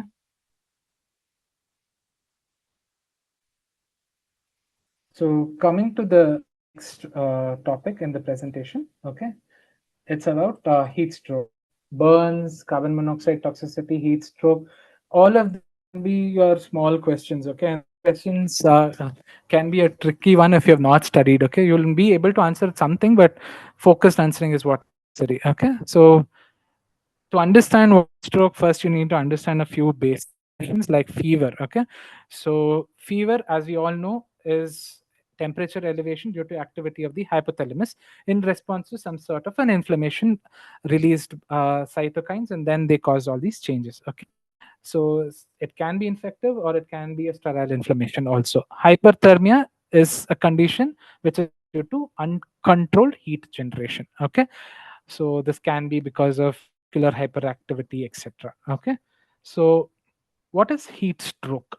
Okay, there is Japanese acute medicine classification or Buchama's definition for heat stroke. Okay, heat stroke is a disease caused by imbalance of heat generation versus heat clearance from the body without an primary underlying cause. Okay, the patient was absolutely normal. Okay, suddenly there will be a overproduction of heat wherein the body is unable to clear out that heat and the heat gets retained in the body.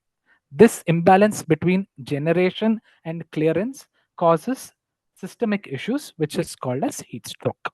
Okay, I'm repeating myself. It is a disease caused by an imbalance because of heat generation versus heat clearance from the body with a person without a primary underlying cause. How do we define it? Okay, clinically, it is defined based on temperature usually being more than 40 degrees Celsius or 104 Fahrenheit, presence of neurological manifestations like seizure, altered mental status, imbalance, or it can be caused primarily because of in the background of exertion or exposure. Okay, A, B will happen in the presence of C. Okay, so I told you earlier, Buchama's definition is what I discussed with you. There is another definition that is your Japanese Association of Acute Medicine and Heat Stroke working group criteria. Okay, basically there should be firstly an exposure. Okay, it is an acute event associated with some sort of increased muscular activity or exposure to heat. There's increased production, decreased clearance. Temperature of the body will be usually more than 40 degrees Celsius, okay, or 104 degree Fahrenheit, causing some sort of a CNS abnormality majorly, which is seizures, confusion, or probably imbalance. What Japanese system involved is other systems. Okay, here Buchama took only central nervous system, but they said that there might be acute kidney injury or DIC, which can also be present because of either hepatic or renal impairment present due to increased temperature. Okay, so this is about the definition for heat stroke. Okay, if you remember exposure history causing fever or temperature more than, don't cause fever, temperature more than 40 degrees Celsius or 104-degree Fahrenheit, causing neurological sequelae or organ failure. Organ failure, what all are there? ANS, coagulopathy, AKI. Okay, so this is one thing you can remember about definition of heat stroke. Is there a classification? Yes, probably it's one way to think about it. Is exertional or a non-exertional? So exertional is what I told you, rigorous physical activity, especially seen in soldiers, athletes, marathon runners, etc. Okay, these are the people who are prone to develop heat stroke. Okay, non-exertional are seen in patients with alcoholism, obese individuals. Okay, even with no physical activity, when they are exposed to some sort of heat atmosphere, they are also at a risk of developing heat stroke. So how do we manage heat stroke? Always remember, it starts with ABCs first. Start cooling the patient, look for organ failure, treat and prevent. Okay, that is what we go with management of heat stroke. So firstly, when you have higher temperature, altered mental status, evaluate the cause. Okay, you look at the history, and if these two are present, check your finger glucose test, rule out possibility of hypoglycemia causing altered mental status. Okay, look for electrolyte imbalances, do all your basic lab panels. Okay, always do cultures in these patients and look for intoxication as well. You need to rule out all of this, and heat stroke becomes a diagnosis of exclusion when all the other things which I told you earlier is ruled out. Okay, so why do we do a blood panel and all of this? Patient is basically, you need to rule out all of this, and then we come to a diagnosis of heat stroke based on ruling out criteria. So what is the first step? I told you ABC. After ABCs, it is cooling the patient. Cooling you can do by surface cooling or intravascular. You give the patient IV. Okay. So if the patient comes to your ER, if the ABCs are managed and the patient is still a little conscious oriented and able to maintain his airway, best possible thing is to immerse this patient in a nice bath if it is available. If you don't have it, use a body bag, put the patient in the bag, fill the bag with cold water, okay, and add some ice into it, whatever you have. If you don't have that, also probably better to cover this patient in multiple sheets, and then add ice into that. Okay, it's like a wrap, like a burger wrap which you see, right? It's something like that. That's why it's called as a tarp taco. Okay, so and this is one of the other ways you can do surface cooling. Okay, along with this, if you don't have any of this, try and put a lot of wet blankets on this patient and use convective methods like putting a fan, etc., to reduce the temperature. Okay, so it is called as an evaporative type of cooling. So what are the types of cooling? If you've understood all of this, it can be categorized as conductive cooling and an evaporative cooling. Evaporative cooling, I told you, put a blanket, use fan or air blower to reduce the temperature.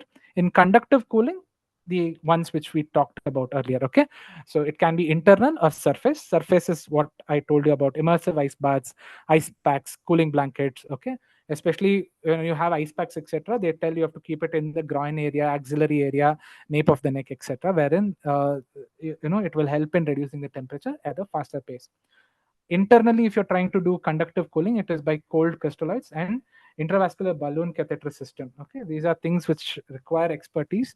The best thing is practically what we can do is cold crystalloids. Okay, so how do we do the cold crystalloids? Numerous studies have been done wherein they use chilled crystallite, that is a temperature between 0 to 4 degrees Celsius, to reduce the core body temperature roughly to around 1 degree centigrade per liter of crystalloid. Okay, so if you're giving it at a 30 to 40 ml per kg, it will cause around 2 degrees Celsius drop. Remember, for heat stroke, IV, if you're giving cold crystalloids, one, the temperature of the crystalloid should be between 0 to 4 degrees Celsius. What do you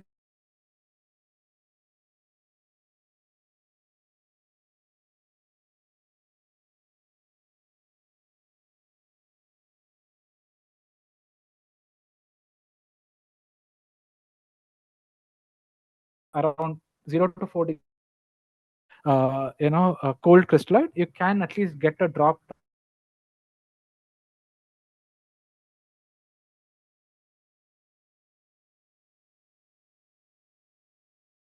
Evaporative cooling, conductive cooling. In conductive cooling, do internal cooling, surface cooling. Do whatever is possible, but always keep a watch on the temperature. Okay, that is what is the ultimate goal in heat stroke. Okay, like how we talked about oxygen therapy and carbon monoxide, each issue has its pillar of treatment, and pillar of treatment for heat stroke is cooling. Okay, so what do we do? When we do all of this, you need to monitor. That is the most important target that we are having. Okay, so what the best way, okay, so is to use a esophageal probe or a bladder probe. Okay, to check the temperature when if it is available. Rectal temperature monitored, but usually it has a lag time. Okay, so one thing you need to remember. Okay, what are the temperature goals? Okay, so try and achieve the drop in temperature to roughly around 30 Celsius within 1 to 2 hours, or as rapidly as possible. Okay, whenever it is there, it is always possible the patient can switch back to hypothermia as soon as you stop this. So you have to keep a watch this patient and always monitor to prevent any okay. Overshoot can be two things. Once when you have stopped, it can go back to more than 40 degrees, or if you have given too much of cooling, it can drop below 36 degrees. Okay, both are detrimental, so you have to be very careful and have a close monitoring. More close monitoring is only possible when you have an accurate system of monitoring for temperature. Okay, always whenever this is present, first 6 hours is what is mandatory to have temperature monitoring, but it's always better to have it up to 24 hours. Okay, so what are the organ dysfunctions which we see in heat stroke? It can be rhabdomyolysis, hepatic failure. Okay, it can be as bad as requiring transplants. Okay, so we have to be very careful when we're looking at patient can present with acute fulminant hepatic failure. Okay, seizures, aspiration pneumonia, stress induced cardiomyopathy, arrhythmias, etc. These are the organ dysfunctions which are associated with heat stroke, along with coagulopathy, hypoglycemia, hyponatremia. Okay, so management is symptomatic care. Okay, so initially you have to closely monitor temperature, look for dyselectrolytemia, look for hypoglycemia, watch for coagulopathy, monitor GCS, rule out non-convulsive status epilepticus, okay, neuroprotective measures, IV hydration. All of this is the supportive care that has to be looked into. And if at all any of these happens in the due time, if their patient is not responding, next subsequent care should be done as per routine principles for that particular organ failure.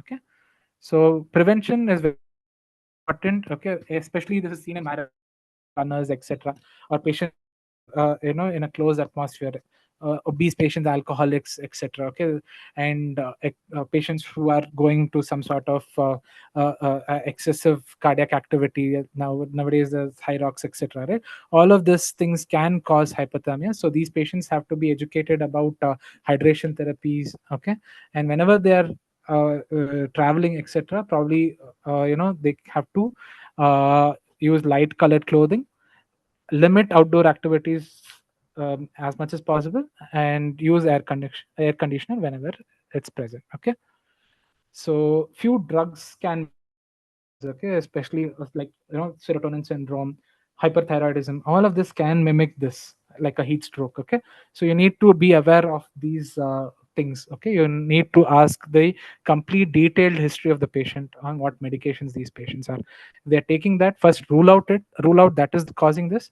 and then if it is there, probably these medicines have to be altered. So this is about heat stroke. Any questions until now? So by and large, I have completed most of the topics related to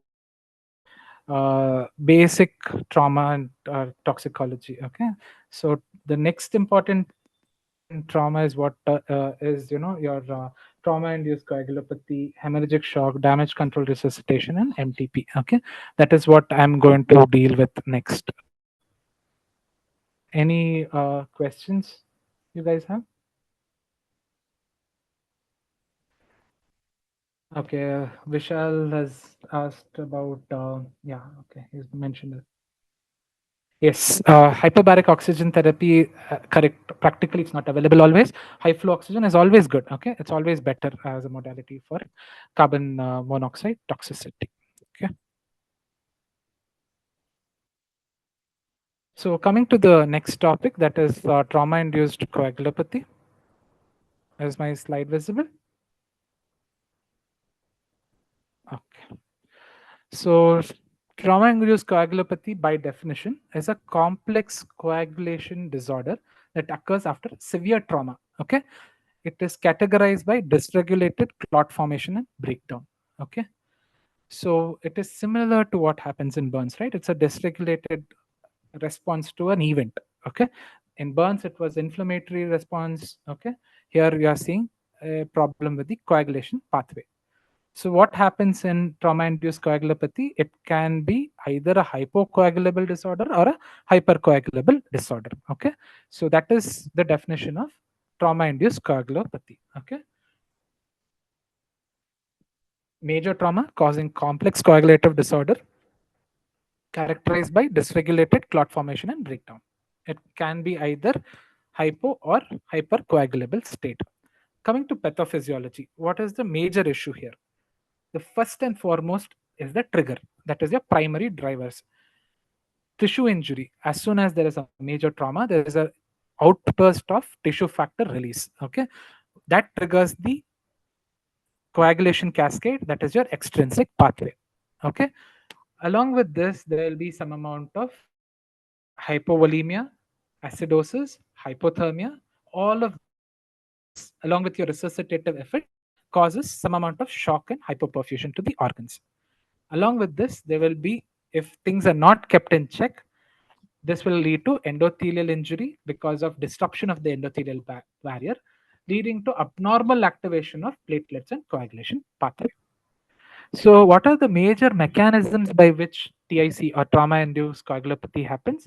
It can be hyperfibrinolysis. Okay, that is excessive tissue plasminogen activator presence, which breaks down the fibrin clots.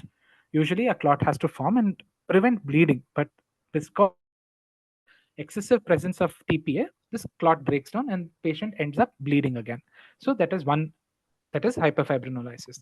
The second one is platelets are present but they are dysfunctional. Okay, sometimes the number can be normal, or some on the other hand it can be reduced as well. Okay, so this is one more reason why there can be trauma induced coagulopathy. Majorly when we are talking about platelets in trauma, it can be dilutional thrombocytopenia. That is usually in the second half phase when you have resuscitated the patient with some amount of resuscitative fluids. It can be your crystalloids, blood, or a combination of both. The other mechanism is coagulation factor depletion. Okay, it leads to a DIC like state. Along with this, there will be an inflammation thrombosis crosstalk. Okay, there will be complement activation and inflammatory pathway which gets exacerbated, and that is one reason where you will see a hyperfibrinolytic pathway. Okay, I told you it can be both bleeding type, clotting type, right? So sometimes because of this crosstalk, what happens, there will be a clotting type of trauma induced coagulopathy which can also be present. If we don't check all of this, the patient can end up in the lethal triad of death, which is characterized by hypothermia, acidosis, and coagulopathy. Okay, so remember this part. Okay, this is basically about pathophysiology of trauma-induced coagulopathy. I'll put in another slide which will help you understand. Okay, this, if they ask you about this, start about major trauma. There'll be three major problems. Okay, one is the shock, bleeding, tissue damage. Okay, tissue damage causes endothelial activation, neurohumoral activation.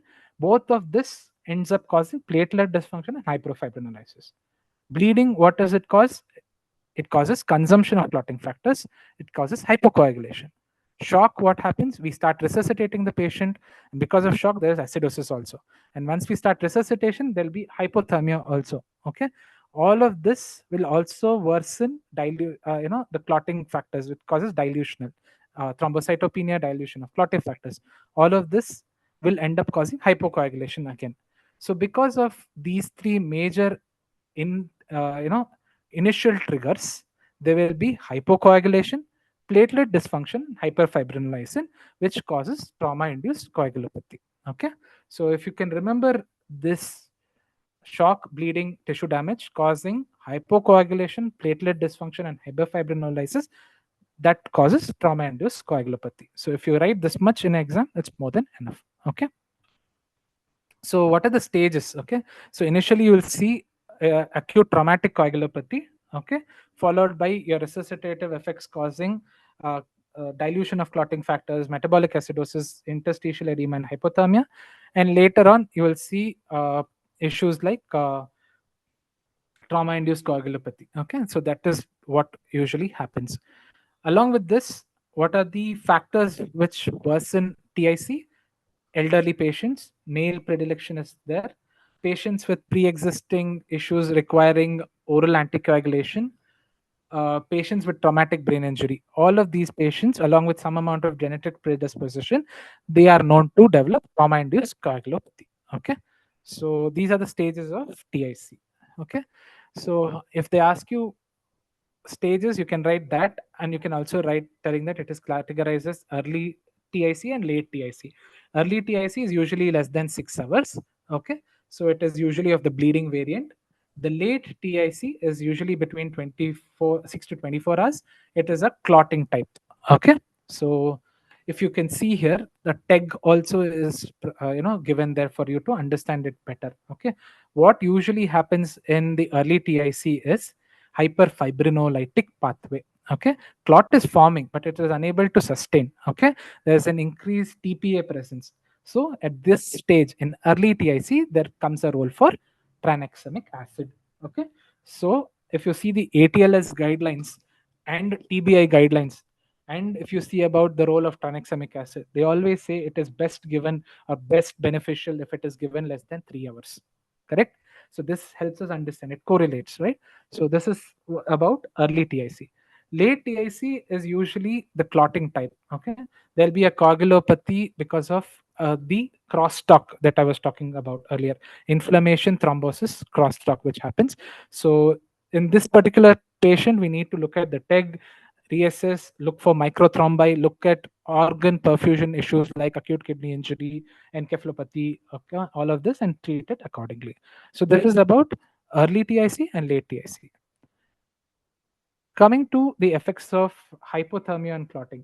Till now, we were talking only about resuscitative effects, tissue factors, shock, bleeding, etc. But we told lethal triad of death usually has two other important things, one of which is hypothermia, correct? What does hypothermia do for clotting? So, whenever there is a bleeding which happens, the coagulation cascade is activated. And this cascade of enzymes are temperature sensitive. Usually, they're best in action when they are working at the temperature of 37 degrees Celsius. Okay. If there is hypothermia, okay, say it drops to less than 36 degrees Celsius, it's between 33 to 36, that is a moderate hypothermia. 50% of your enzymatic activity will be lost. If it drops below 30%, there will be bleeding type of a coagulopathy, which can be seen. It is majorly because enzymes are not working. Okay, so one of the drawbacks of TEG is this. If you feel that the TEG is normal but the patient is still bleeding, please look at the temperature of the patient. Okay, one of the drawbacks is TEG always normalizes the temperature, then check the enzymes activity. Okay, here, whenever you're having a bleeder present, look at this as well. Okay, because temperature also adds to the enzymatic machinery's functionality. Okay, factor 7a, which is the earliest factor to get depleted, or the a factor which has the shortest half life, is the most vulnerable one. Okay, and it is highly temperature sensitive. If this is not present, the rest of the clotting cascade would not work properly. Okay, so this is the role of hypothermia on clotting. Coming to platelet function, what happens? Similar to what we see in enzyme machinery. Whenever there is hypothermia, adhesion of platelets, production of thromboxane, okay, and the aggregation of platelet, all of this would be reduced. Okay, what happens in hypothermia is the possibility of this getting delivered to the liver and the spleen for sequestration becomes higher. Okay, so this is one thing that we need to remember about the effects of hypothermia on the clotting mechanism. What happens to fibrinolysis? Okay, in fibrinolysis, again, plasmin activity is not very much affected. Okay, so majorly clot breakdown does not happen. The clot itself is not formed. That is what is the major issue. But on the same time, okay, if the temperature is too low, if the clotting factors, the quality is not good, that itself can cause a breakdown, and that can result in fibrinolysis. Okay, so if someone asks you a question on what are the effects of hypothermia on clotting, answer then on three headings. Okay, so any clotting, you have to talk about clotting factors first, that is your temperature dependent enzymatic kinetics. Next, after clotting factors, you have to talk about platelet function, correct?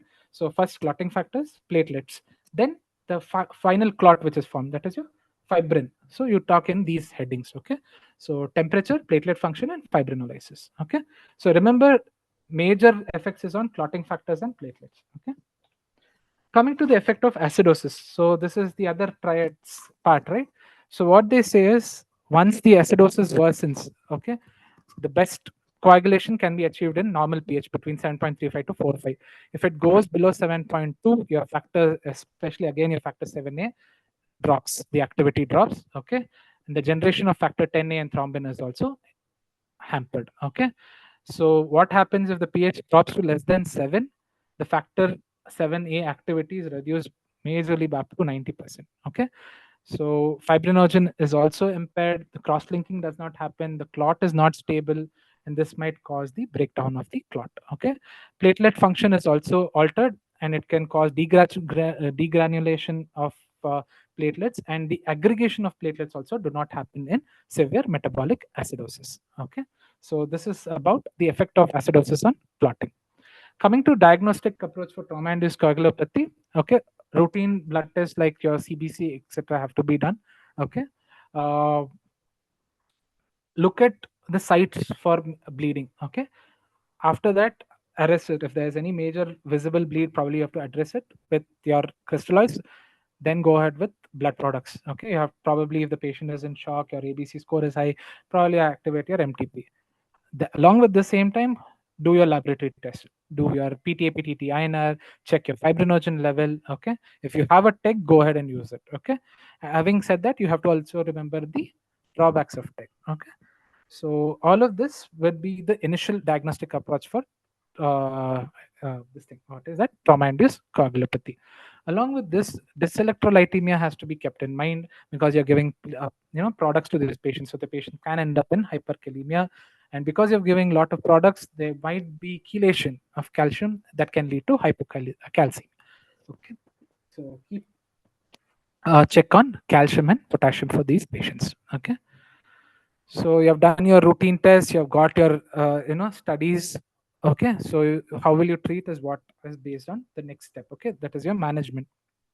So next question is, if TEG is present, ROTEM is present, is it anyway superior to your coagulation testing? As of now, IACTIC study did not show that is superior over the other.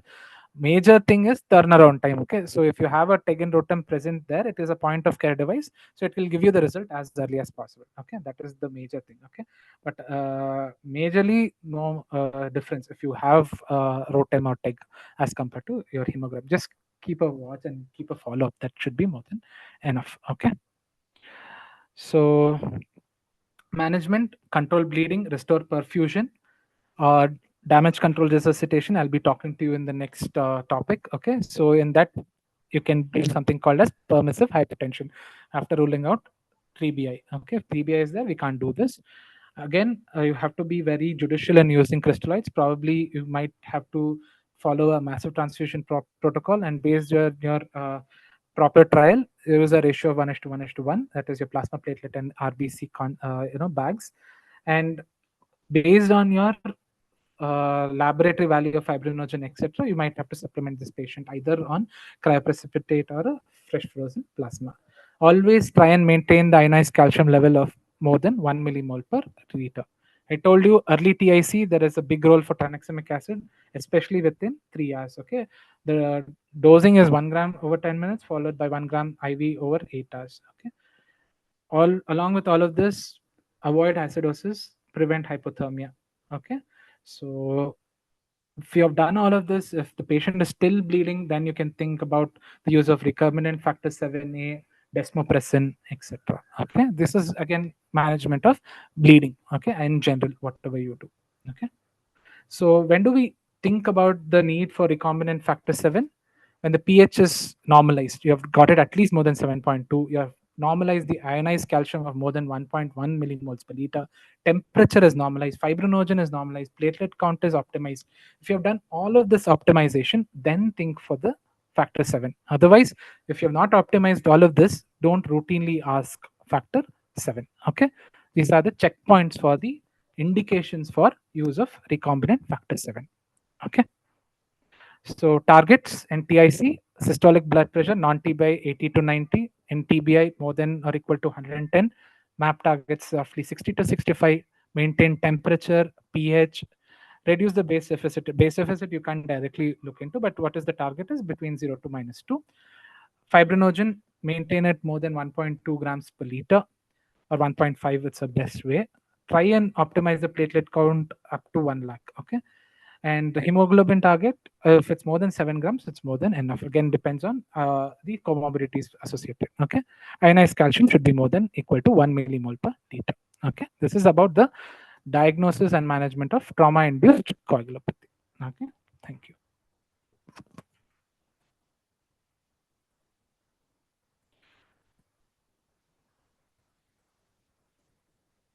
Any questions in this?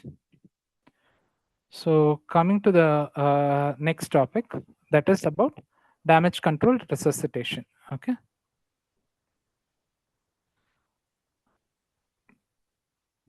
so is my slide visible? So damage control resuscitation is a systematic approach used to manage severely injured patients, particularly those with life-threatening hemorrhage, to optimize survival by addressing the lethal triad of trauma, that is your hypothermia, acidosis, and coagulopathy. This concept is rooted in minimizing further physiological stabilize the patient for a definitive type of care. Okay, it's like buying time. Okay, so that is the whole understanding of DCR. Okay, you are looking at addressing the most life threatening hemorrhage at the earliest, try to prevent the lethal triad of death, stabilize the vitals, and then take the patient for a definitive care. Okay, so it's a stepwise approach. So what does DCR encompass? It has permissive hypotension, minimizing the use of crystalloids, a protocolized transfusion, and hemostatic resuscitation. Okay, this is what we look in damage control resuscitation. So remember, in pathophysiology, what usually happens in DCR is there will be first hit and second hit. Okay, the first hit is the SIRS, which is usually because of the serious injury which happens. Okay, injury, that is trauma, causes SIRS, that causes activation of the immune inflammatory system. The second hit is what we are worried about. Okay, the second hit can be iatrogenic. Okay, when does that happen? It is because of uncontrolled physiological disequilibrium. Okay, that can be because of our IV fluids, it can be because of hypothermia, etc. Okay, or else sometimes it can be a sequelae of the primary insult itself. Okay, so these two things can push the patient into trauma-induced coagulopathy, or can push the patient into lethal triad of death. Okay, that has higher mortality. So this is basically the underlining need for damage control resuscitation. So the next question will be, in when and in whom we initiate DCR. Okay, so in patients with major trauma, okay, firstly we need to look at patients whether they have major trauma. You've analyzed whether the patient is in a red zone, yellow, or green zone. Then you triage this patient and transport this patient. Firstly, you do a damage control resuscitation or a damage control surgery, then optimize the hemodynamics. Hemostatic resuscitation would be done. Then you plan and do a definite surgery. Okay, so this is where we do. Okay, lastly, we have the reconstructive surgery. These are the phases of DCR. Okay, so coming to damage control approach, it can be anatomical injury or it can be a physiological derangement. Okay, so the question I asked you earlier, where and in whom? Okay, I'm sorry, the earlier slide came in as a googly. Okay, it was the phases of DCR which you saw. Okay, starting from triaging, DCR, okay, hemostatic resuscitation, definitive, and rehabilitation. Okay, and coming to the question of whom to do it, you have to look at two things. Okay, one is the anatomical parameters, another one is physiological parameters. If you cannot remember this, I have another slide where you can remember it in total. Okay, patients with an injury severity score of more than 36 warrant DCR. Patients with penetrating abdominal or chest injuries warrant DCR. Unstable pelvic fractures, long bone fractures, head injury, truncal hemorrhage, or amputation. All of these patients would require damage control resuscitation. Patients with physiological derangement, okay, especially leading to excessive tachycardia, absent radial pulse, with any other type of injury, also might require damage control resuscitation. So what I talk about physiological parameters are patients who do not have the above anatomical derangements but still have signs of hemodynamic instability. In those patients also you can initiate DCR. Okay, so none of these criteria should be used as an isolation. It should be on a case by case scenario, and most of this you can remember looking at the clinical presentation of the patient. So what is the changing paradigm in management of a patient with trauma and DCR? Here the ABC becomes CABC. Okay, that is, the most important thing is you have to address the catastrophic hemorrhage which is happening to the patient, because in the meanwhile you're doing all the other resuscitative effects but you have not addressed the leaking patient. Okay, so if you have not plugged the hole there, probably this patient will bleed out and exsanguinate to death. Okay, so that's the reason they say if there is a compressible hemorrhage, especially from an extremity, that would rapidly kill the patient, start with addressing that along with your ABC approach. Okay, so it should happen in a simultaneous process. So it is a team based approach, and in team based approach, start with the catastrophic hemorrhage in tandem with your ABC. So that is a part of damage control resuscitation. Okay, so how do we do that? You can use field dressing, tourniquets, hemostatic agents, sometimes even riboa. Okay, so these are the things that you can do to avoid a catastrophic hemorrhage. Okay, so coming to the role of radiology in this, so what do?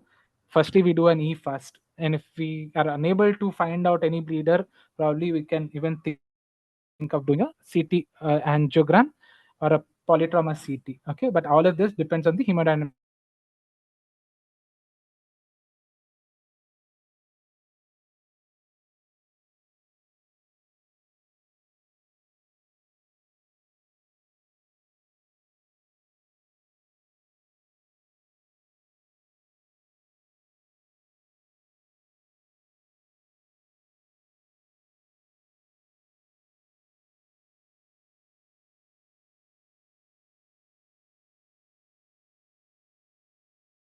This meeting is being followed recorded. by an angioembolization plus or minus depending on an active leak. Okay, this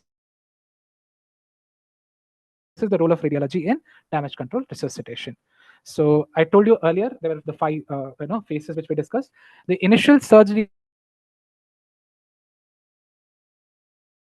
It can be anywhere between 24 to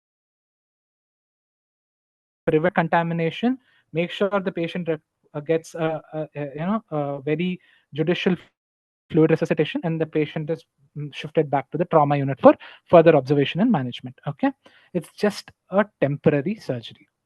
The second phase is the ICU resuscitation phase, wherein we have to optimize the hemodynamic targets. So avoid your lethal, prevent your lethal triad of death or your diamond of death, that is your hypocalcemia as well. Okay, so all of this have to be kept in mind. Optimize end organ perfusion, prevent acute kidney injury, ventilate the patient if required. Okay, all of this has to be addressed in phase two. Definitive surgery is usually after we have stabilized the hemodynamics. It can be anywhere between 24 to 48 hours period. Okay, so permissive hypotension is a part of damage control resuscitation, especially in the first 6 to 12 hours period. What do we do this? Usually we maintain a lesser systolic blood pressure target. All of these patients who have trauma do not warrant permissive hypertension. I'll be talking to you about the limitations for the use of permissive hypertension. Why do we do this? Firstly, it is to limit the blood loss. Along with that, they also say that a clot which is formed, if at all there is a fluctuation in blood pressure which happens in these patients, can cause dislodgement of cause clot and further bleeding. So this is major reason why they think that permissive hypotension is the best way forward in damage control resuscitation in the early phase. Okay, so what is the target blood pressure? You target the target, a BP between 80 to 90 millimeters of mercury in patients without traumatic brain injury. Okay, if it's TBI, probably have to have a higher target, that is 110 millimeters of mercury. Okay, why higher? It's very straightforward. You have to maintain the cerebral perfusion pressure. Okay, so, what are the challenges associated with permissive hypotension? Always you're compromising vital organ perfusion. Watch for oliguria, anuria, AKI, shooting up of liver enzymes. Okay, probably you can't feed the patient, obviously. And if it is a gut injury, again, a lot of issues related to gut translocation of bacteria. All of this is possible. Okay, these are the challenges associated with permissive hypotension. The other thing is patients with elderly age group, chronic comorbidities, which is uncontrolled, especially IHD, CKD, they may not tolerate this, permissive hypertension, and that can further worsen their organ failure. And as you all know, in TBI, it's a contraindication. After permissive hypertension, the next important thing is balanced fluid resuscitation. That is the component of damage control resuscitation. What do we do this? Avoid excessive fluid overload in these patients. Okay, have a close watch. Okay, a goal directed therapy with your hemodynamic parameters is necessary. After 1 liter of crystalloid therapy in trauma, better to use your blood products. Okay, so things like your ABC score, shock index, etc., would be a trigger factor. Okay, or else you can also use your ATLS hemorrhagic shock algorithm for initiation of your MTP protocols. Okay, so remember, this is a patient who is sick. This is a patient who is bleeding. This is a patient who is going to have multi-organ failure. Okay, so you need to prevent adverse effects of your resuscitation. That is what is the goal of balanced fluid resuscitation. Okay, in the meanwhile, with permissive hypertension, you have to maintain the intravascular volume. Okay, optimize coagulation factors, check in for derangements like hypothermia, hypo uh, hyperkalemia, hypocalcemia, and metabolic acidosis. Okay, all of these are metabolic derangements associated with fluid therapy and damage control resuscitation. Okay, so dilutional coagulopathy is the major problem along with hypothermia, which we see with excessive fluids. Okay, and along with this, you should have a proper ratio, that is 1:1:1, based on your proper trial and prompt trial. Okay, so that is one thing. Early use of blood products, that is the best way forward in DCR. Okay, calcium replacement is similar to what I discussed with trauma induced coagulopathy. Okay, I told you earlier as well when we were discussing about fluid resuscitation, especially in burns. Okay, similar to that is what happens here as well. Okay, excessive fluid can lead to compartment syndrome, initially abdomen, or it can be a polycompartment syndrome. Okay, so targets is similar to what we saw earlier on. Okay, so you need to maintain a map more than 60 to 65, urine output of more than 0.5 to 1 ml. Calcium should be more than 1, prevent coagulopathy. Okay, and try and normalize the lactate. Okay, these are the targets which we usually see with balanced resuscitation or damage control resuscitation. uh, Crash 2 proper trial. Proper trial is for your blood products. Crash 2 evidence is for a tranexamic acid, early tranexamic acid. Okay, all of this can also reduce the use of blood products, right? So that is how it is. And coming to per se, what is the evidence for damage control resuscitation? There's one trial called as by Mattox et al. In 2017. Okay, so in which they looked at patients with military wounds. Okay, they said early balance resuscitation and rapid hemorrhage control had better outcomes. So this is majorly where we have the data from. Okay, that is your military backgrounds. Okay, that's about your damage control resuscitation. Okay, thank you. So you can write the same targets which I mentioned in trauma-induced coagulopathy for damage control resuscitation. Okay.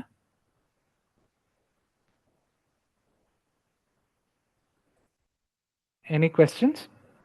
Okay. I don't see. I'm coming to the last talk for today. Okay.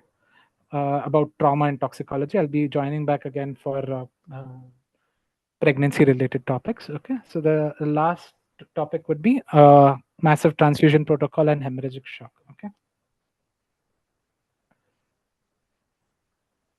So hemorrhagic shock is a life-threatening condition resulting from significant blood loss, leading to inadequate tissue perfusion and oxygenation. Okay, so it is characterized by hypovolemia, reduced cardiac output, and cellular hypoxia, leading to impaired organ function, potentially leading to death. Okay, if not checked at the right time. So if you remember this heading, it's more than enough. So what are the key features? Usually in hemorrhagic shock, there is hypovolemia, that is because of decreased circulating volume, which causes hypotension. Okay, and that will in turn cause tissue hypoxia. Okay, tissue hypoxia in turn can lead to metabolic acidosis.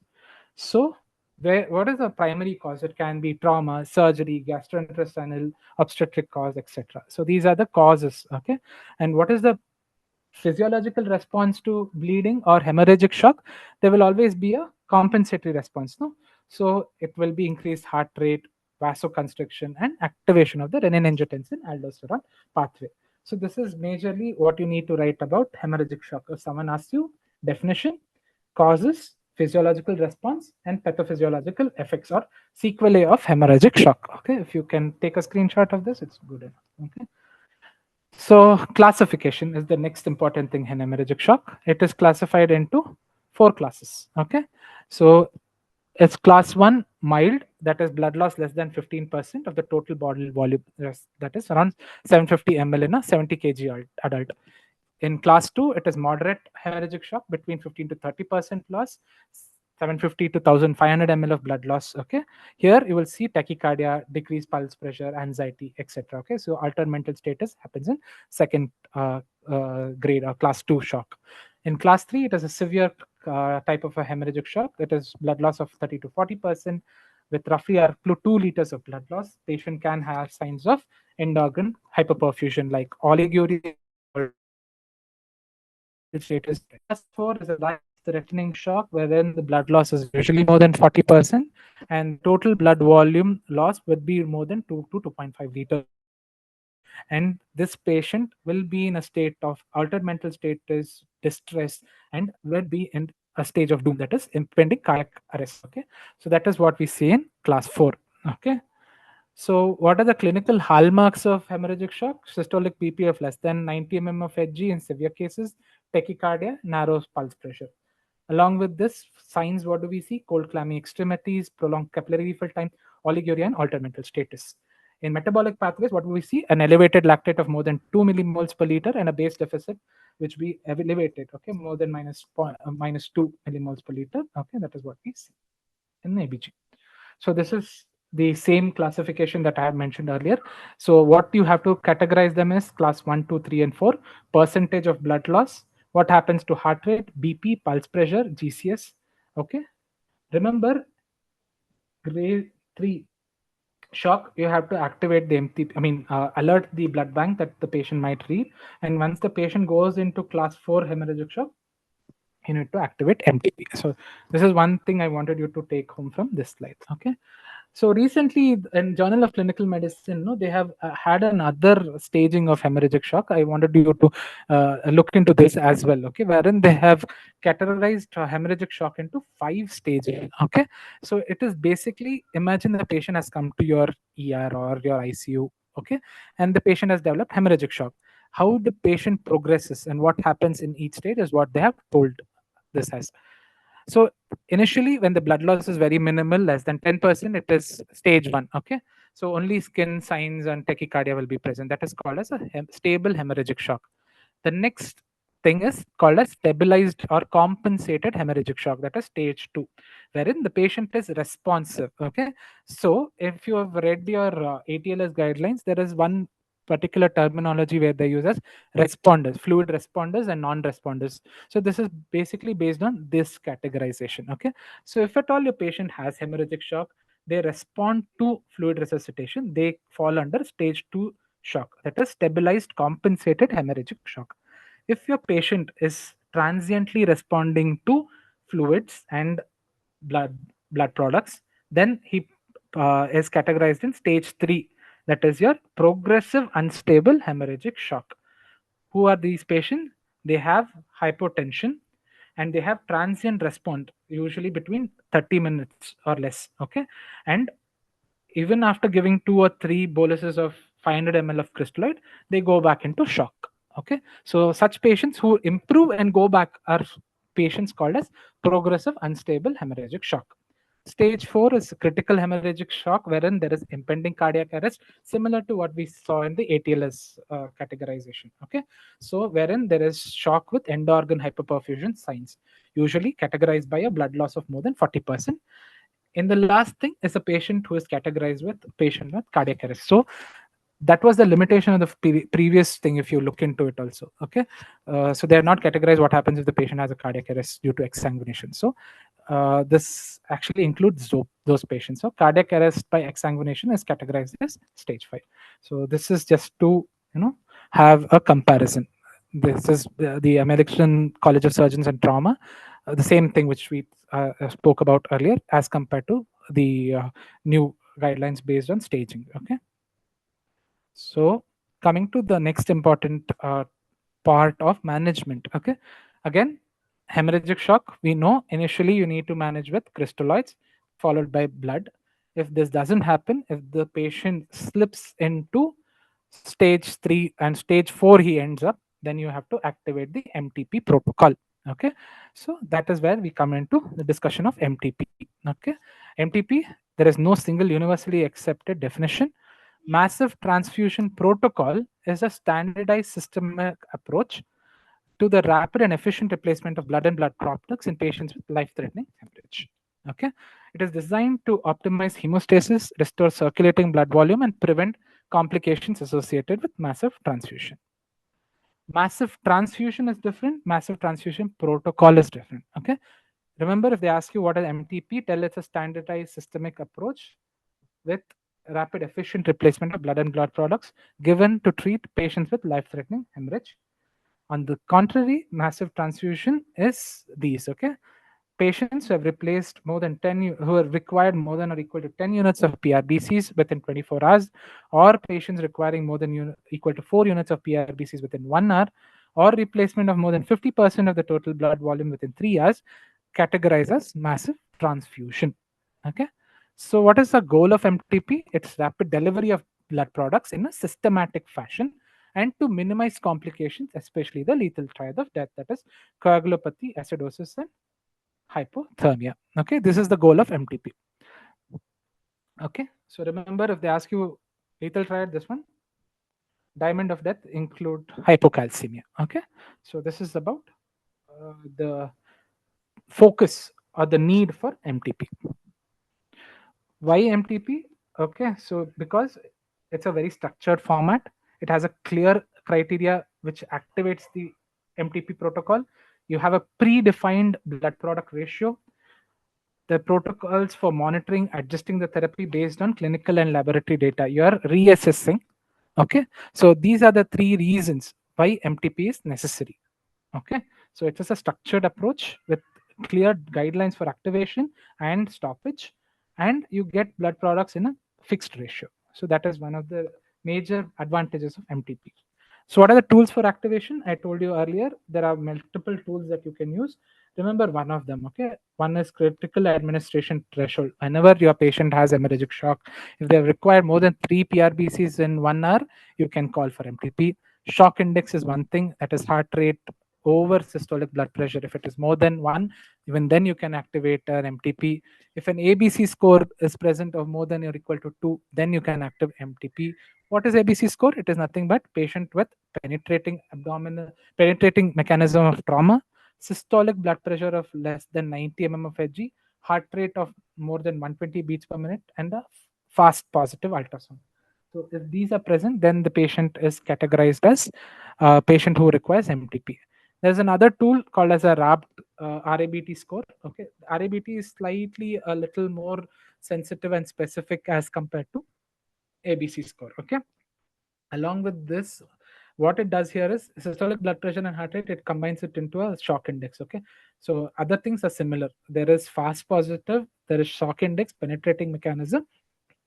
Only other additional thing that we correlate is pelvic fractures. Okay, pelvic fractures are notorious to cause concealed hemorrhages. Okay, so concealed hemorrhage is one thing which can be easily missed. Okay, especially when you're doing a fast as well. Okay, so in such cases, that is the reason it is mentioned as a separate entity in RABT. Okay, so what are the 7 T's of trauma resuscitation? You should have a trigger plan. It's a team-based approach. Early use of tranexamic acid, test hourly, achieve the target, prevent hypothermia, and terminate the code when stabilization has occurred. What are the steps? It's 6 steps. Okay, so you identify based on your scoring systems. Okay, you have a clinical judgment, activate it, talk to your transfusion officer or a blood bank. Then step 3, and you will check for your clotting parameters. You send the CBC, everything. Okay, LFT is supposed to be done. Your fibrinogen value has to be done. Okay, and coagulation parameters.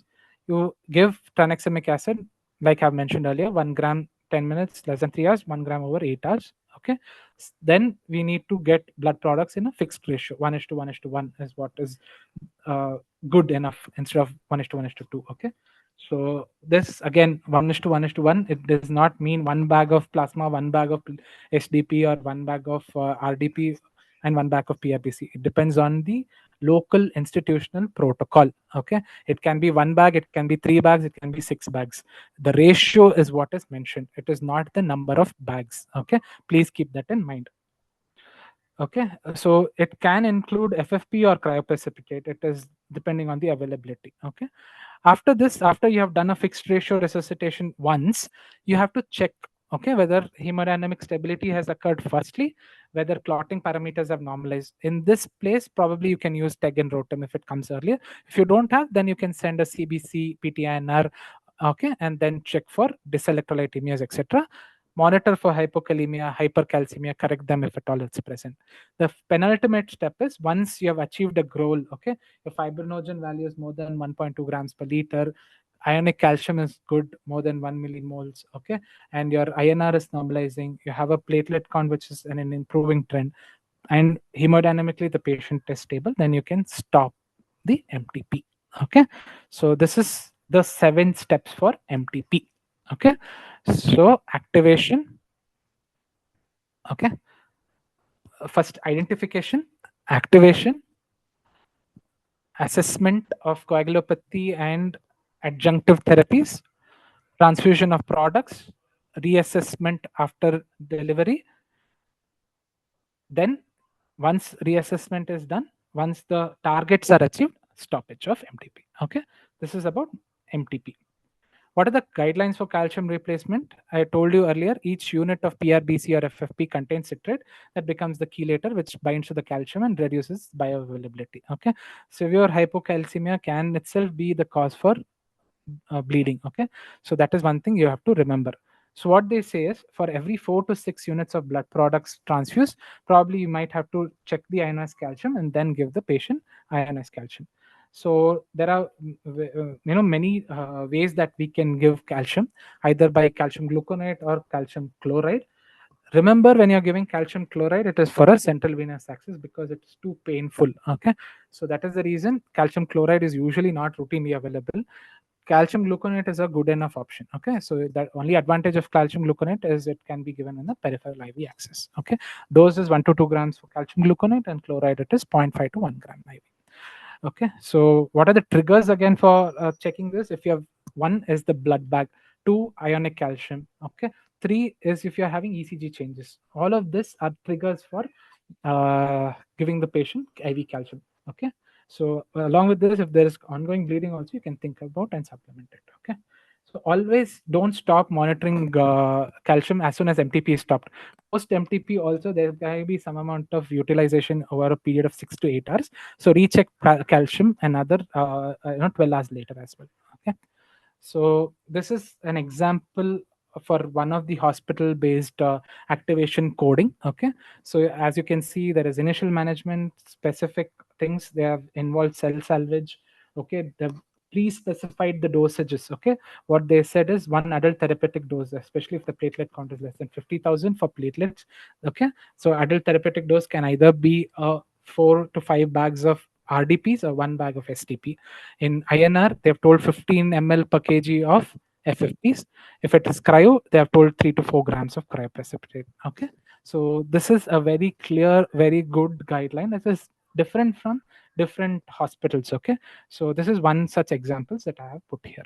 Okay, recombinant factor 7, I told you earlier also. Okay, always make sure no acidosis, no hypothermia, blood products are normal, platelets are normal, and your clotting factors are okay. Only then lastly you give recombinant 7. Otherwise, routinely don't use recombinant factor 7.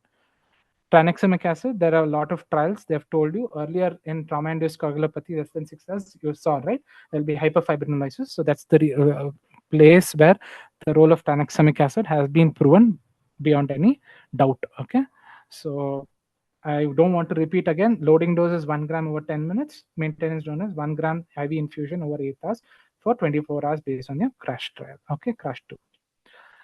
So evidence for tranexamic acid, please remember MATRIS trial, crash 2 trial. Okay, these are most important.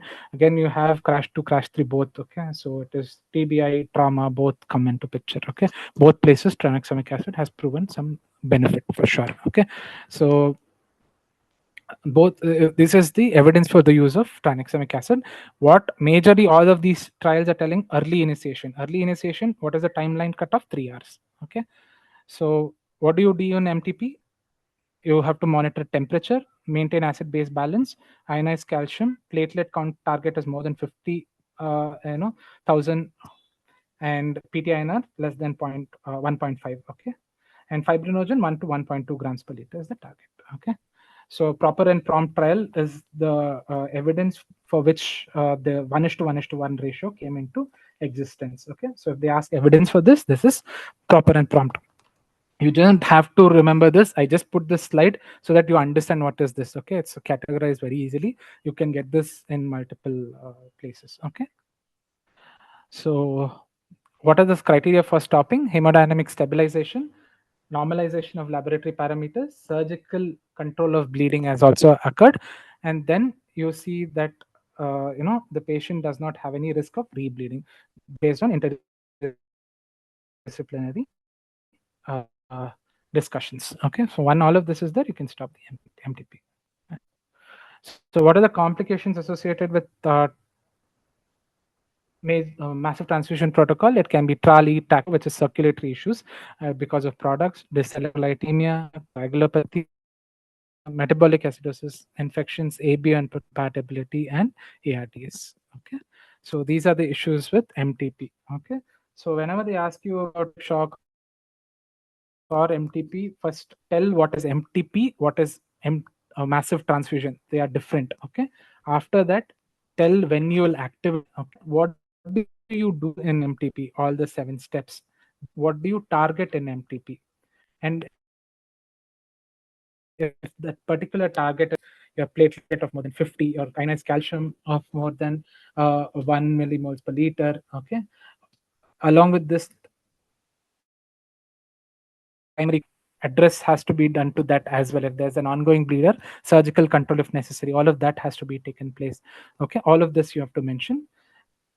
And after all these things, you have to tell that we can stop MTP. And later on, you talk about complications. Then you talk about adjuncts in MTP, that is your tranexamic acid. Write the evidence. Then you talk about what is the rationale of using 1:2. Okay, so this is how you answer a question about massive transfusion protocol. Okay, thank you.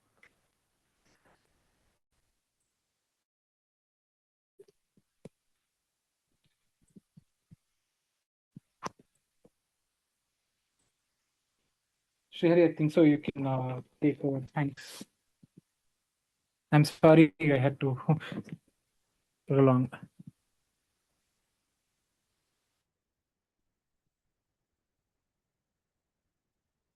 Okay, the slide visible?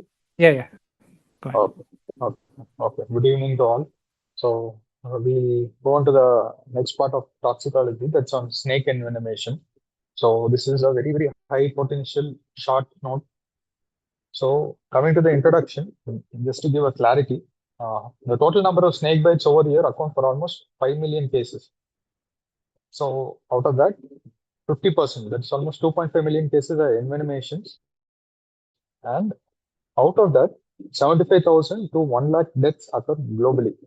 So, with respect to India, the highest reported deaths are in UP, Bihar, and Andhra Pradesh. So, 3 families of venomous snakes are there, which are of clinical importance in Southeast Asia, which all of you need to know about. One is the Elapidae. So, the basic thing about them is they have small fangs. So, the 2 common species are Indian cobra, that is Naja Naja, and crate, that is Bangar species. So the features are they have short fangs, they have a less triangular head, and they have large scales. So these are the 3 differentiating features for elapids. And commonly they are associated with neurological signs and local reactions.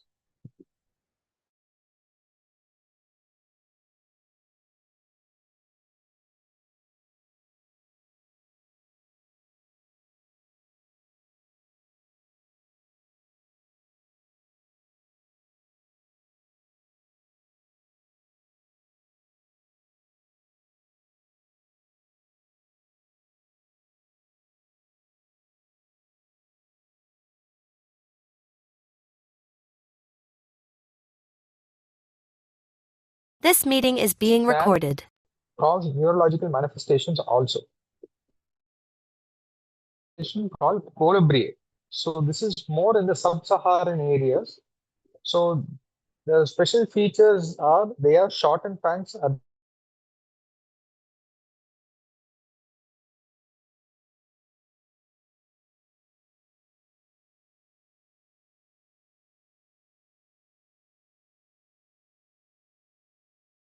of snakes.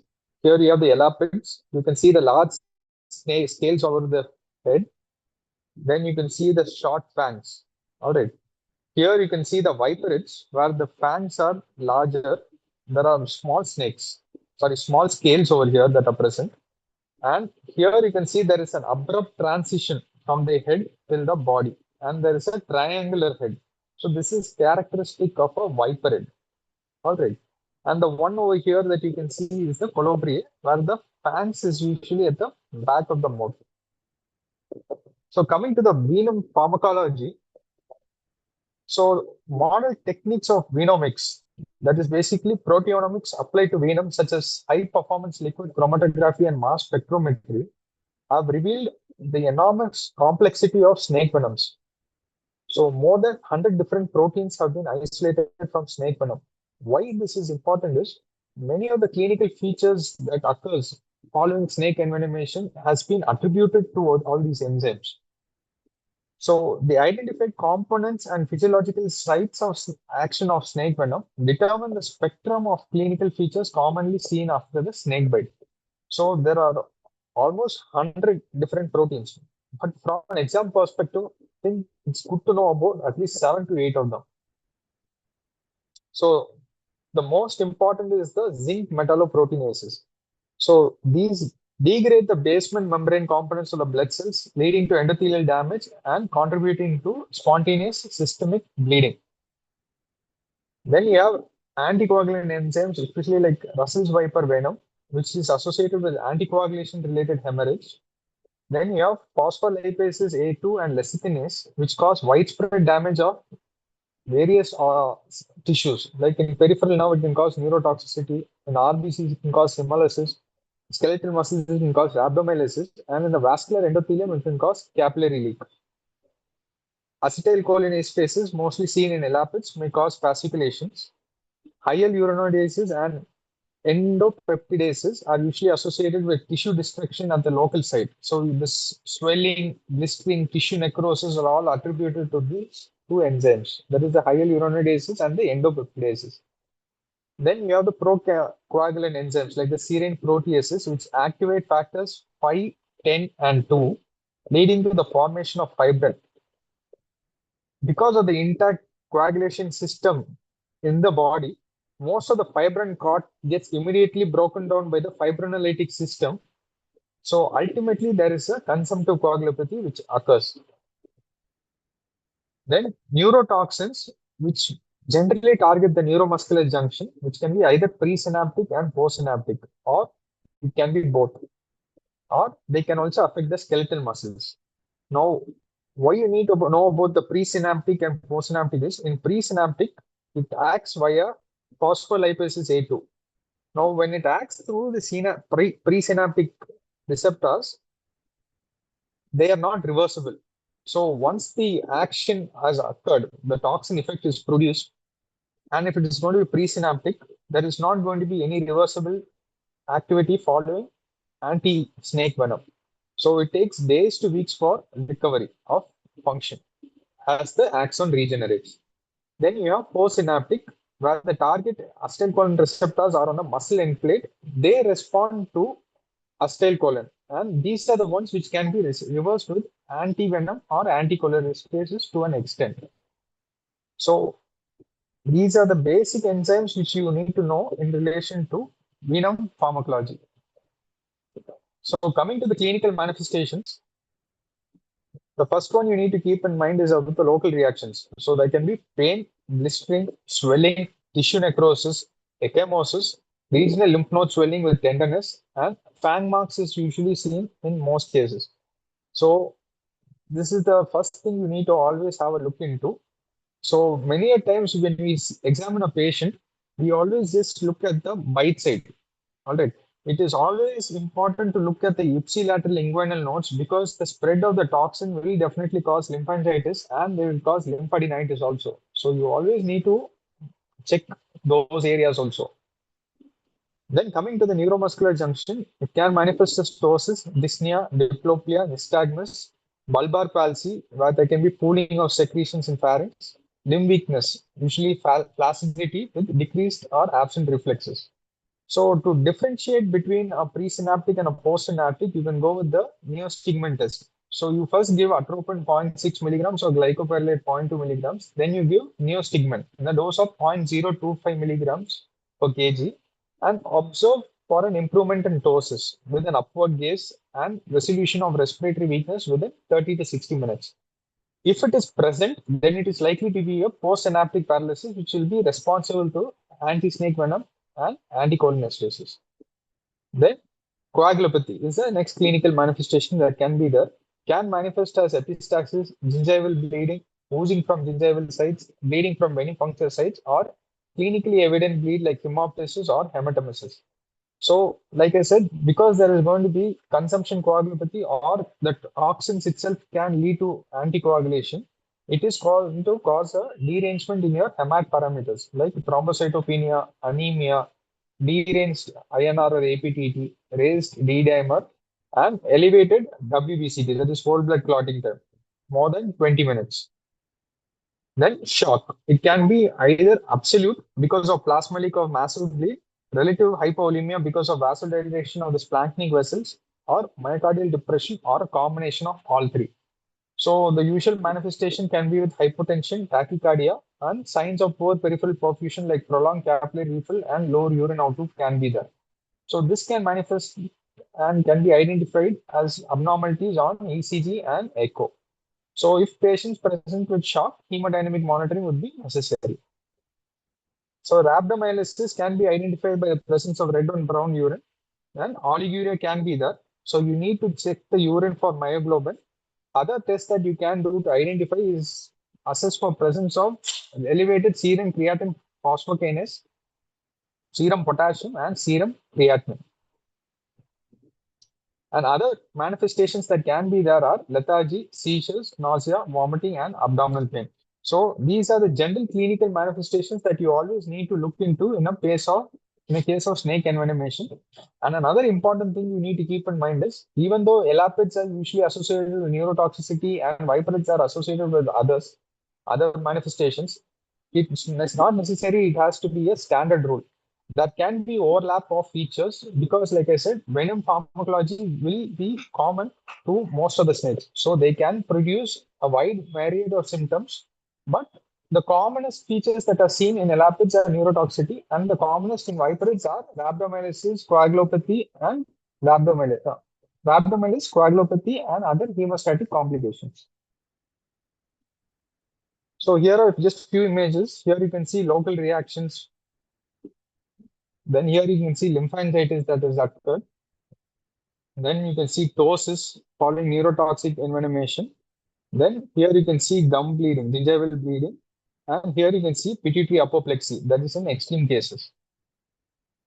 So for diagnosis, important is about the history. So you need to inquire about when and where the bite occurred, the description of the snake if possible, then any symptoms and timing of onset, the initial treatment received, any recent ethanol or recreation drug abuse, relevant medical history and medications, or if there was history of a previous snake bite. If it was there, you need to also inquire about the history of ASV, if it was given or not, or any reactions in relation to that. Then you look for clinical manifestations, local reactions, neuromuscular signs, coagulopathy, shock, and features of rhabdomyolysis. Then the initial lab test, so you do a complete blood count, coagulation profile, renal function test, then you assess for hemolysis, you do a pee smear, LDH, bilirubin, direct bilirubin, and a direct Coombs test. Then echo to assess for myocardial dysfunction if it is present. Ultrasound thorax to assess for effusions or volume overload, and Doppler of the affected limbs to assess for deep vein thrombosis. So this should be the general lab protocol that you need to keep in mind. So coming to whole blood clotting time, so what you need to do is you take 2 ml of a freshly sampled venous blood in a small, new, dry glass vessel. Leave it undisturbed for 20 minutes at ambient temperature. Tip the vessel once. If the blood is still liquid, that is unclotted and it runs out, the patient has severe hypofibrinogenemia as a result of coagulative and consumptive coagulopathy. In case you feel little doubtful, then you can repeat the test. Now, the important thing is this test is mostly done in the emergency setting or in a resource limited setting. In setup where mostly the tertiary care setups where you have access to coagulation testing like fibrinogen, PT-INR, APTT, whole blood clotting time is not routinely needed. This is as per the National Rural Health Mission guidelines from India. So one other thing you need to keep in mind is if the vessel used for test is not made of ordinary glass or if it has been cleaned with a detergent, its wall may not stimulate the clotting of the blood sample because of the surface activation of factor 12 and Hedgeman factor, and the test may be invalid. So this is one thing you need to keep in mind. So differential diagnosis. So when you're mentioning differential diagnosis for any kind of a disease, always mention it in what, in relation to what. So in relation to snake envenomation, the commonest problem is in relation to neurotoxic snakes. Neurotoxicity. So it may be difficult to identify it immediately. If the history is pretty straightforward, it's not a problem. But if they present with weakness as the primary problem and there is no prior history available, you need to keep other differentials in mind. So, tick paralysis, OP compound poisoning, botulism, GBS, myasthenia gravis, and myopathies like polymyositis, steroids, or hypothyroidism need to be in the back of your mind in scenarios where you don't have a clear history. So, coming to the treatment, first aid, first reassure the patient. 70% of snake bites are from venomous species, and even if it is a venomous bite, only 50% envenomate. Rest are dry bites. All right. So, this is the important thing that you need to keep in mind. Immobilize without compression. Get to the hospital immediately. Inform the physician of any symptoms and tetanus prophylaxis. So you go with TT 0.5 ml IM. If coagulopathy is there, first administer ASV, then give TT. So this is the general norm. No tourniquet, strictly no tourniquet. So coming to the treatment, we have supportive management, that is airway breathing circulation, anti-snake venom, and treatment of various complications related to snake bite. So coming to ASV, it is an immunoglobulin purified from plasma of horses and sheep, hyperimmunized with venom of one, that is monovalent, or more, which is polyvalent snake species. All right. So antivenom is the only specific antidote for snake venom. The most important decision is to give or not to give. So the indication is if you have signs of snake envenomation, then you need to give it. So 1 ml of ASV neutralizes 0.6 milligram of cobra and Russell's viper. All right. And 0.45 milligram of gray and saw-scaled viper. So it is produced both in a liquid and lyophilized form. Both are equally effective. The liquid form needs to be kept in cold chain and has a shelf life of 2 years. Whereas the lyophilized form needs to be just kept cold and has a shelf life of 5 years. So prior to usage, it just needs to be reconstituted with 10 ml of distilled water or normal saline. So in India, only polyvalent vaccine is available against cobra, Russell's viper, great and saw-scale viper. It is not effective against pit viper or sea-scale viper. It should be given intravenously and within 48 hours. Intramuscular has altered bioavailability, plus there is a risk of hematoma, so it is not recommended. And there is no dose adjustment in pregnancy and children. The dose, you have the classical regimen and an alternate regimen. The classic regimen, you first give 10 vials of ASV diluted in 250 to 400 ml of 5% dextrose over 30 to 60 minutes. If there is no improvement in 1 hour, then you give another 10 vials. The alternative regimen, if the patient is in coagulopathy, is to first give 10 vials IV, then 10 vials every 6th hourly till the coagulation parameters normalize. So these are the two regimens that can be utilized. So the rationale is the dose of venom injected is around 5 to 150 milligrams. So each vial neutralizes 6 milligram of cobra or Russell's viper and 4.5 milligrams of crate or saw-scale viper. So the total required dose ranges from 10 to 30 vials.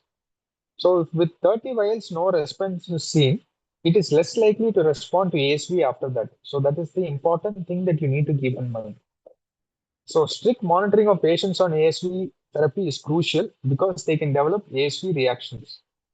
And there is no role for local infiltration of ASV, and failure to respond to ASV can be due to insufficient antivenom, inactive or poor quality ASV, excessive delay in administration after envenomation, and presynaptic neurotoxic paralysis. So these are the four differential thought processes that you need to keep in mind when ASV effect is not seen in your patient.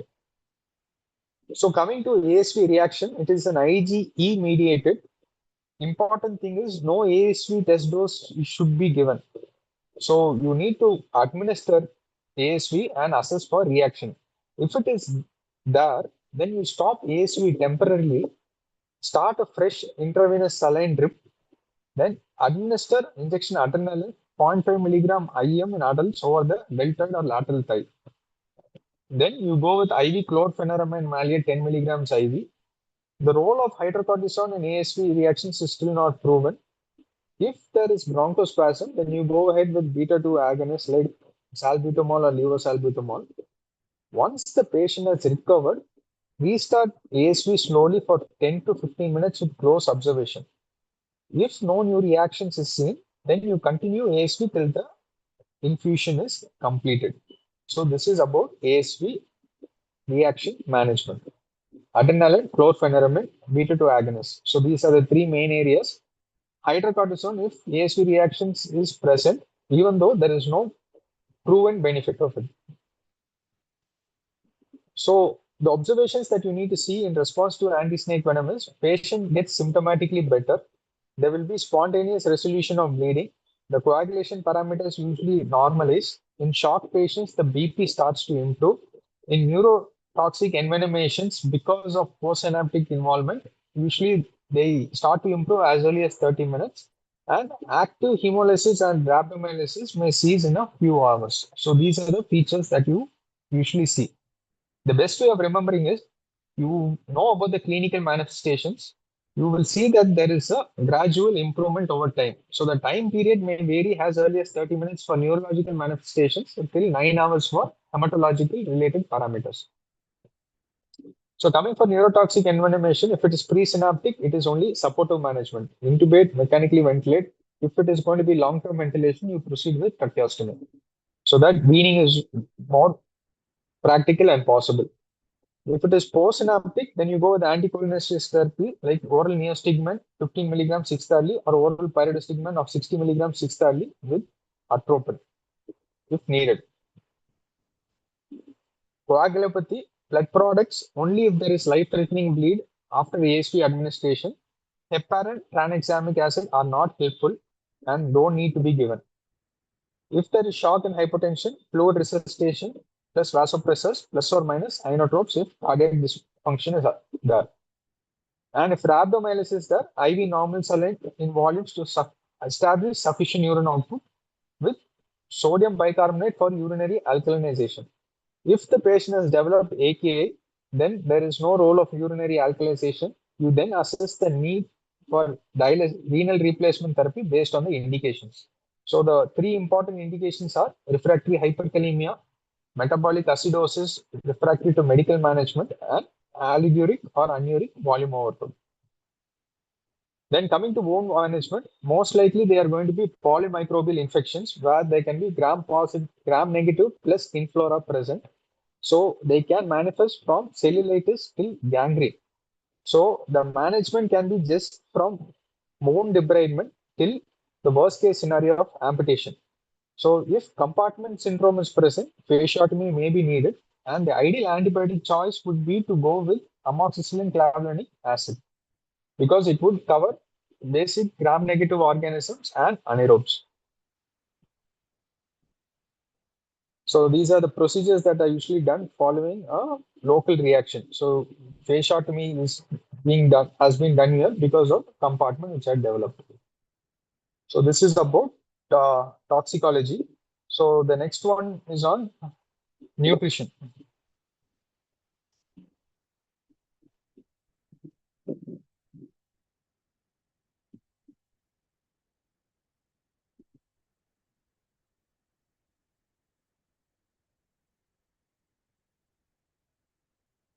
So hope the screen is visible.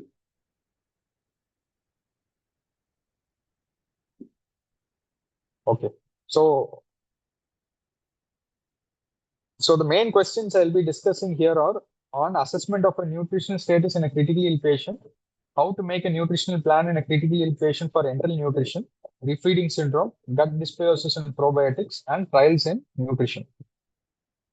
So coming to the first question, assessment of nutritional status in a critically ill patient. So why assess nutrition in ICU? Because critical illness is associated with hypermetabolism, catabolism, and rapid muscle loss. So why this is a problem is lean body mass that occurs because of this rapid muscle loss has been attributed to increase in mortality, increase duration of ventilator, and length of hospital stay. So this is why nutrition has been taken as a very important factor in ICU management. So malnutrition is associated with increased infections, poor wound healing, prolonged ventilation, and increased mortality. So guidelines recommend systematic assessment on ICU admission and monitoring during stay. So coming to the screening tools, the one which most of you would know about is about the Nutrix score. So it has 6 parameters. So age, the Apache score, SOFA score, the comorbidities, the days from hospital stay till ICU admission, and IL6 if it is available. So the total score can be calculated from 0 to 5, where it would indicate a low score, and from 6 to 10, which would indicate the high score. Now, how do you interpret a low score and a high score? In a low score, if it is low, it indicates a low malnutrition risk. It is less likely to benefit from aggressive nutrition therapy. Whereas if it is a high score, then it is associated with worse outcomes like mortality or prolonged ventilation. So these are the subsets who would benefit from aggressive nutrition therapy. So aggressive nutrition therapy is the main word that you need to keep in mind when you mention about Nutrix score. Then you have something called the modified Nutrix score. So here IL6 is omitted because in many centers they would not be doing serum interleukin 6 levels. So in that kind of a scenario, it can be omitted, where the other parameters alone can be looked into: age, Apache 2 score, SOFA score, number of comorbidities, the day from hospital to ICU admission. So the interpretation, you just reduce 1 point from the original score, 0 to 4 and 5 to 9. So based on that, you can classify it as low risk or high risk. Then you have something called the MUST tool, that is the malnutrition universal screening tool. So here we have 3 factors that you need to keep in mind. One is the BMI, the next one is the unplanned weight loss in the past 3 to 6 months, and acute disease effect. If the patient is acutely ill and has had no intake in the last 5 days. So BMI of cutoff is between 18.5 to 20. Weight loss, the cutoffs are between 5 to 10. And the disease effect, the score, if there are if the disease effect, if the nutrition intake is for more than 2 days, then that comes into the criteria and a score of 2 is given. So the total score is 0, 1, and 2 or more. So based on that, you can classify it as low risk, medium, and high risk. If it is low risk, you go with routine clinical care. Medium risk, you observe, monitor, and consider dietary support. If it is high risk, then refer to a dietitian and implement nutrition support plan, either oral, enteral, or parenteral as appropriate. So for must, you need to keep 3 things in mind. One is the BMI, unplanned weight loss, and an acute disease effect with decreased nutritional intake for a period more than 5 days. Then you have the NRS. So this one is favored by the ESPEN guidelines. So that is the nutrition risk score that came out in 2002. So it combines nutritional status with the disease severity. So in nutrition status, you have 4 parts. That is normal nutrition, mild impairment, where there is more than 5% weight loss in 3 months, or food intake of 50 to 75% of normal in the last week.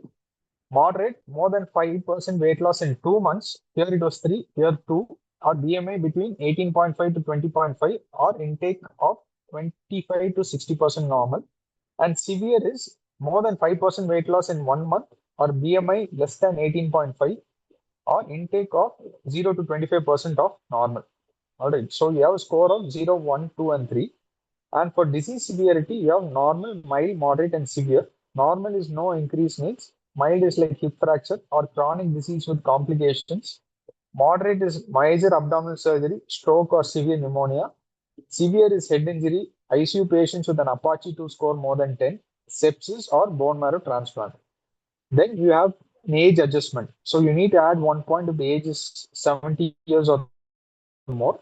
And based on these 3, you need to calculate the score. So if the score is 3 or more, then there is a nutritional risk and nutritional support is indicated. So this is how you proceed up this assessment, disease severity and age assessment. Then we have the subjective global. If you see the actual assess supposed to be for 2 pages. So I have condensed it from an exam perspective. So there are three, and the other one is the physical exam.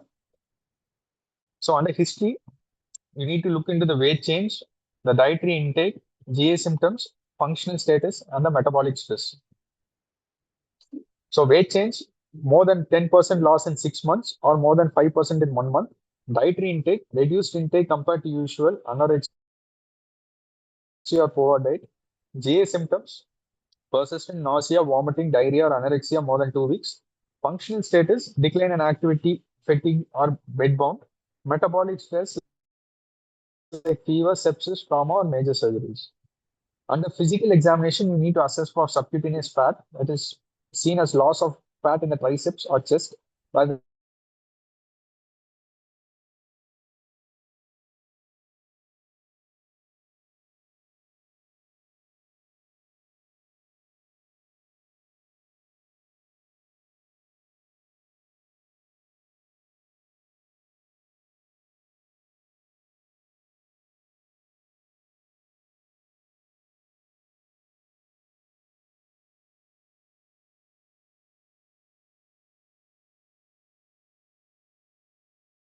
This meeting is being why recorded. this SGA is important is in the ICCM nutrition guidelines, SGA is the one which they recommend. So then you need to assess the risk factors for malnutrition in ICU while you assess the patient. If there was pre-existing malnutrition like chronic illnesses, cancer, CKD, cirrhosis, prolonged NP or inadequate intake pre-ICU, hypercatabolic states like sepsis, trauma, burns, ARDS or pancreatitis, and prolonged mechanical ventilation. So these are the common risk factors for malnutrition. Then you assess the clinical and anthropometric assessment, the weight and BMI, the role of which are limited in fluid overloaded patients, recent weight loss or reduced oral intake, muscle wasting, loss of subcutaneous fat, may be masked by edema, hand grip strength if it is feasible, and functional assessment. So difficult weaning from ventilator may suggest muscle loss. Then lab and biochemical markers, they are by themselves not reliable because inflammation alters albumin, prealbumin, and transferrin levels. So they can be used to monitor trends and complications. Like example, sodium, potassium, magnesium, and phosphorus can be used to assess the risk of refeeding syndrome. And micronutrients like zinc, selenium, vitamin D, B12, and folate levels can be assessed in patients who are in the ICU for a prolonged period of time. Then metabolic assessment can be done by indirect calorimetry, which is considered as the gold standard for energy expenditure. If IC is not available, then you go with predictive equations, that is 20 to 25 kilocalories per kg per day initially and then adjusted. You need to importantly note one thing. In obese patients, burns, those on CRRT and sepsis, this metabolic assessment needs to be modified accordingly. Then ultrasound for nutritional assessment. In recent advances paper, this is a very, very high potential question. So I would recommend to give a thought into this. So the main rationale for this is can be done at the bedside. It is non-invasive and repeatable. It is not affected by fluid overload like BMI or weight. It detects muscle wasting early and monitors effectiveness of nutrition therapy over time. All right. So the parameters that you can assess with ultrasound are muscle thickness. So the site where you do it is at the quadriceps femoris, that is the rectus femoris and the vastus intermedius. The other size that can be done at the biceps, triceps, and abdominal wall. So the key findings that can be there is decrease in thickness up to 10% loss can be there in the first week following critical illness. So the significance is it correlates with muscle mass, strength, and outcomes. Then coming to cross-sectional area, you can assess it using the rectus femoris. it is supposed to be more accurate than the thickness alone, and it is a better measure of global muscle mass. Then coming to echogenicity, you can use it for any muscle. Increased echogenicity indicates increased fatty infiltration or fibrosis. It reflects muscle quality, not only quantity. Then you can assess the diaphragm thickness and excursion, which most of you would know about. So the site is the diaphragm. So if there is a decrease in thickness or excursion or thickness fraction, then it predicts prolonged ventilation and weaning failure. So these are the 4 things that you can assess using ultrasound in relation to nutrition assessment. So next question is how to make a nutritional plan in a critically ill patient for enteral nutrition. So first is look for contraindications. So if there is hemodynamically instability or shock, bowel obstruction, severe or protracted ileus, major or upper GA bleed, intractable vomiting, gastrointestinal ischemia, gastrointestinal fistula, and abdominal compartment syndrome. So these are all considered as contraindications for enteral nutrition.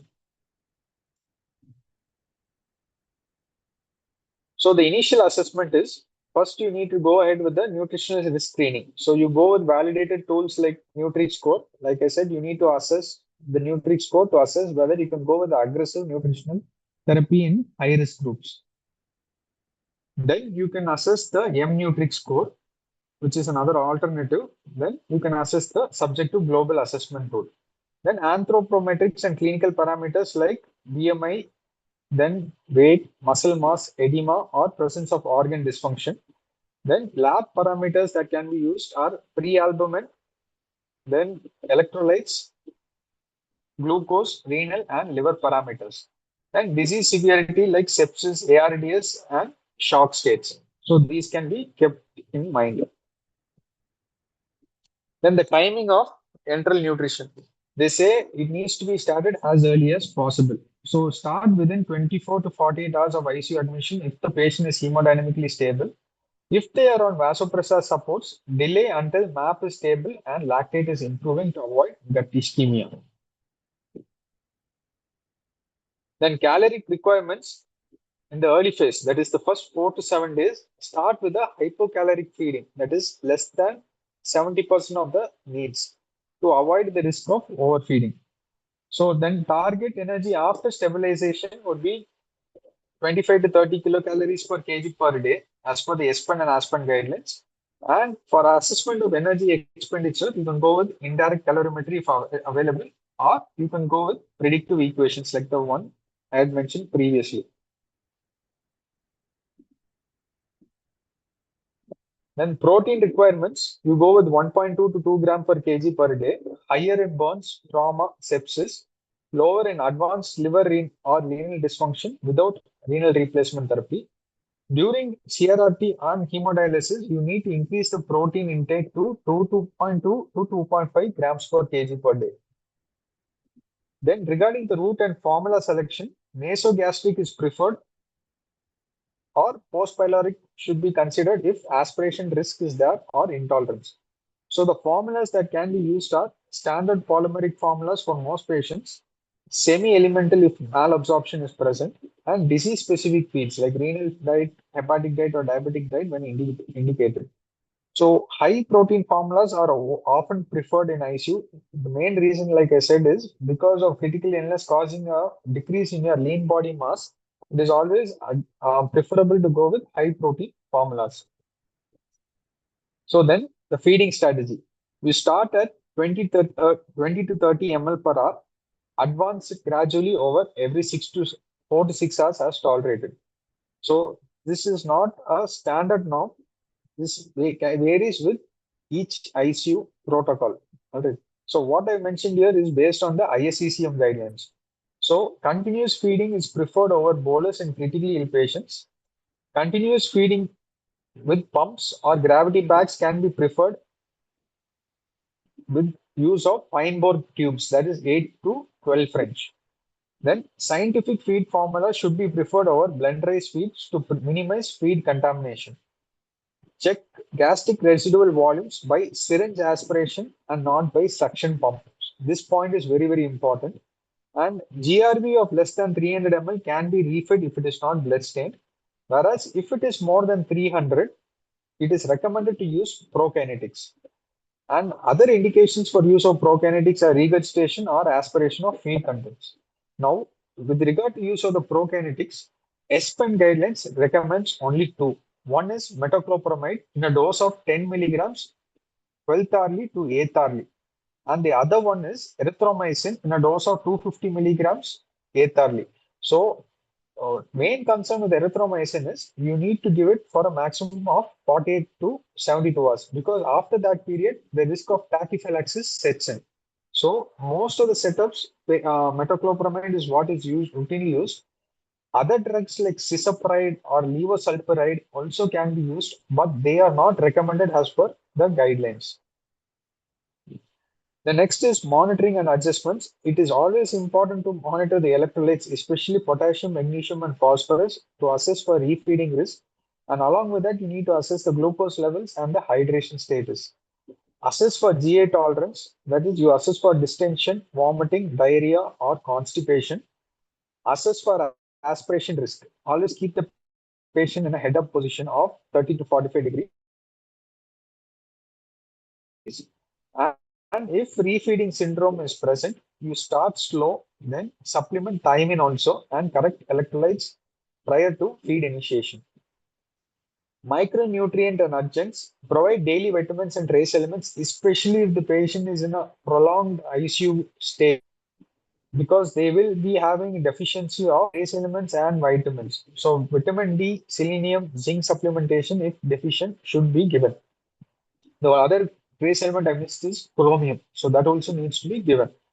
Special considerations in obese patients, that is BMI more than 30, you go with the hypocaloric, high protein feeding. That is 11 to 14 kilocalories per kg of the actual body weight and the protein of 2 to 2.5 grams per kg ideal body weight. And in AK CRT, you can go with higher proteins. In severe liver failure, adjust proteins carefully, but avoid unnecessary restrictions. Because many times, because of hyperammonemia causing hepatic encephalopathy, there is always thought process that you need to cut down on the proteins or limit the proteins. That concept is now not there. And in shock, you delay feeds till the perfusion is restored. Simple to say, once you receive the patient, you stabilize the patient. The patient is on dual vasopressors, but that vasopressor concentration is static or it is starting to reduce. That is the point when you can start feeds because that is what is called as a stable shock. So this is just what I had adapted from the ISCCM guidelines.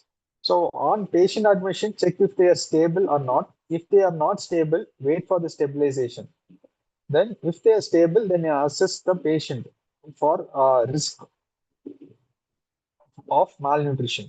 So you do the Nutrix score and the SGA, do anthropometric assessment if it is feasible, assess the electrolytes and the nutritional requirements. So you can use indirect calorimetry or formula, algorithmic formulas. If enteral feeding can be initiated, you go ahead with that. You assess if oral feeding can be given. If not, then you go with enteral feeding. So enteral, the ideal one will be to go with the nasogastric feed. If the post pyloric feed is recommended because of increased aspiration or because of poor feed tolerance, then you can go ahead with that also. Whereas if enteral feeding is not feasible for more than 72 hours in a high risk case, then you will have to consider parenteral nutrition. If it is a low risk scenario, then you can go waiting till period of 5 to 7 days also. So when you start the feeds, you start in the shock state, you started as trophic feeds around 10 to 20 ml per hour. If they are not in shock and you are starting it as part of a routine protocol, you can start it as 30 ml per hour and progressively increase it. Some ICUs increase the feed rate every 24 hourly, whereas the IACCM guidelines recommended to increase it every 4 to 6 hours. So by 72 hours, it would be ideal to get the target to the baseline, like satisfactory target, like what Energy requirement, the minimum is 25 kilocalories per kg per day. By around 72 hours, if you are able to get it, well and good, but it should be achieved within 7 days. Then important to assess for feed tolerance, you assess abdominal distension, whether there is nausea, vomiting, or aspiration of contents or diarrhea. So if any of those are there, then there is probably intolerance and that needs to be troubleshooted. And if persistent diarrhea is there because of malabsorption, then you will have to consider changing to semi-elemental formula feeding. So this was what I had mentioned about the nutritional assessment, road energy requirement, then symptoms indicating gut dysfunction. Reasons for intolerance that you need to keep in mind is oral hyperosmolar solution, especially when you give syrup, potassium chloride, then antibiotics or sorbitol-based drugs. All these can cause osmotic diarrhea. So this is about enteral nutrition. So I would personally recommend those who are watching this to please take a screenshot. I had compiled all the disease states and made a table on the energy requirements, the proteins, and the preferred routes. And in the last, I have mentioned the key references also. So if you take it within 5 to 10 seconds, I'll then move on to the next topic.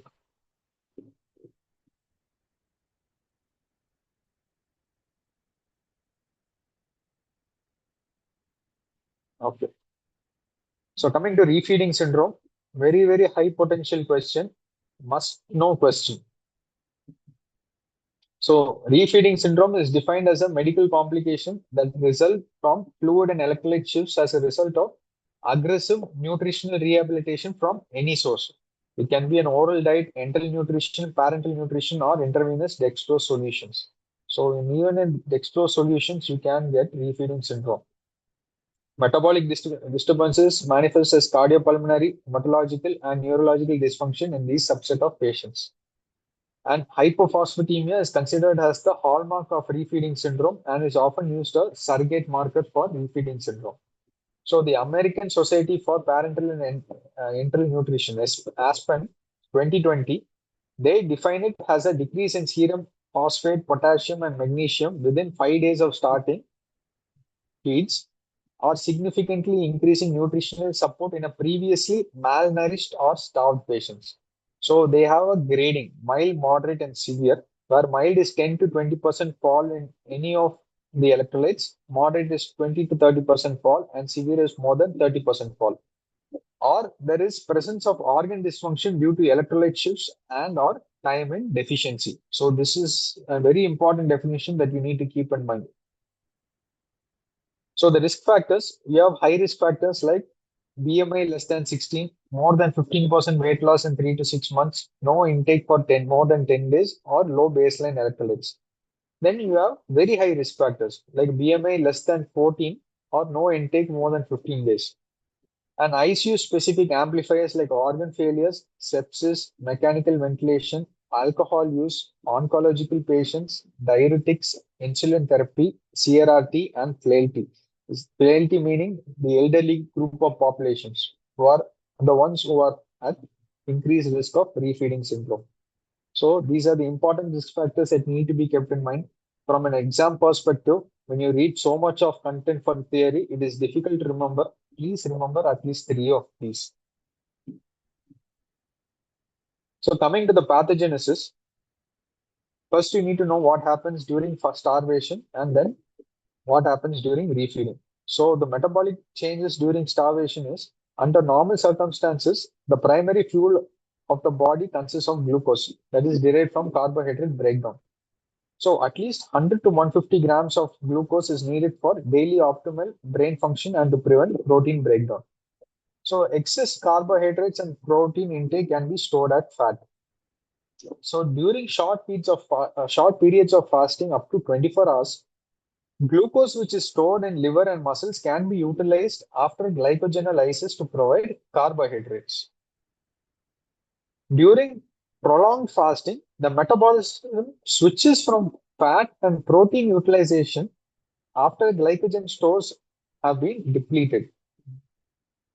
So glucose is produced via gluconeogenesis, that is by degradation of amino acids, fatty acids, lactate, and pyruvate.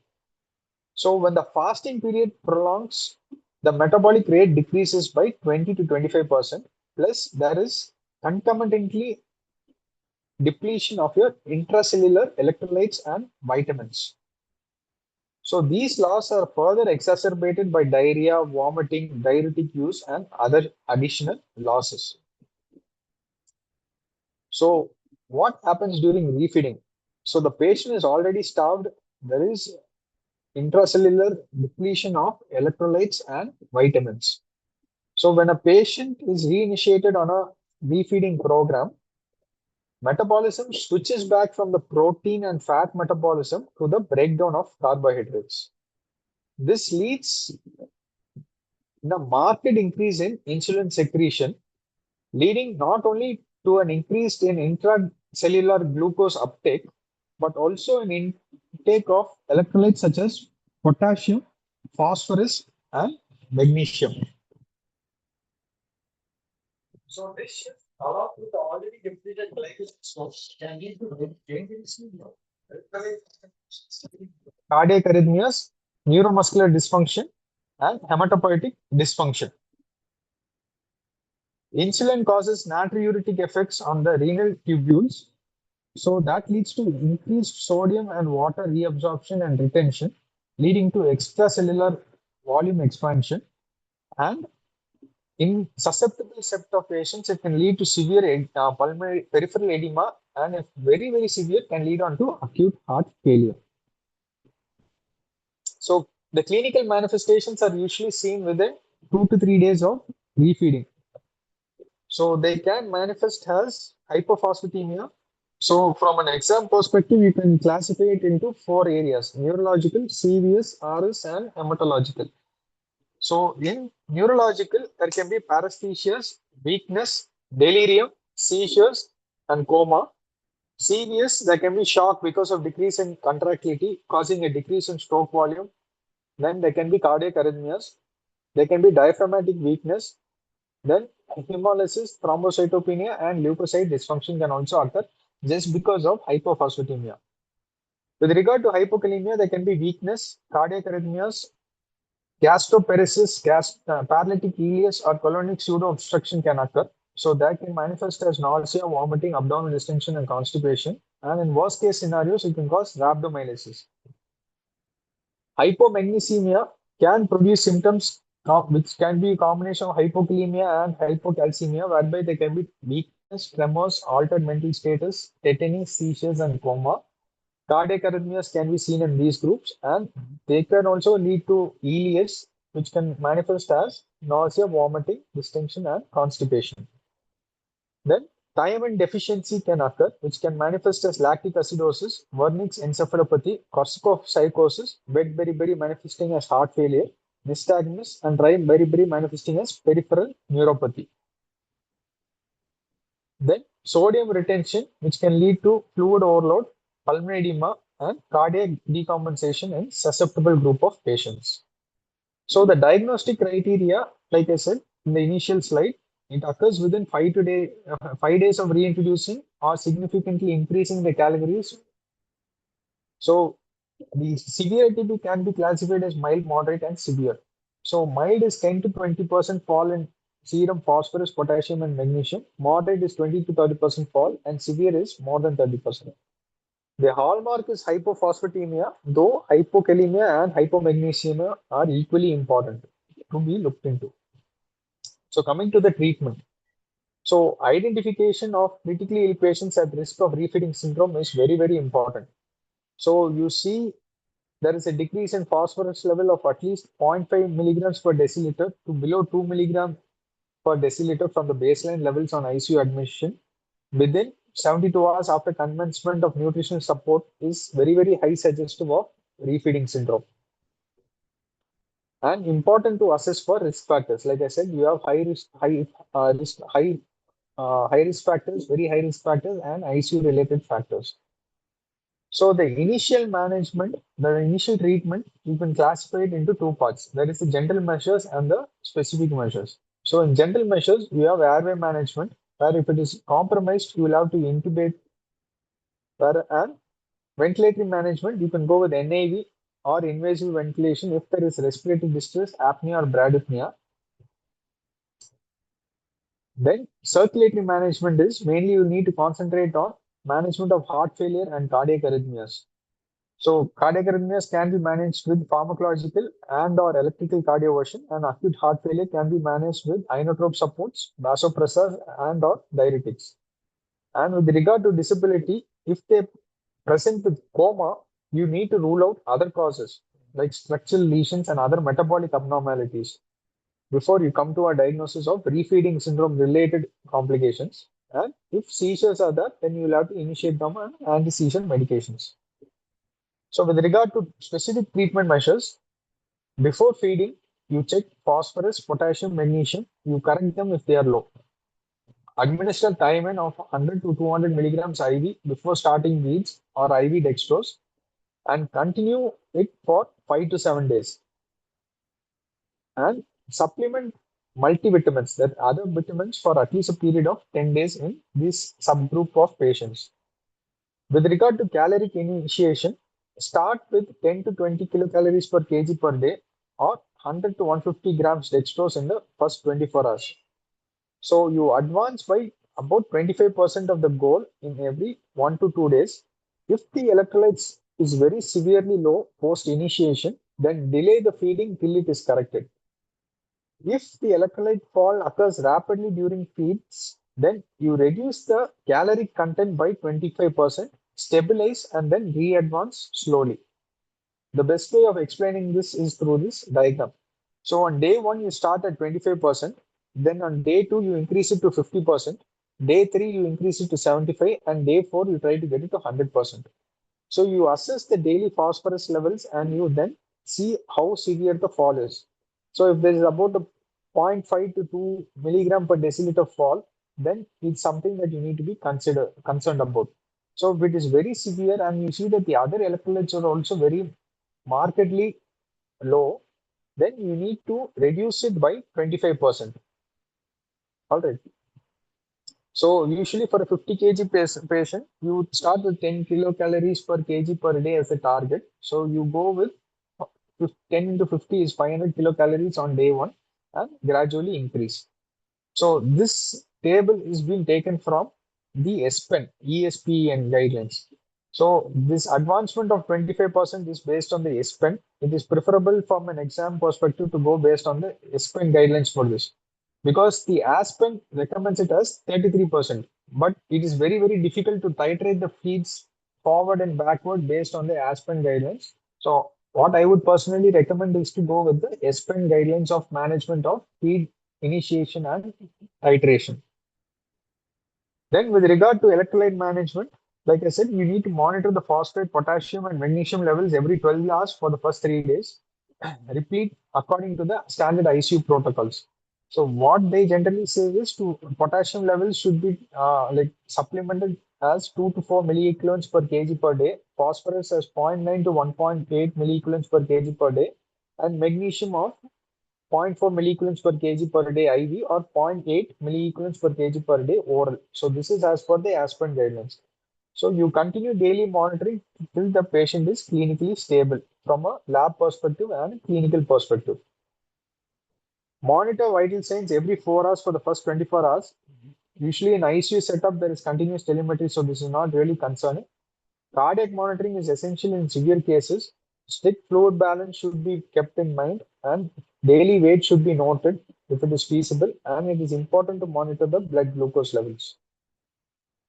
So there was one trial in relation to refeeding syndrome. This came way back in 2015. Restricted versus continued standard caloric intake during the management of refeeding syndrome and critically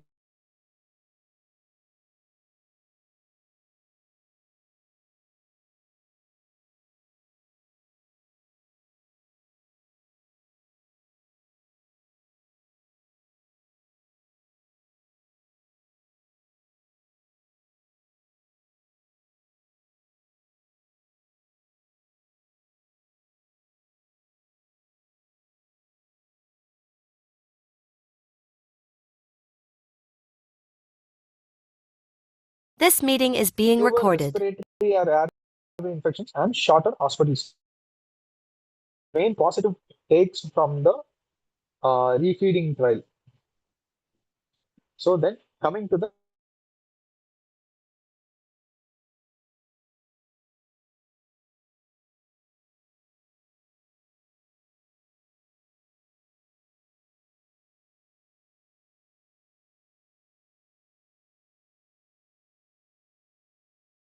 vasopressors and critically induced immune dysfunction.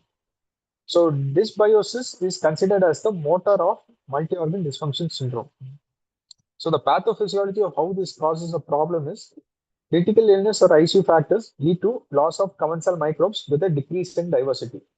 So on the contrary, there is an overgrowth of pathogens like Enterococcus, Pseudomonas, and Candida, which leads to increased gut permeability and barrier dysfunction, which leads to gut translocation with endotoxemia, leads to systemic inflammation, sepsis, and MODS. So the normal gut function helps to maintain the gut integrity, barrier integrity. It produces short chain fatty acids like butyrate and acetate, which are the energy for the colonocytes. It helps to maintain, helps to balance the immunity via the T helper cells and the regulatory T cells. And colonization index resistance is very, very preserved. That is, it helps to block the pathogens from interfering with their function and proliferating within the gut. The problem is because of the effect of dysbiosis in ICU, there is a barrier leak which leads to endotoxemia. There is loss of short chain fatty acids leads to poor mucosal repair. There is immune dysregulation leading to increased inflammation, and there is a pathogen overgrowth because there is no regulation. So that can lead to Enterococcus, Candida, and MDR bacteria. So the causes for dysbiosis in ICU, broad spectrum antibiotics, which kill the commensals, leading to domination by resistant organisms. Mechanical ventilation, where there is an oropharyngeal flora translocation leading to VAP. Vasopressors and shock, which leads to gut hypoperfusion, leading to ischemic hypoperfusion injury. Parenteral nutrition, which leads to loss of enteral stimulation, leading to atrophy of mucosa. Opioids, PPIs, and stress, which alter the motility and acid barrier, leading to overgrowth. So these are the important causes of dysbiosis that you need to keep in mind. So the clinical relevance in relation to sepsis, gut translocation fuels bacteremia. So the patient would have come for one problem. Because of this dysbiosis, this gut translocation further adds fuel to the problem. In relation to VAP, migration of gut flora to the oropharynx and lungs is the main mechanism. How it is one of the mechanisms how it produces the problem. With regard to MODS, dysbiosis drives the systemic inflammation, and in relation to C. difficile infection, loss of microbiota is associated with a pathogen bloom. So the main management strategies are to prevent or avoid dysbiosis is antibiotic stewardship, early enteral nutrition, probiotics, selective digestive decontamination, and fecal microbiota transplantation. So with regard to antimicrobial stewardship, the main rationale is to limit microbiome injury. Early enteral nutrition, it helps to preserve mucosal barrier and microbiota. Probiotics helps to restore the balance and helps to decrease the VAP rates. Selective digestive decontamination helps to reduce the pathogens, and fecal microbiota transplantation helps to restore the diversity. So that is the main rationale for all these management strategies. So just an overview, you have an ICU patient, dysbiosis is suspected. Supportive management is antibiotic stewardship and early enteral feeds. Adjunctive is probiotics in selected cases, and selective digestive decontamination only in selected ICUs. This is more important only from a theory perspective. In most of our India ICU settings, this is not a feasible option because of the high resistance rates. And in rescue scenarios or in research phases, fecal microbiota transplantation can be considered in refractory cases. So coming to probiotics in ICU, probiotics are live organisms that when administered in adequate amounts confer a health benefit on the host. So critical illness profoundly alters the gut microbiota due to antibiotic exposure, mechanical ventilation, altered nutrition, and systemic inflammation, like we discussed in gut dysbiosis. So this predisposes to VAP, antibiotic-associated diarrhea, and C. diff infections. So this So restoring microbial balance with probiotics has therefore been studied as an adjunct in ICU care. So the physiological aspects are gut barrier protection. So it helps to strengthen the intestinal, epithelial, tight junctions and mucosal defense, thereby reducing bacterial translocation. Then the metabolic effects. It helps to generate short-chain fatty acids like butyrate and acetate that support the enterocyte health and systemic metabolism.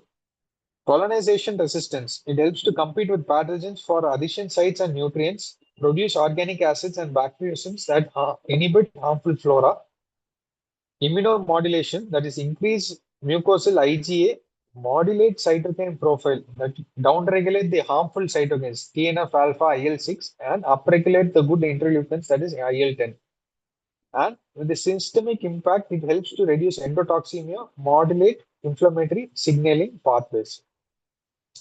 So indications are prevention of RAP, prevention of antibiotic-associated diarrhea, reduction of the candida colonization in gut and oropharynx, enteral feed tolerance. Some trials show a decrease in diarrhea and feeding intolerance. And immune support in sepsis, it is still an investigational area. So when you have indications, there are always contraindications. So absolute contraindications is severe immunosuppression like neutropenia or hematological malignancies, because lactobacillus and Saccharomyces have been associated to cause bacteremia and fungemia respectively. So I put just a reference article over here for your reference. And relative contraindications are disrupted gut mucosa like perforation or uncontrolled fistula, where gut translocation risk is higher if the mucosal integrity is compromised. So probiotics crossing into the bloodstream is being documented in GA surgery and short gut cases. Another important contraindication is in severe pancreatitis. The landmark trial was the Propatria trial. So multi-species probiotics increased mortality and increased the risk of bowel ischemia. So the probiotic strains that were studied are, from exam perspective, just concentrate on this column: Lactobacillus, Bifidobacteria, Saccharomyces, and Streptococcus. So these are the 4 important strains that you need to keep in mind. So coming to the current evidences, there was one study that came by in 2016 by Manzanares, where they showed probiotics decreased VAP incidence, even though there was no mortality benefit. In 2020, there was another meta-analysis where it showed to reduce the incidence of VAP, but there was a high heterogeneity which was noted. Based on a Cochrane review, probiotics reduced VAP with a low to moderate certainty. So there was one RCT, that was a prospect trial, where they had studied lactobacillus versus placebo. There was no significant reduction in VAP, diarrhea, or C. diff or mortality. So that was when there was a concern regards its efficacy in ICU. And from a guideline stance, based on the SCCM guidelines and the ESICM guidelines in 2021, they do not recommend routine use. It may be considered in antibiotic-associated diarrheas. And in the IDSA 2021 for C. difficile, it is not recommended for primary CDA prevention. So these are the current recommended guideline evidences. If at all they ask you to appraise probiotics, I think this slide gives a good amount of information. So another important thing you need to know is about the difference between prebiotic and probiotic. So probiotic, like we had discussed, are live microorganisms that when administered in adequate amounts confer health benefits to the host. Whereas prebiotics are non-digestible food ingredients that selectively stimulate the growth or activity of beneficial microorganisms already present in the gut. So the nature are probiotics are living organisms, whereas prebiotics are dietary substances like fiber, oligosaccharides, and resistant starches. So the examples, like I said, are Lactobacillus, Bifidobacterium, Saccharomyces, and Streptococcus thermophilus. So here in prebiotic, you have inulin, fructooligosaccharides, galactooligosaccharides, and resistant starches. So the mechanism for probiotic, they colonize the gut, suppress the pathogens, enhance gut barrier and immune functions. Here in prebiotic, they serve as food for beneficial gut bacteria, increase short-chain fatty acid production, and promote growth of bifidobacteria and lactobacilli, which are present within the gut already. So the clinical role, we studied for the prevention of VAP, antibiotic-associated diarrhea, and C. diff prevention. They're used with probiotics to enhance survival and activity in probiotic strains. So they generally stay safe, but they may cause bacteremia or fungemia in immunocompromised patients. So prebiotics are generally safe, but the side effects are usually limited to bloating or gas. So coming to the last question, this is just an add-on, just for benefit for all you guys who are going for the exams. List of trials with relation to nutrition. So with regard to calories and the route and timing of nutrition, we have the Epanic trial, Calories trial, Nutria 2 trial, Eden trial, and the Permet trial. So I'm not going into the content of this. This was one PPT. I just want to could just like use it as a fast reference before the exam. So those who are online, you could just take a snapshot of this. So within 5 seconds, I'll move on to the next slide. So that also you can see.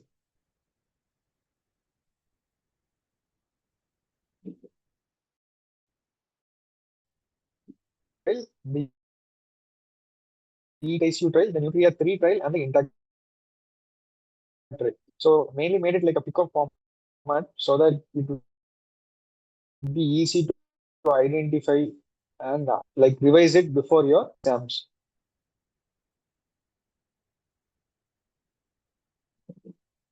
Then immunonutrition and ICU usually can be asked as well. So that is why I thought I should put this table. So this is just one table which shows the basic important trials and the outcomes that were associated with it.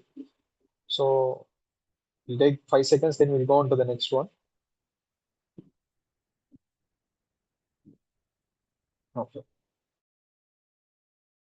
So with regard to the protein dose, you have the effort protein trial, which was done in 2023. Intervention was high protein, 2 points per day versus low protein, 1.2. No benefit.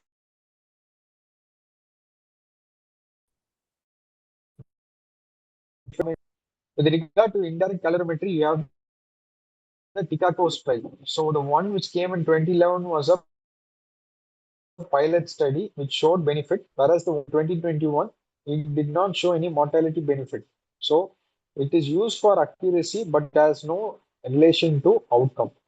So the summary based on this trial is early nutrition, if enteral nutrition if feasible, but don't push to full feeds within the first 48 to 72 hours, especially if the shock is there, because there can be the risk of bowel ischemia. Proteins of 1.3 gram per kg per day is acceptable. Higher doses don't help. PN is safe if EN is not possible, but don't start too early in low risk patients. Avoid immunonutrition. It has not shown to be beneficial. This was the latest trial which came up in 2025. That is the target protein trial. That is augmented enteral protein nutrition during critical illness. So the main population question was in adult patients on enteral nutrition, does augmented enteral protein improve outcomes? So the formula with 100 ml, 100 grams per liter protein, that is an augmented protein group versus standard protein group, that is 63 gram per liter. So there was no improvement in 90-day mortality. So higher enteral protein did not improve outcomes in the general ICU population. So this was the important take home. So this is one thing you need to keep in mind in the latest trials. Okay, I think this is the nutrition has been covered from my side. So next we'll have the next topic for discussion is on pregnancy.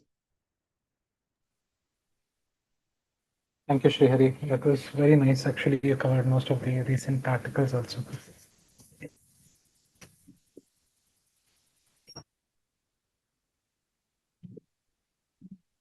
you stop sharing your Yeah. screen? Okay.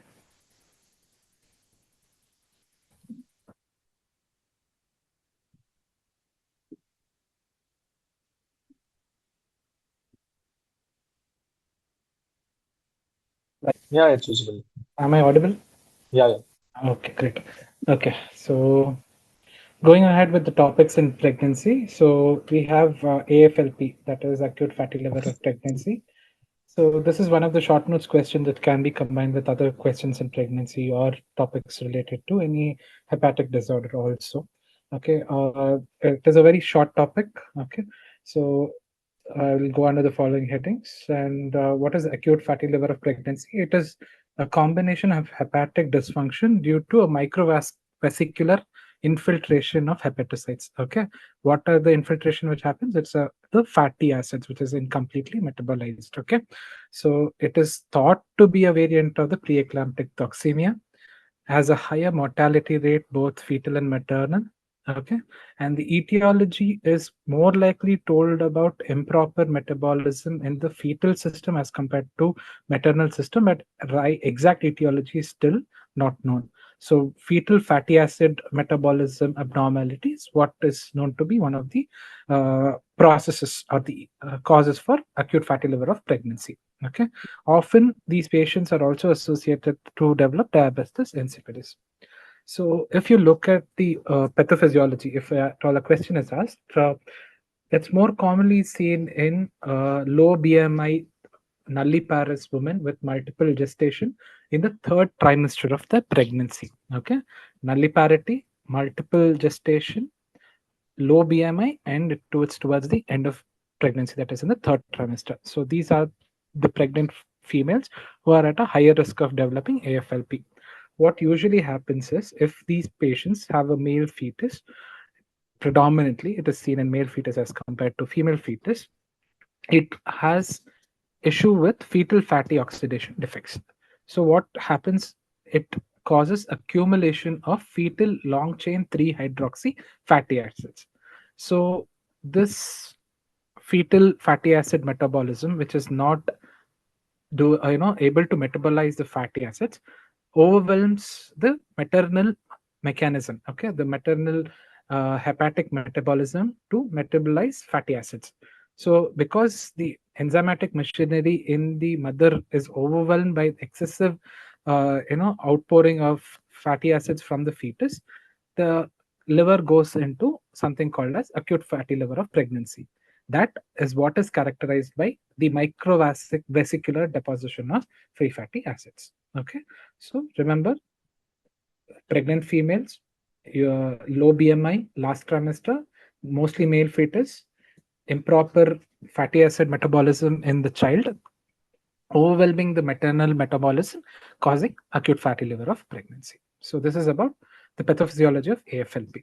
So precisely what happens is something which is still under research, but fetal fatty acid oxidation defects is what is seen. Okay, that is the long chain 3 hydroxyacyl CoA dehydrogenase deficiency. Okay, if you can remember it as LCHAD deficiency is more than enough. Okay, it is quite straightforward for long chain 3 hydroxyacyl CoA dehydrogenase. Okay, so because of this deficiency, the fatty acid goes up, and then the maternal system cannot metabolize this, and there's a lot of fatty acid which is in the circulation of the mother, which is getting sequestered in the hepatocytes. Okay, so this is about the pathophysiology. Defect in free of fatty acid oxidation causing maternal hepatic dysfunction. So what is the maternal hepatic dysfunction? One is the accumulation. It also causes impaired beta oxidation, causing reduction in the production of ATP, increased production of reactive oxygen species, and hepatocyte injury. Usually, the hepatic dysfunction is characterized by impaired gluconeogenesis, which causes hypoglycemia, impaired urea cycle causing hyperammonemia and hepatic encephalopathy, mitochondrial dysfunction causing coagulopathy, lactic acidosis, etc. Usually, these patients are also associated with renal and pancreatic abnormality. Please forgive the typo. Okay, so they are known to cause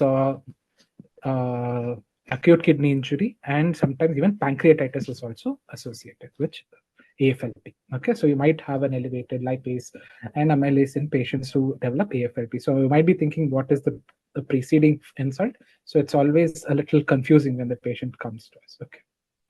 Coming to the clinical features, it can start with nausea, vomiting, epigastric pain, polyuria. Okay, usually these are the symptoms which can be seen even towards the end of pregnancy, sometimes in a few patients. So they might be initially very trivial like these. Later on, if you see this patient develops jaundice, encephalopathy, polydipsia, worsening, hemodynamic parameters, okay, along with malaise. So this is the clinical symptom complex of acute fatty liver pregnancy. Okay, so always remember, if a patient with the last trimester of pregnancy presents with these symptoms, okay, with especially epigastric pain or right upper quadrant pain, rule out jaundice. Okay, rule out icterus in such patients. Analyze for presence of hypertension. Do a scan probably, and then if you have other associated symptom complex like polydipsia, polyuria, etc., then probably you have to come to a diagnosis of acute fatty liver of pregnancy.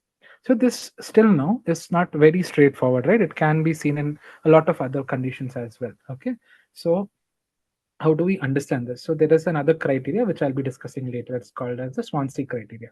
So to come to the Swansea criteria, we need to do a certain investigations because there's a lot of other diseases which can mimic AFLP. Okay, so what are the investigations that we have to send in AFLP? We have to send in your urine routine. You have to do a complete hemogram. Okay, probably you have to do a peripheral smear. Okay, because they also mimic something like micro angiopathic hemolytic anemias, which we will be discussing later on today. Okay, and patient can have consumptive coagulopathy. Okay, which also causes liver dysfunction. Okay, so pancreatitis, I told you, it can be the primary problem, or it can be a secondary sequelae of AFLP. So all of these things needs to be investigated in these patients. So what usually happens is, this is a beautiful diagram if you can understand how the process or the uh, disease progresses, okay, from the time of presentation, and how the patient even recovers. Okay, if treated at the earliest, if picked up and treated earliest, they have good results, but if it's not recognized earlier, then the patient can die. Okay, so it has a mortality of up to 20%, like I've discussed earlier. Okay, the whole problem is with the fetus. Okay, in the third trimester of the pregnancy. So because the fetus is overwhelmingly putting the maternal circulation, maternal hepatic metabolism at stake, this would happen. Okay, so remember, third trimester having all the abnormalities that I mentioned earlier, that is deranged LFT, acute kidney injury, uremia, polyuria, etc., with probable signs of plus and minus DIC. Think about AFLP.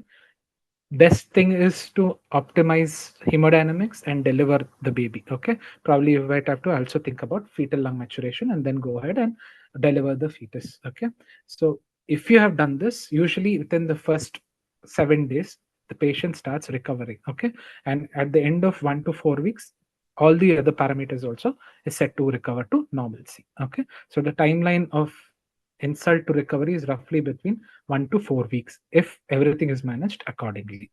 Okay, so I told you we need an objective criteria for diagnosis. So what is the objective criteria? It is the Swansea criteria. Okay, so there are a lot of parameters associated with Swansea criteria, so it is some tool that you need to remember. Okay, so it has basically starts with symptom complex like vomiting, abdominal pain, polyuria, polydipsia, and encephalopathy. And after the symptom complex, you can see the laboratory parameters. What are the laboratory parameters involved? It is bilirubin, hypoglycemia, okay, and uric acid and leukocytosis. After that, they go to enzymes, etc., like AST, ALT, ammonia, creatinine, and coagulopathy. The last thing is radiological, that is ultrasound showing ascites, and ultimately liver biopsies will help us diagnose microvascular steatosis. Okay, so in Swansea criteria, if a score is more than or equal to 6, then it is almost confirmed that this patient has acute fatty liver of pregnancy. Okay. So what do we do? So firstly, remember, it is a diagnosis of exclusion. Okay, so you have to do all your routine investigations.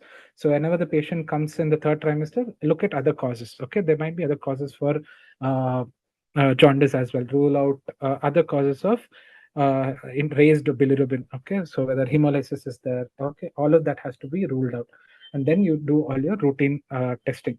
Most often, if there is hypertension present in the third trimester, we can also think that these patients can develop HELP. Okay, so HELP is one of the major differential diagnoses for AFLP. So that has to also be ruled out. So if you have done all your basic investigation and you still feel the labs are within normal limits, then you do a routine workup and observe this patient.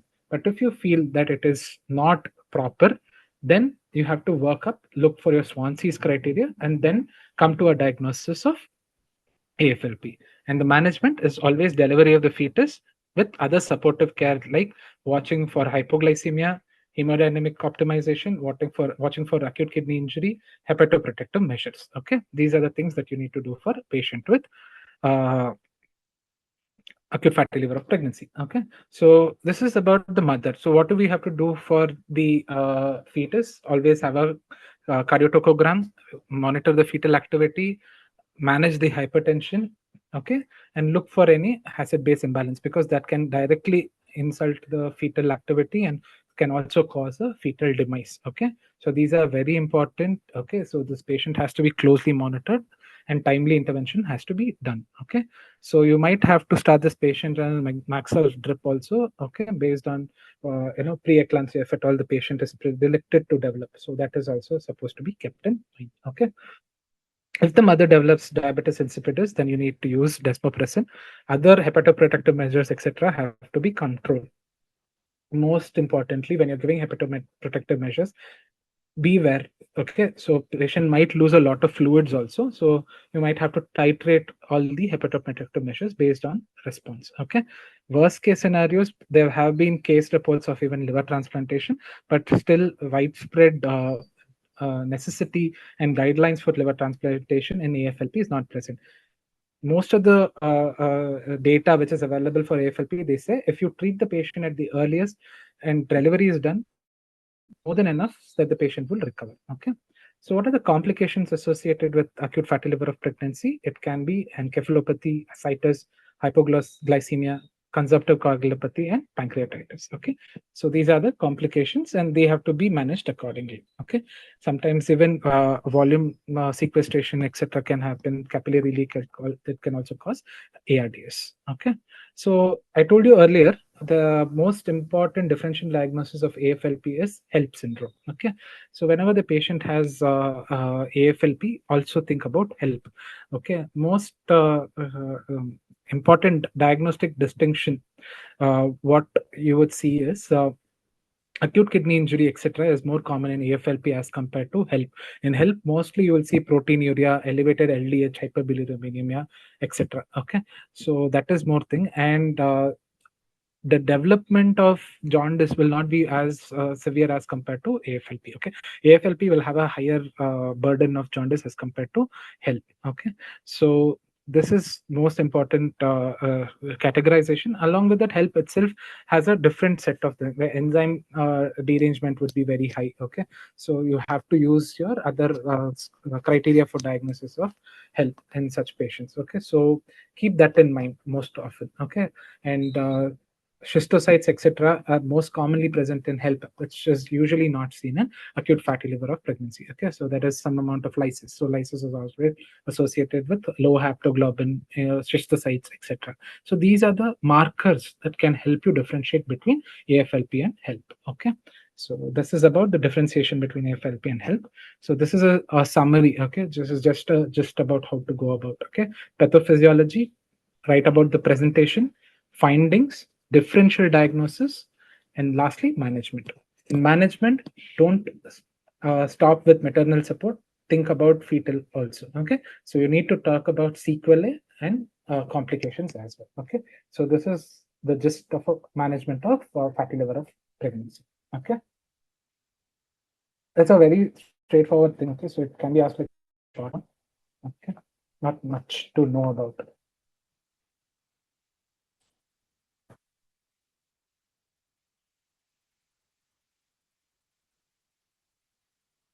coming to the next topic in pregnancy, that is about maternal cardiac arrest and perimortem cesarean section. Okay.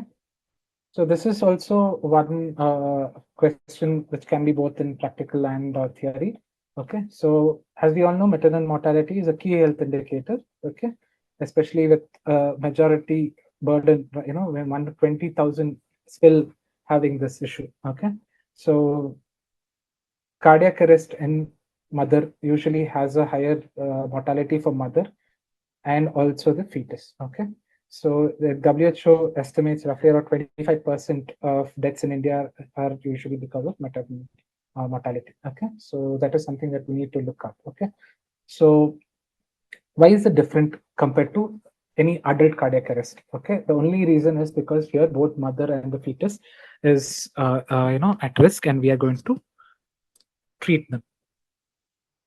Usually, maternal cardiac arrest, unlike an adult cardiac arrest, involves a pediatrician or a neonatologist, obstetrician, intensivist, and an anesthetist. Okay, so usually it's a multi-department or multidisciplinary approach for while managing. Okay, you need to call for help at the earliest.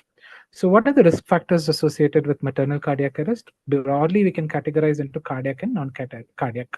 So, cardiac risk factors for maternal cardiac arrest are congenital heart disease with pulmonary hypertension, valvular heart disease, cardiomyopathy, coronary artery disease, recent ACS, connective tissue disorders or vasculitic disorders, prior history of cardiac surgery, recent pulmonary embolism. Okay, all of this is a cardiac risk factor for maternal cardiac arrest. Non-cardiac are hemorrhage, sepsis, eclampsia, and anemia. Okay, so these are the risk factors. Coming to etiology, what are the etiology? We all know there can be two ways that you can categorize the etiology of maternal cardiac arrest. It can be by A, B, C, D, E, F, G, H, or Biochops. Okay, remember, when we're talking about adult cardiac arrest, we usually talk about 5 H's and T's, right? So along with them, then you have to think of all these issues. Okay, so each A stands for anesthesia accidents, B stands for bleeding, cardiovascular causes, drug causing maternal cardiac arrest. Okay, embolic events like pulmonary embolism because there is an procoagulant state, any sepsis causing this. Okay, along with your 5 H's and T's, and hypertension, especially hypertensive disorders of pregnancy. Okay, so usually all of this is what we need to remember. So it's similar. The other mnemonic is Biochops. Okay. So if all of this is present, is there an early warning sign which can be used as an objective tool to pick up these things? So most of the times we have mothers admitted in the labor wards, in the wards as well, right? So is there an objective tool that can help us? Yes. Similar to the Muse which we use, we have an obstructive early warning score as well. Okay. So usually it has to be done. Okay, on an hourly basis, and whenever the score is more than 3, then probably it has to be appraised to a doctor, especially probably an obstetrician. Okay, or else if there is any other intensive care being involved with obstetrics, they have to be appraised. So what are the parameters that are involved in obstetric early warning score? It's temperature, pulse, respiratory rate, systolic blood pressure, urine volume. Okay, mode of birth. Okay, most of the other parameters are similar to what we use in Muse. That is your temperature, heart rate, respiratory rate, SBP, and consciousness level.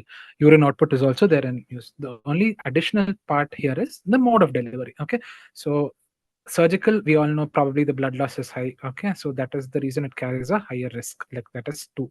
Vaginal delivery, probably it is anticipated to have a lesser blood loss, so that is why the score of 0 to 1 comes there. Okay, so this is about an objective tool to assess high risk mothers for patients deteriorating in the wards. Okay, so usually a score more than 3, you have to call a doctor. Score more than 6 is associated with a higher mortality, roughly up to 6.8%. So why is maternal cardiac arrest different? We all know the maternal physiology is very different. Okay, I'm not going into details of physiological changes of pregnancy, but this is something that we have to know. So we all know that mother is a procoagulant condition, hemodiluted state. Okay, and there is increased demand. Okay, supply is always being challenged, and there is always change in the respiratory and the circulatory systems. Okay, so the reserve in the mother is usually less as compared to any other adult. Okay, so this is one of the major reasons why maternal cardiac arrest is discussed as a separate entity. Okay, even in ACCLS. Okay. So coming to the basic life support in maternal cardiac arrest, okay, so it is similar to what we see in any other condition wherein the patient has a cardiac arrest. So you have to activate the maternal code blue, okay, or else if you have a bystander approach, you have to check for unresponsiveness, check for breathing, like how we do, check for the pulse, and then you have to activate the code. Okay, so usually it needs a special consideration because it's an obstetric patient. Time is of the essence. The time of cardiac arrest has to always be documented. Okay, so if spontaneous circulation is not restored after 4 minutes of effective resuscitation, probably this patient warrants a cesarean section if the patient is in a hospital based setting. Okay, obviously if the patient is in the public, probably we cannot do, but yes, definitely if it's in the hospital based setting, we can think about it. Okay, so coming to what are the nuances associated with maternal cardiac arrest. Firstly, chest compressions. Okay, the positions of the hands for the chest compression is similar to what is seen in non-pregnant. Okay, so there is no change in the position of placing. Okay, so why they said this is based on multiple MRI scans which they had collected over a period of time. They saw that there was no significant vertical displacement of the heart in pregnant state. Okay, so that is the reason they said there is no change. Okay, on the other hand, how do we do about compression, fraction, depth of compression, etc.? Everything remains to be the same like we do in any other adult. Okay, only thing is, remember, the important thing is here the reserve is less, so you have to act quickly and you're trying to save 2 lives. So the depth should still be 5 to 6 centimeter of depth. Rate should be 100 to 120. Compression ratio to ventilation ratios should be 30:2. Okay, always have a cardiac board when you start. Okay, initially you might not have it, but then later on during the compressions you should place them. Okay, and similar to what we do in adult cardiac arrest, the interruption between compressions should not be more than 10 seconds. The other important thing which happens here is the uterine displacement, which usually we don't see in other adults, right? So here, because there is a gravid uterus present, there's always an issue of aortic compression which can happen along with caval compression. So aortocaval compression can be caused because of a gravid uterus. So when does this happen? Is it there in the early trimester? Unlikely in the earlier trimester. Once the uterus becomes a abdominal organ from the pelvic, it comes into the abdominal compartment. So the patient here at the gestational period of more than 12 weeks can have aortocaval compression. Okay, so in such patients you should do a left lateral uterine displacement, okay, when you're implementing CPR. Okay, so it's always a good practice to do this in all gestational age, because most of the time you would not know the gestational age. Okay, so that is the best practice statement we can give, but definitely if at all you know it is more than 12 weeks, better to give LUD, that is your left uterine displacement. Okay, so how do we do that? It is usually depending on where the provider is standing. Okay, one hand technique or the two hand technique, as it is shown in the diagram. Okay, so whenever you're giving a two-hand technique, you stand on the left hand side. One hand technique, you stand on the right hand side. So this is one practical thing that if you can remember. And adequate shift whenever you're thinking about is to move it up to 1.5 to 2 inches. Okay, so if you move it by 1.5 to 2 inches, it helps optimize the venous return, thereby improving the stroke volume. Okay, especially during CPR. Okay, so when you're doing the displacement, it should be leftward and upward towards the ceiling. So that is what is usually the way to move the uterus. Okay, coming to airway management. So I told you earlier the reserve is very less. So the thought of intubating such patients, especially in a cardiac arrest, should have a lower threshold to secure the airway. Okay, so remember that part. Okay, and always there are other things like we have been studying from time immemorial. That's a full stomach, decrease the reserve. Okay, so chance of aspiration is very high. All of this have to be kept in mind. Okay, so the airway should always be open using a head tilt chin lift maneuver unless otherwise contraindicated. You can try and use adjuncts, but better to avoid a nasopharyngeal airway because these patients are prone to have bleeds. Okay, they'll have a friable mucosa, so it's always better to avoid a nasopharyngeal airway. Oral airway should be okay. Okay, so that is one of the important things associated with airway management. Okay, so always, probably if the patient is a little obese, try and have multiple size endotracheal tubes, etc. These are the things that we need to be mentioning in airway management in a maternal cardiac arrest. Coming to breathing, we know FRC is low, oxygen demand is high, shunt is high because of gravid uterus. Okay, so with all of this, Bagmar's ventilation should be there, but do not delay intubation. Okay, so ventilation rate, don't increase it to more than 8 to 10, again because alkalosis will again cause a lot of fetal and maternal complications. Okay, so that is very important. So don't hyperventilate this patient. Okay, 8 to 10 breaths or maximum to 12 breaths is more than enough. Don't cause iatrogenic respiratory alkalosis. Okay, this is one important thing I would want you to write in breathing when they ask you. Okay, so larger tidal volumes decrease the cardiac output. Again, they also can cause fetal acidosis. So be very judicious when you're giving ambu breaths. Coming to defibrillation, it should be used as soon as available. The energy joulage is similar to what we see in non-pregnant patients. Okay, it depends on the type of rhythm you're giving. Okay, there is no contraindications for cardioversion in mother. Okay, so the only thing is, before giving a cardioversion to this patient or a defibrillatory shock, make sure that the fetal cardiac monitors are removed. Okay, so because there is a theoretical risk of transmission to the fetus. Okay, so that is one thing they have mentioned. Okay, but still things cannot be proven. But by guidelines way, they're telling you not to continue with the CTG when you're doing it. Remove the CTG and then give the shock. AEDs can also be used wherever it is available, because that will be more, it will help us analyze and also shock the patient. Okay, coming to ACLS. Okay, in these patients, I spoke about airway.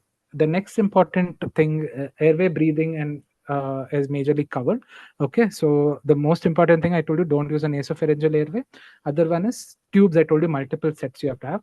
Better to use 0.5 to one size lesser as compared to a non-pregnant person. Okay, so usually what they say is use around 7 of. Okay, for an adult well-built lady. Okay, otherwise 6.5. It depends on the patient again. Okay, so this is one thing about the airway. Okay, keep a smaller size to avoid trauma. That is a major take-home point for airway. Okay, other one is IV drugs. The first and important thing in IV access securing is it should be above the level of the diaphragm. Okay, because again, if the gravid uterus is present, if the circulation is not going, then most of the drugs would not be circulated properly. So that is one of the practical reasons why they say secure an IV access above the diaphragm. Okay, if you're not getting it, emergency IU access, that is your intraosseous access, can also be accessed. Okay, dosing is very similar to what is in a non-pregnant patient. There is no change in doses for the drugs. Okay, remember, the most important thing you have to remember is, one is the size of the airway should be less. The other one is IV access you should secure above the diaphragm. Okay, and the left uterine displacement.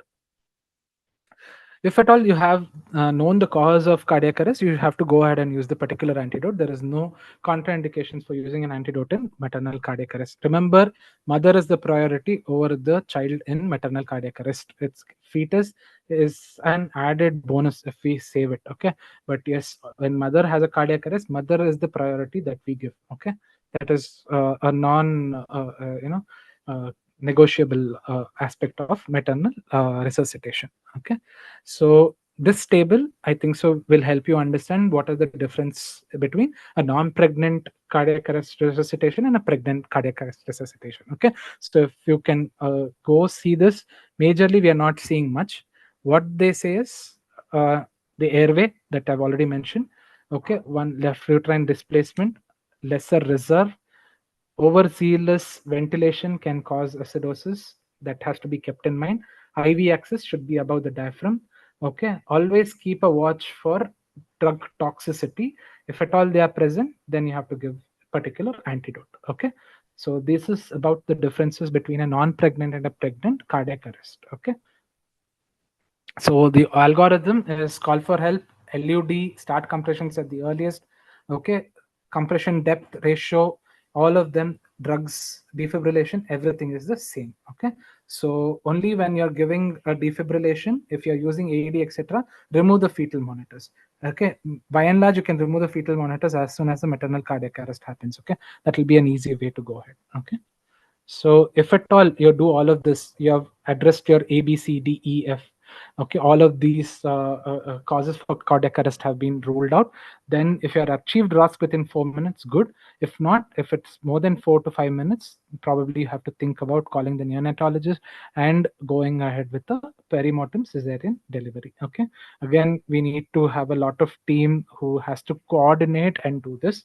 It's very easy when we tell in a flow chart. Okay, but there are a lot of issues associated with this when we're taking a call. It has to be informed and then we have to go ahead. Okay, so routinely there is no guideline telling that you have to do it. Okay, that is one thing. Most of us will have that doubt. Do we always have to do it? No. Okay, so coming to the guidelines from the ACC ALS. Okay, so what are they telling? Like good recommendations are, again, you have to have a team, start the resuscitation as the earliest. Resources show wherever for perimortem CS is there, you can think about it. Okay, especially when the patient is in the second half of gestation where the fetal maturity would be good. Okay, in such patients. Okay, again, protocols for out of hospital cardiac arrest have to still be made available to think about resuscitating even at the out of hospital cardiac arrest state. Okay, so by and large they're telling it's a team based approach. Nothing great about the evidence for this, because this is all based on case reports. Okay, so most of the other thing is about targeted temperature management. So what they're telling is whenever the patient has achieved ROSC, in such patients, better to do the TTM like we do in any other case. Okay, keep the temperature between 34 to 36 degrees Celsius. Okay, don't need to induce hypothermia, etc. Go ahead, get your other workup like a cardiac workup, etc. Probably based on the diagnosis, you can go ahead similar to a non-pregnant patient. Okay, so this is again level one recommendation. Coming to role of ECMO, there is still no widespread evidence for initiation of ECMO. Okay, because a lot of parameters will be haywire. Okay, it has not shown great benefits. Again, to talk about evidence for this, it's really difficult because you do not have that many cases that we are that are being done for this. Okay, so the best way to do is if the ACLS is less than 10 minutes, if you feel that the patient is getting a rhythm back and then going back again and back and forth, probably at that time you can convince them and see for the benefit of doubt. Okay, by and large, as of now, currently with whatever data is available, there is no evidence for VA ECMO in patients with maternal cardiac arrest. Coming to the last part of this talk, that is about perimortem cesarean section. So perimortem cesarean section, I told you, after 4 minutes of a CPR, if you're not able to get a ROSC, then at the end of 5th minute is what they're telling you to deliver the baby. Okay, so a cesarean section performed during maternal cardiac arrest or during impending maternal cardiac arrest. Okay, so it does not mean that majorly you need to understand this. The primary goal of perimortem CS is to increase the chance of survival for the mother.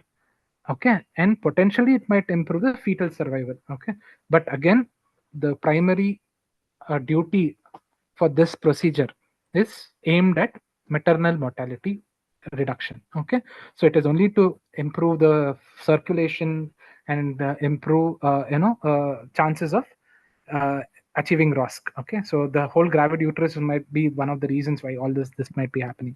So that is one area where we are looking at it. Okay, so again, it is for improvement of maternal, not the fetal resuscitation. Again, it is offsetting the compression of the IVC, helping the return of circulation. Okay, it also helps improve the respiratory mechanism because the major effect of the gravid uterus on the diaphragm would be lowered. Okay, so by and large, this was actually introduced in 1986 by Carls et al. Lot of case reports have been studied, but as of now, also, okay, ACOG, everyone do not have any recommendations for perimortem cesarean section. Okay, so they say what even the ACLS criteria, what they say is if there is a cardiac arrest, continue all your resuscitative measurements like your left uterine displacement, etc. Okay, look for causes. If you're able to do all of this and you still feel it is futile at the end of fourth minute, then consider doing a PMCS. Okay, so to accomplish the delivery ideally within 5 minutes at the time of arrest is reasonable, but again, practicality, if they're seen, there is no larger recommendations for PMCS yet. So, what are the recommendation by the RCOG, that is the Royal College of Obstetrics and Gynecology?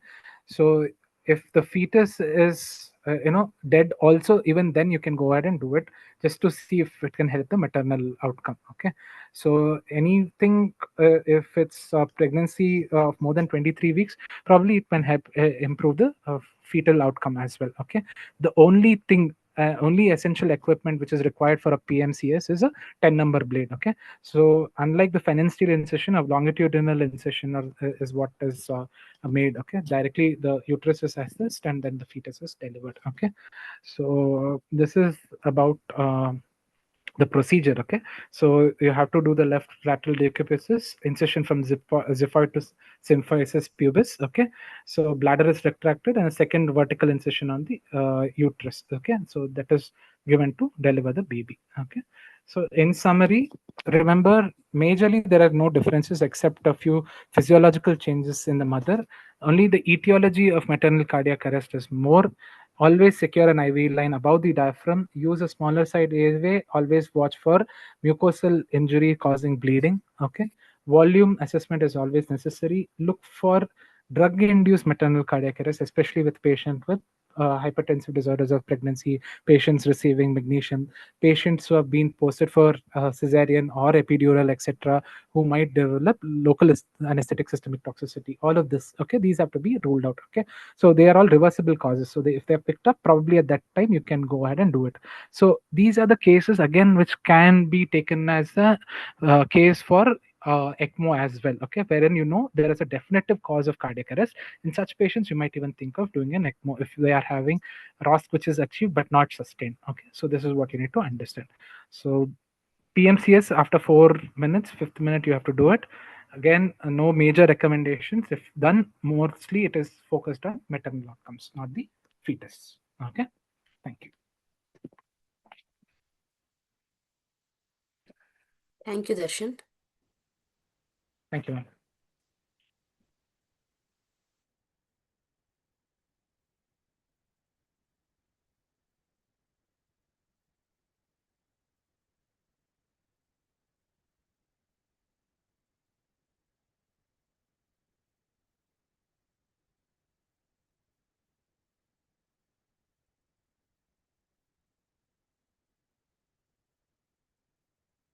So I have already completed PIH. So the next topic would be in obstetric, the PPH. Okay. So we all know that pregnancy results in a physiological compromise, which may pose a threat when presented with a pathology like eclampsia, pulmonary edema, and trauma. So what are the common causes of obstetric emergencies, which is leading to maternal mortality? The most common first one is your postpartum hemorrhage, followed by hypertensive disorders and some pregnancy-related infections. The physiological changes include an increase in cardiac output by 30 to 40%, decreased SVR, and compression of gravid uterus on the aorta, which leads to a decrease in cardiac rhythm.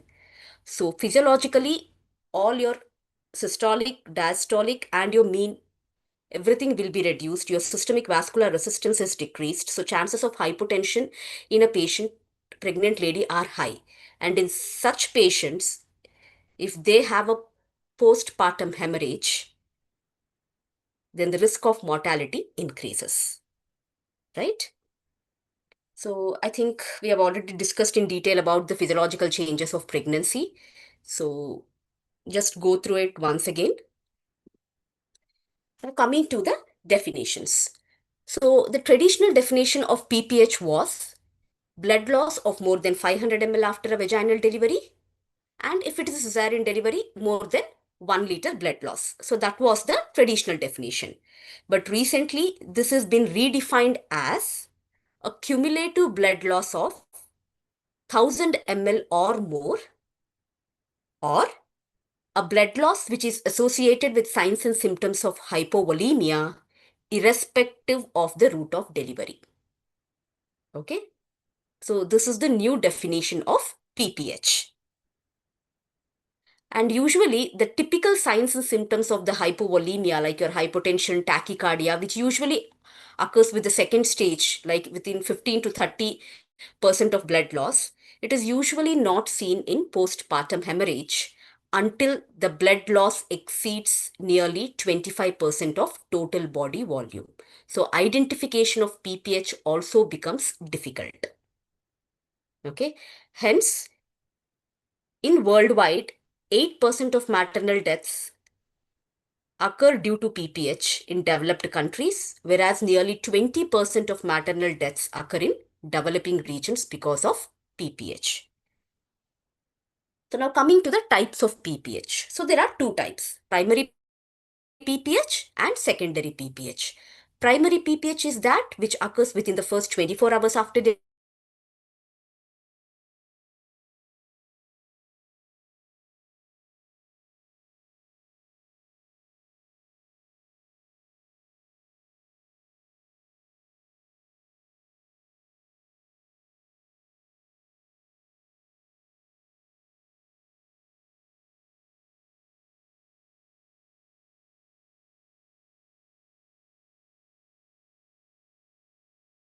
lots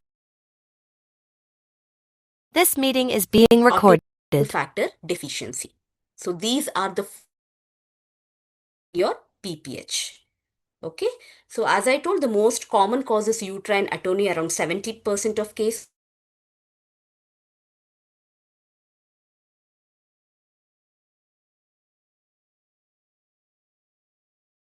Account for less than 1% of the causes. Now coming to the risk factors. So this risk factors can be divided into antepartum, intrapartum and postpartum risk factors. So antepartum, most common is your multiple gestations, grand multiparity, any prior uterine incisions, history of postpartum hemorrhage, okay, morbid obesity, abnormal placentation and known coagulopathies. All these are the risk factors for antepartum risk factors for PPH. Next comes your intrapartum. Intrapartum, any augmented labor induction, protracted labor, intrauterine infections, magnesium sulfate use, and abruptio are the intrapartum causes. And coming to the postpartum causes, any operative vaginal delivery like your forceps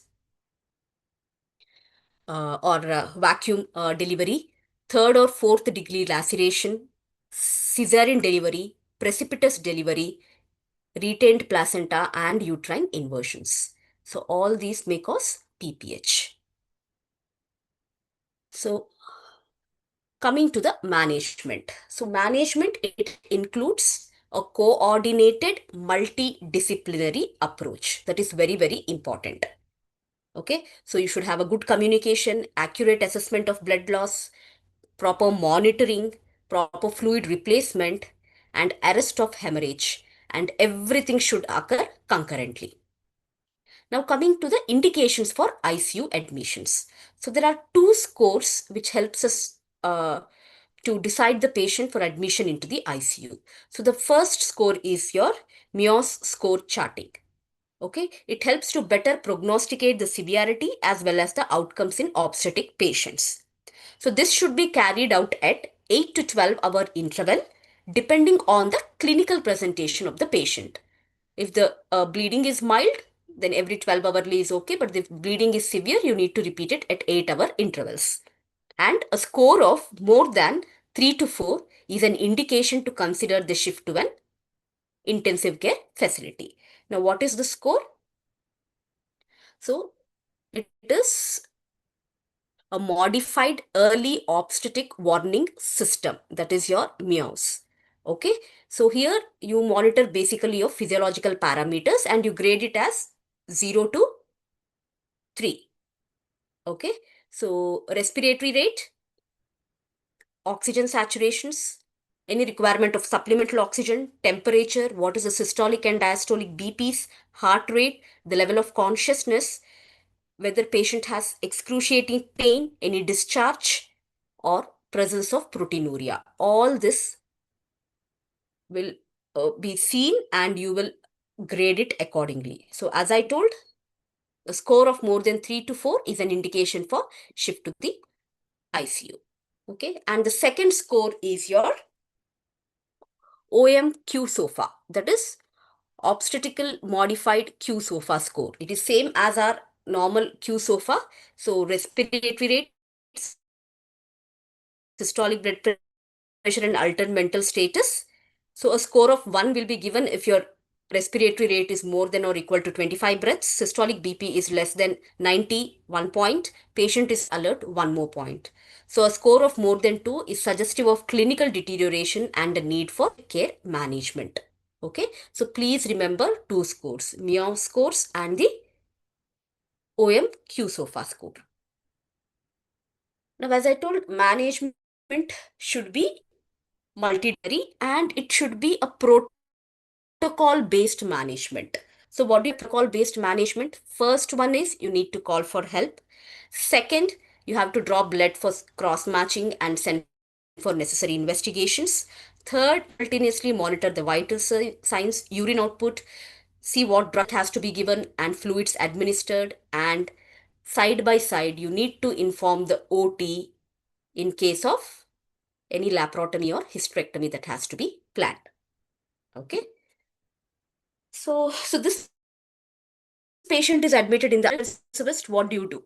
Okay, so first priority is your ABC, right? So we will go in that order. So first is airway.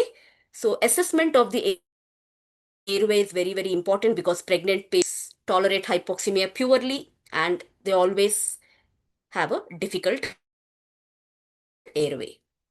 Okay, so monitor the saturations, do an ABG if a PaO supplemental oxygen. Okay, and think of an early intubation whenever possible. Okay, and keep a standby difficult intubation cart ready and always monitor oxygen level by pulse oximetry and simultaneously using a ABG analysis. Now coming to the breathing. So for effective gas exchange, you can use a face mask or a high flow oxygen or rarely NIV also. And what are the indications for endotracheal intubation? One is if your PA2 levels are less than 65, PCO2 levels more than 45, and your PF ratio, if it is less than 150, then all this suggests increasing respiratory distress and it prompts a urgent endotracheal intubation. Okay, and in patients who have a refractory hypoxemia and a continued respiratory distress, even you should think of ECMO in these patients. Okay, so this has already been discussed. Now coming to the intubation, so we'll discuss about the drugs. So muscle relaxants and sedatives. So scoline, it has a better safety profile in rapid sequence anesthesia in pregnant women. Coming to the non-depolarizing agents, your rocuronium, vecuronium, they are also a good choice of agents, but they cause prolonged neuromuscular blockade. So if possible, reduce the doses of these non-depolarizing agents. Okay, now coming to the sedatives, your opioids, barbiturates, and benzodiazepines all are safe in pregnancy, even though they easily cross the placenta and may also enter the breast milk. So, risk versus benefit situation, you can give these drugs. Opioids, fentanyl is the drug of choice, and also dexmedetomidine can be used as a sedative in these patients.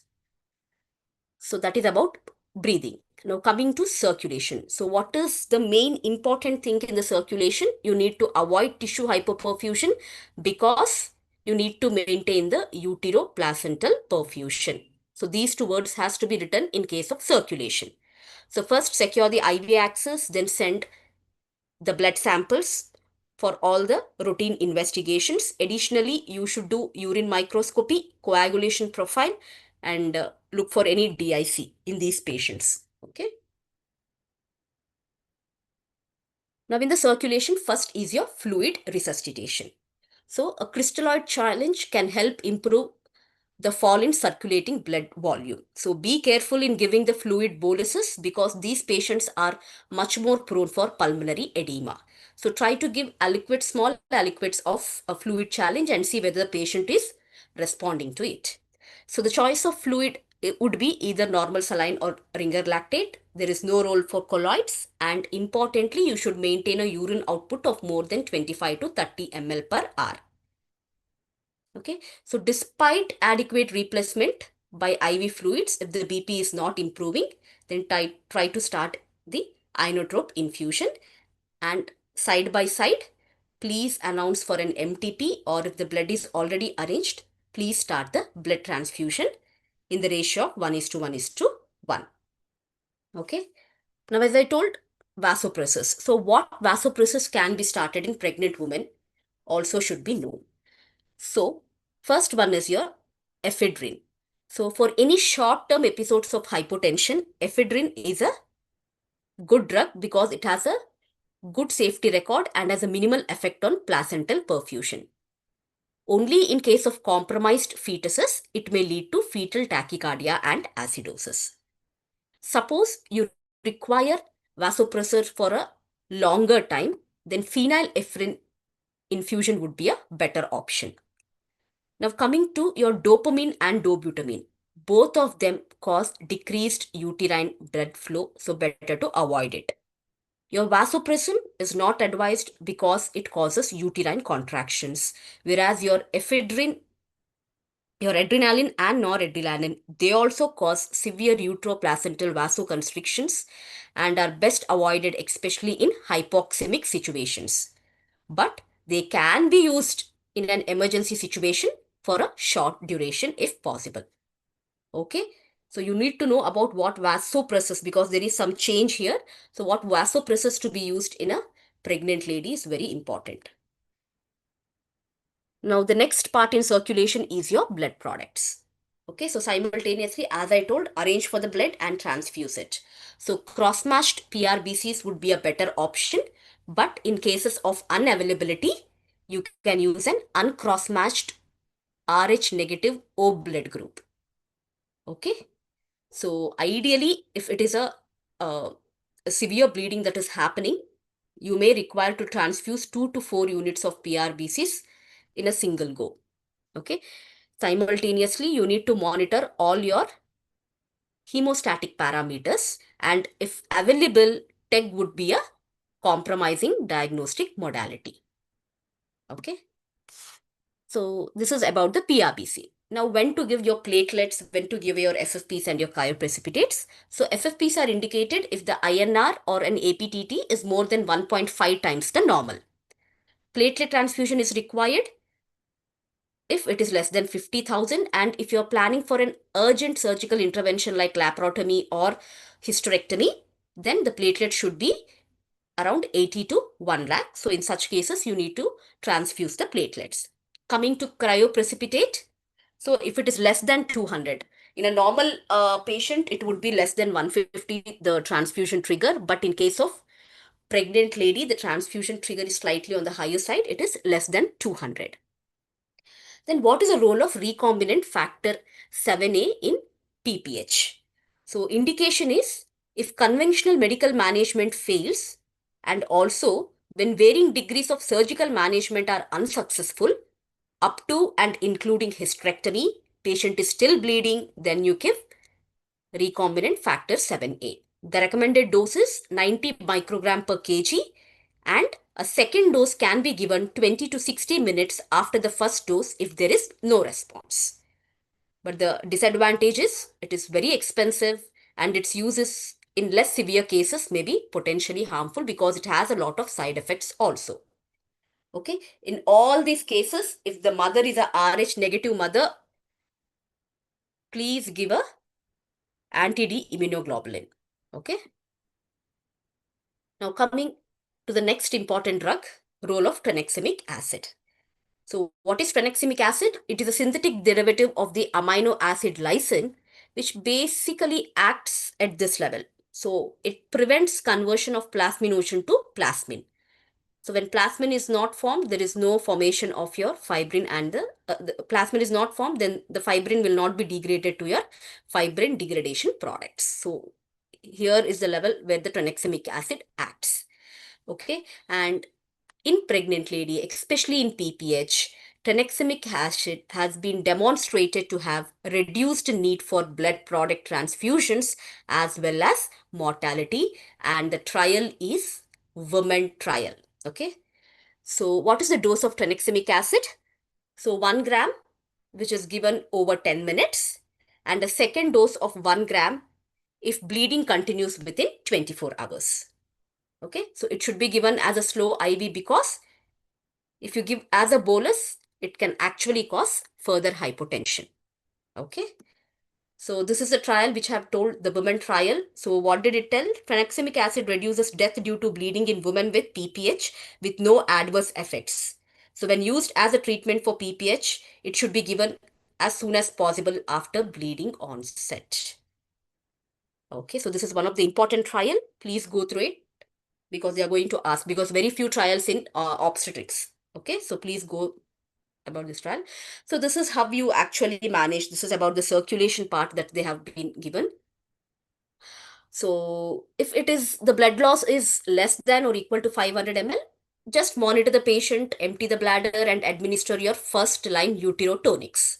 What are they? I will tell you in the further slides. Suppose if the blood loss is more than or equal to 1000 ml, then you have to activate the PPH protocol. It is same as your MTP protocol. So certain hospitals have this PPH protocol. So when you activate, they keep ready all the blood products.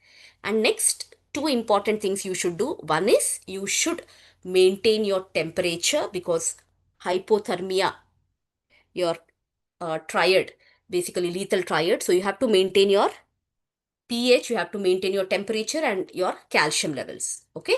And as I told, tranexamic acid should be given within 3 hours after the start of bleeding. And you can run your viscoelastic tests here. And depending upon what is the deficit, you can correct it. Okay. Now, one more important thing is we have finished A, B, C.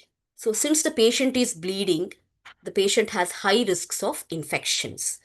So please send all the biomarkers of sepsis and try to start a broad spectrum antibiotics, especially which covers E. coli and group B streptococcus, because these are the most common bacterial pathogen in obstetric cases. Okay, so try to start those antibiotics which can cover this, like piptas. Okay, so during pregnancy, you should screen all the women for the risk factors for PPH, optimize the hemoglobin level before delivery, and seek multidisciplinary consultations. This is during pregnancy.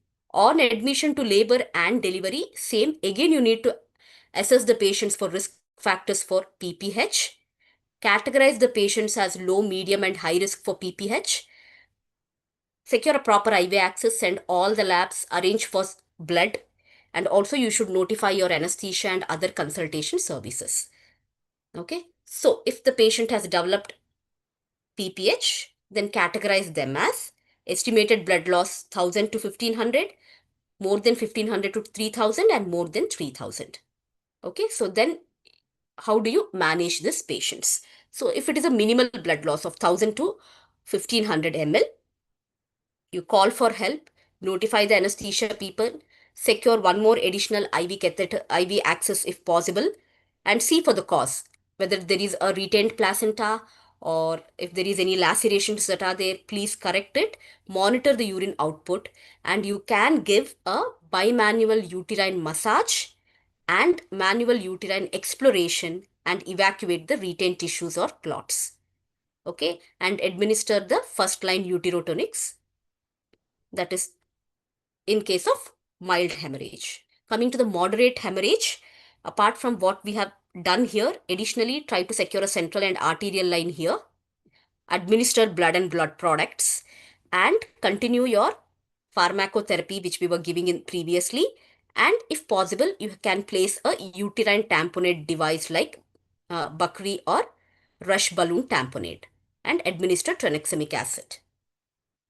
And if the blood loss is more than 3000, okay, apart from all these things, you can consider giving a recombinant factor 7A additionally. Consider uterine artery embolization if patient is stable. Suppose if patient is really unstable, then you perform laparotomy and do whatever possible. If nothing is working, then try to do hysterectomy. Okay, so this is how you screen, evaluate, and manage a patient of PPH. Okay, so I was talking about the medical management. So the first line therapy is your oxytocin. Okay, you should remember the dose. Okay, and if possible, the adverse effects. The second line therapy are your methyl ergovin or the carboprost. So if suppose with these it's not reducing, you can give any one of these drugs. And the adjunctive drugs include your tranexamic acid and recombinant factor 7A. Okay, and treatment of uncertain usefulness is your misoprostol. Okay, so initially misoprostol was used, but now the use has come down. So these are the drugs which can be given for a PPH patient. Now, as I told, surgical management, just if you remember the names, that is more than enough. So if the patient is in an early stage, hemodynamics are stable, you need to consider uterine artery embolization by calling the interventional radiologist.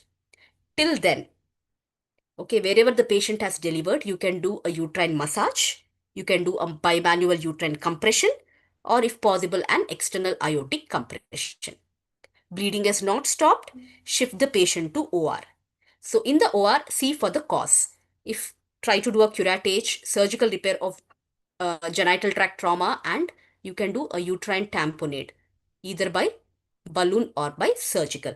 Still the bleeding is persistent, do a laparotomy, apply compression sutures, ligation of uterine arteries or internal iliac artery.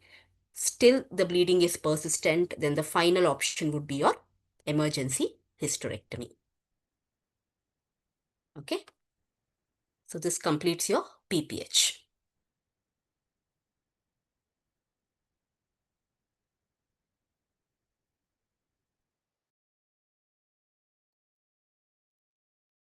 Srihari, you can join.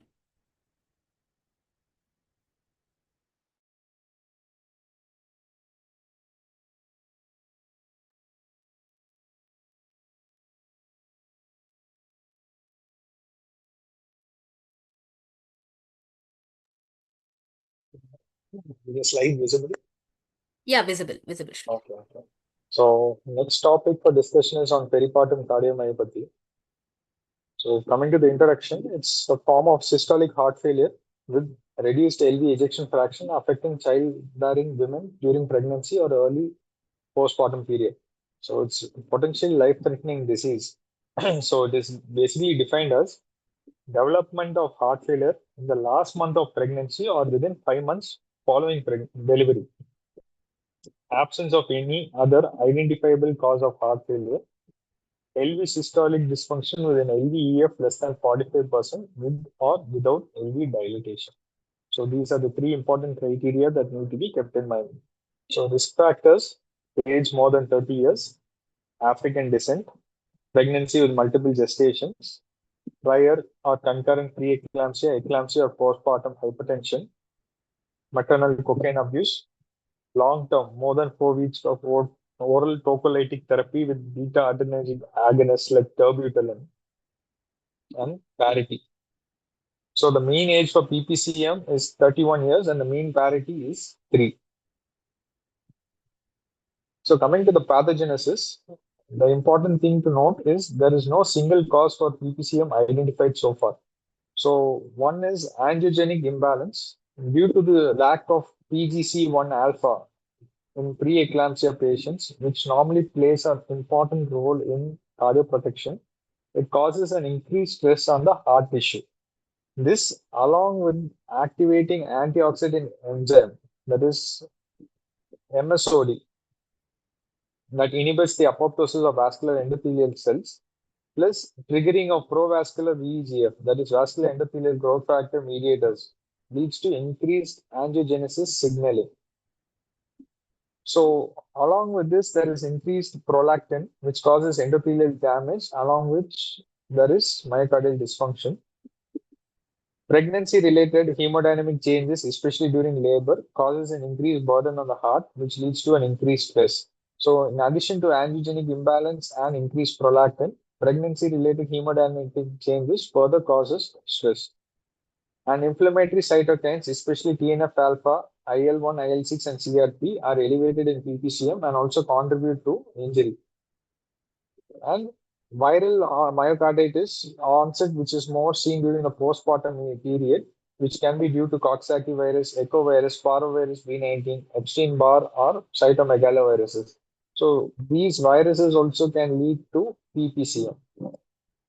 So ultimately, any of these pathological features lead to cardiac cell injury occurring due to increased reactive oxygen species and inflammatory cytokines and chemokines. So that leads to vascular endothelial dysfunction with cardiomyocyte ischemia and metabolic insufficiency, ultimately leading to apoptosis. So that leads to myocardial damage, which leads to decreased contractile function and downregulation of beta receptors, which leads to a decreased stroke volume with increased LV pressures during diastole. And along with that, there is an impaired conduction system of the heart, which leads to cardiac arrhythmias, which can further cause a decrease in cardiac output. So all these ultimately lead to acute heart failure. So the clinical manifestations, as in any other cardiac patient, dyspnea is the most common. Along with that, other manifestations can be cough, orthopnea, PND, pedal edema, hemoptysis, elevated JVP, displaced apical impulse, and MR murmurs, that is pansystolic murmurs. Initial diagnosis may be delayed because symptoms like dyspnea, pedal edema, and fatigue are similar to those that occur in normal pregnancy, but usually they are more pronounced. So the diagnosis, usually ECG is done to detect other abnormalities such as pulmonary embolism, myocardial infarction. So the commonest abnormalities seen are sinus tachycardia, atrial fibrillation, and non-specific STT changes.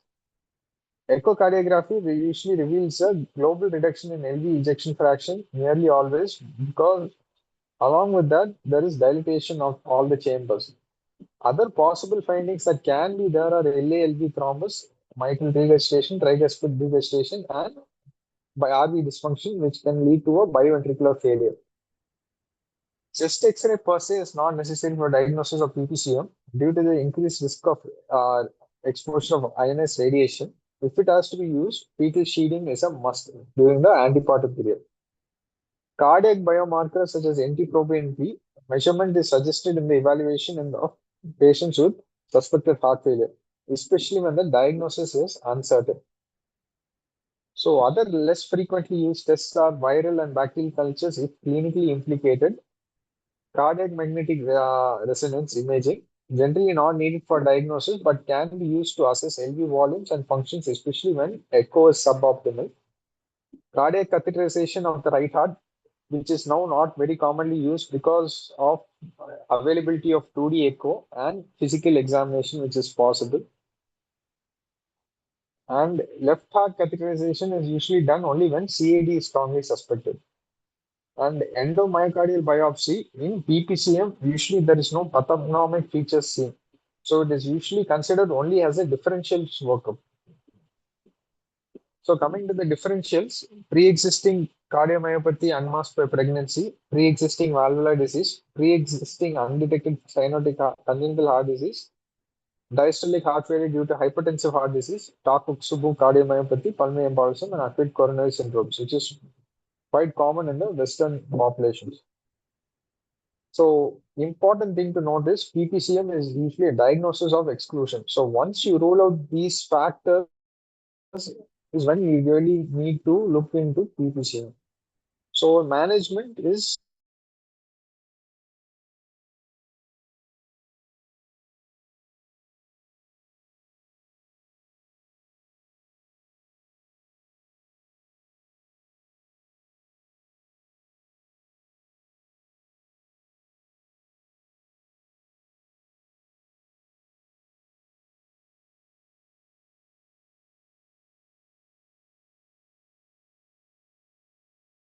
SGLT inhibitors, AC inhibitors, ARBs, and RNAs are all contraindicated. Arrhythmia management with regard considerations in pregnancy, amiodarone is usually associated with congenital goiter or hypothyroidism and QTC prolongation. Beta blockers in newborn can it be associated with the risk of bradycardia, hypoglycemia, reduced placental weight, which is with the most significant one being atenolol. Adenosine, digoxin, quinidine, and procainamide usually not associated with teratogenicity, but associated with increased risk of adverse events. So caution is needed.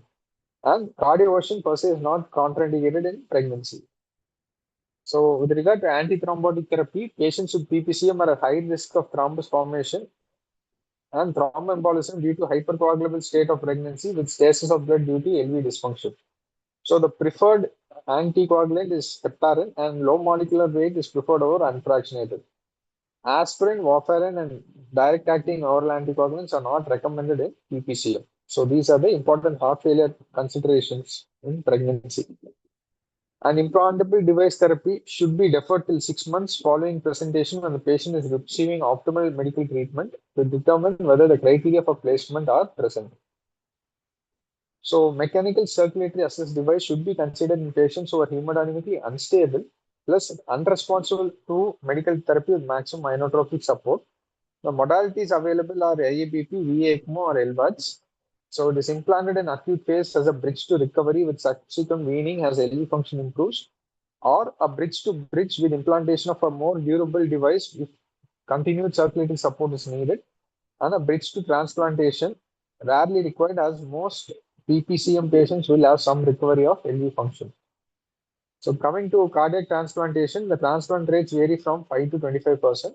However, unlike non-pregnant patients, PPCM patients post-transplant have been associated with increased mortality, increased incidence of rejection with poor graft survival and higher retransplant rates. So investigation therapies, bromocriptine, which is a prolactin inhibitor, given at the dose of 2.5 milligrams 12 hourly for 2 weeks, following that 2.5 milligrams OD for 6 weeks. In severe cases, it can be increased up to 10 milligrams BD for 2 weeks. So it should be stopped once VECMO is initiated because it shows no proven benefit thereafter. The alternative that can be used is carbagorin. And IVAG can be tried, though there are no available trials till date. That is totally 2 grams per kg over 5 days or 400 milligrams per kg once daily for 5 days.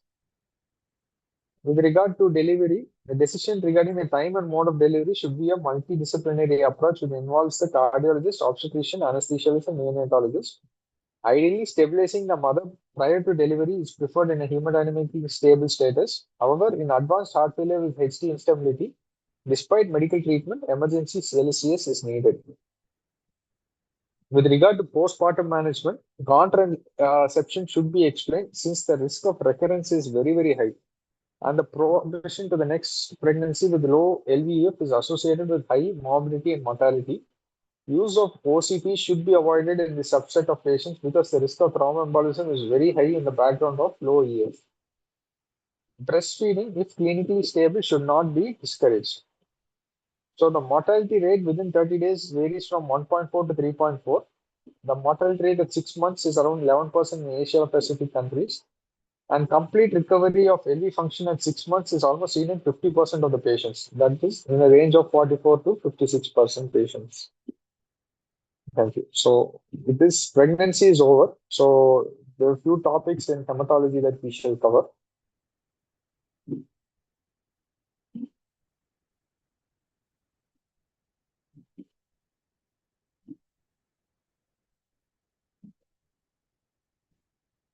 So hope the screen is visible. So we'll cover about TTP. Yes, Srihari, visible. Okay, ma'am. So we'll cover about TTP and HUS. So coming to the overview, thrombotic microangiopathies are a group of disorders that are characterized by microangiopathic hemolytic anemia, that is MAHA, thrombocytopenia, and microthrombi leading to ischemic tissue injury. So microangiopathic hemolytic anemia is a descriptive term for non-immune hemolysis, that is Coombs negative hemolysis, resulting from intravascular red cell fragmentation that produces schistocytes on the peripheral blood smear. So characteristic lab data include negative antiglobulin, that is Coombs test, with an increased LDH, increased indirect bilirubin, and a low haptoglobin levels, usually undetected levels.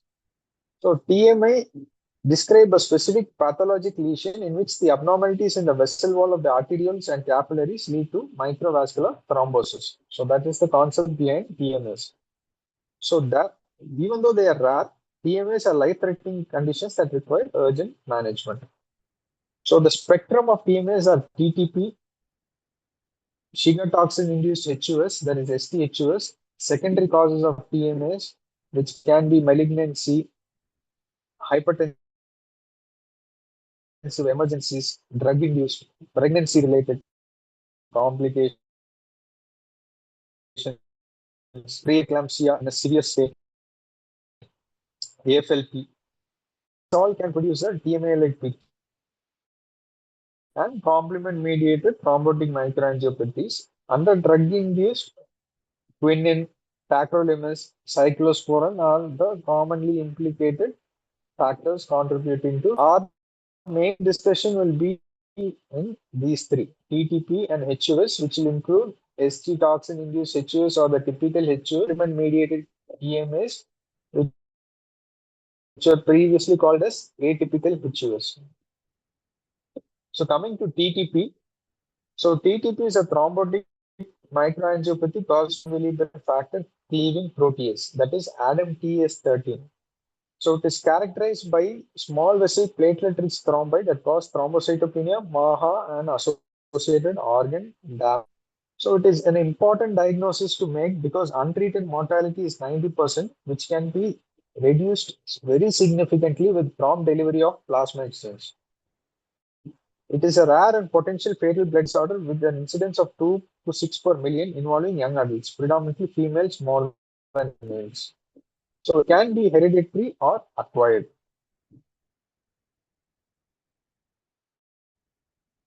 So hereditary can be due to pathogenic variants in ADAMTS13 gene, whereas acquired can be immune-mediated due to autoantibodies against ADAMTS13.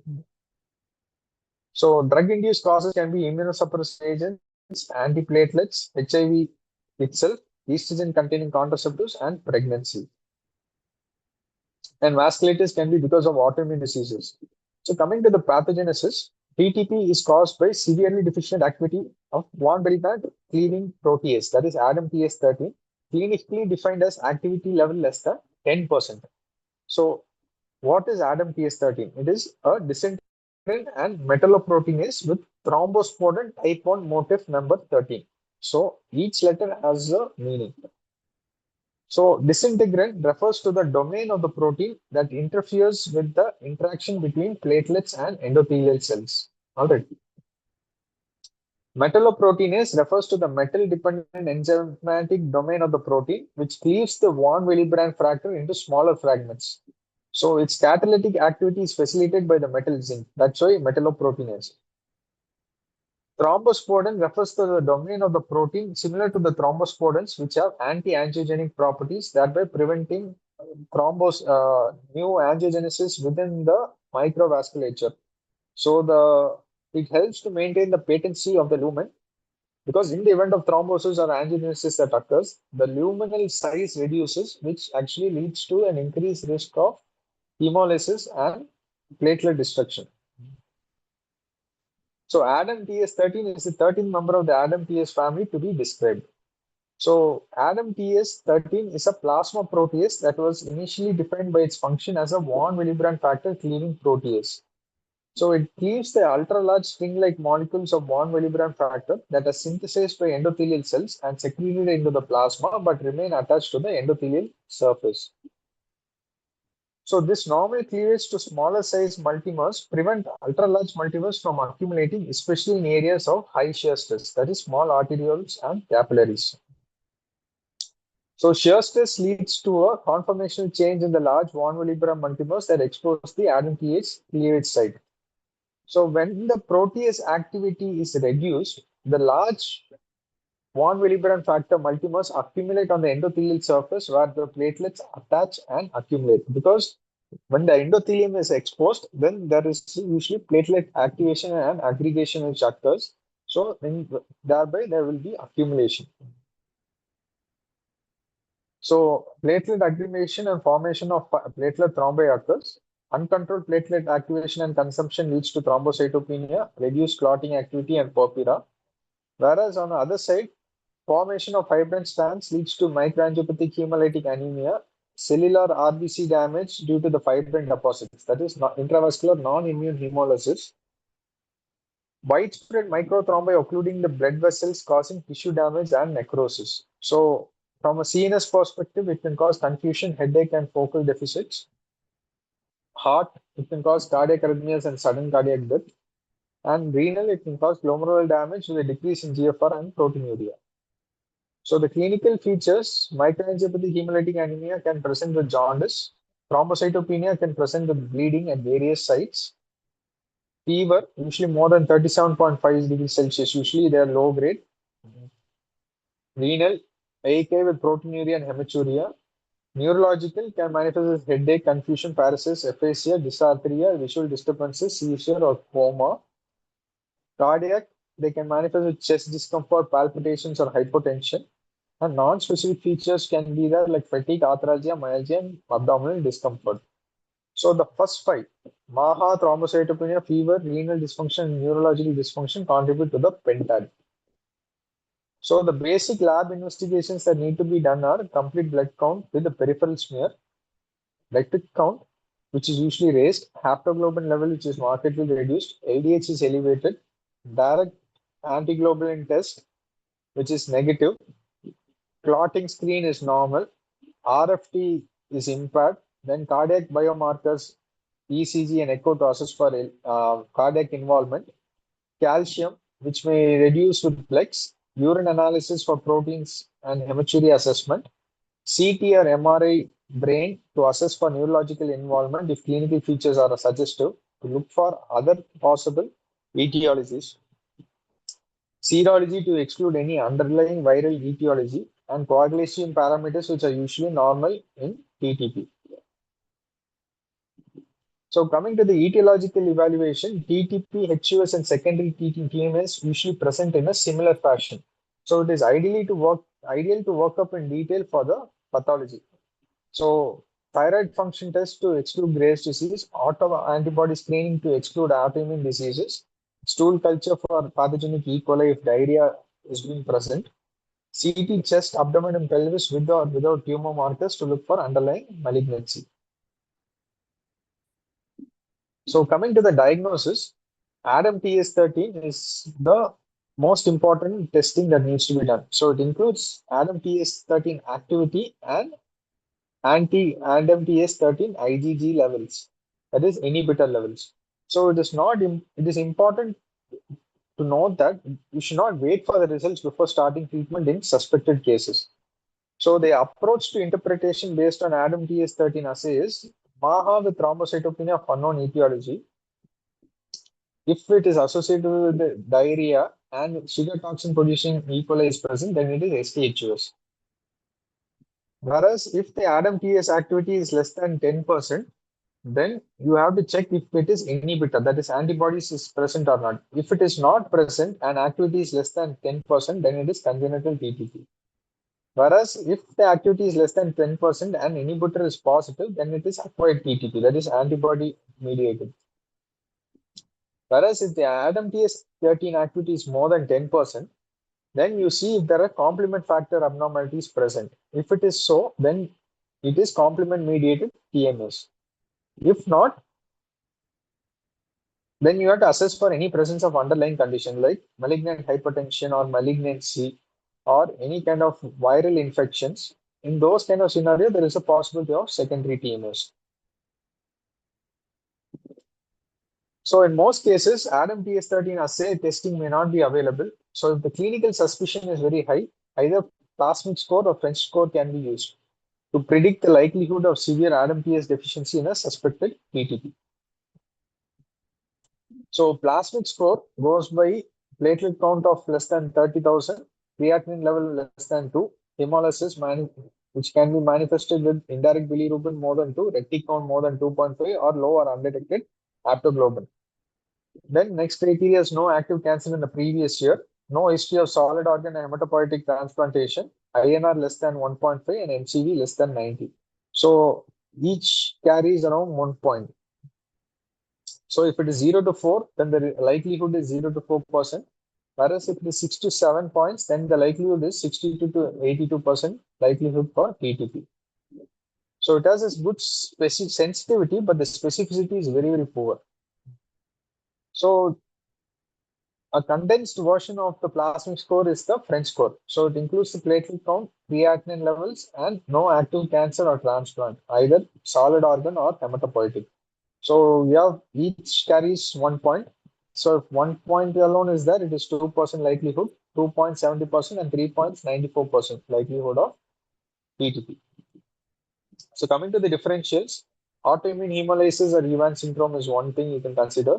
BAC, pregnancy-associated TMS like HELP syndrome or preeclampsia, drugs like quinine, simvastatin or calcineurin inhibitors, infections, HUS, malignancy, autoimmune states like SLE, catastrophic Aplar syndrome. Coming to the treatment, you can classify it into 4 parts. First event, relapse, exacerbation, and refractory disease. So the first event, treatment is plasma exchange plus steroids plus rituximab plus or minus caplacizumab. For this relapse, it is defined as clinical or lab deterioration following remission. So return of disease after 30 days after stopping plasma exchange. So here it is similar to the first event, but here you have to give caplacizumab also. So exacerbations is recurrence of thrombocytopenia without any other cause following a response, but within 30 days. So that is the difference between relapse and exacerbation. After stopping TPE or anti-von Willebrand factor therapy, that is caplacizumab. For refractory disease, lack of clinical response to initial treatment with the lack of alternate diagnosis to explain findings. So therapeutic plasma exchange is the mainstay of therapy. So all patients with the presumed diagnosis of TTP or confirmed diagnosis based on RMTS assay are treated with plasmapheresis till the platelet count recovers or alternate diagnosis is established. Should be started with 1.5 plasma volume using solvent detergent plasma, which is usually the ideal one. If it is not available, then fresh frozen plasma itself can be given and can be reduced to 1 plasma volume when the clinical condition stabilizes. So the daily TP should be continued for a minimum of 2 days after the platelet count has been increased to 1,50,000 and then stop. So if you're preparing for plasma exchange, then you need to know what's the formula for circulating plasma volume. It is the body weight into 70 into 1 minus hematocrit by 100. So steroids are used in addition to plasma exchange in suspected or confirmed cases of TTP. So it acts by reducing the production of ADAMTS inhibitor, that's autoantibody, plus decrease cytokine production and decrease autoantibody mediated clearance of ADAMTS 13. So IV prednisolone is given as pulse for 3 days, then gradually tapered over 3 to 5 days, then switched over to oral prednisolone therapy. So it is tapered once the RMTS activity is more than 20% over 3 weeks. Then coming to rituximab, it is added to the initial regimen only after RMTS deficiency is confirmed. So it is a monoclonal antibody that binds to the cell surface protein, which is expressed on the B cells. So it binds to CD20 and eliminates B cells through 3 mechanisms. One is antibody-mediated cellular toxicity. Here, Ritux binds to the CD20, forming an antigen-antibody complex. So that is identified by the natural killer cells and it destroys it. The second is direct apoptosis by binding to the CD20 cell surface and complement-mediated cytotoxicity. So the dose is 375 milligram per meter square, IV once a week for 4 weeks after therapeutic plasma exchange. It is important to be given only after plasma exchange, as plasma exchange usually clears rituximab from the system. Then coming to the next treatment modality is caplacizumab. It is a von Willebrand factor directed monoclonal antibody which targets the A1 domain. So why that is significant is it blocks the von Willebrand interaction with the platelet glycoprotein, decreasing the formation of microthrombi. So the first day dose is 11 milligrams IV, at least 15 minutes prior to plasmapheresis. Following that, it is given 15 milligrams subcutaneously post TP. Thereafter, it is given 11 milligrams subcutaneously for a period of 30 days from the last plasma exchange.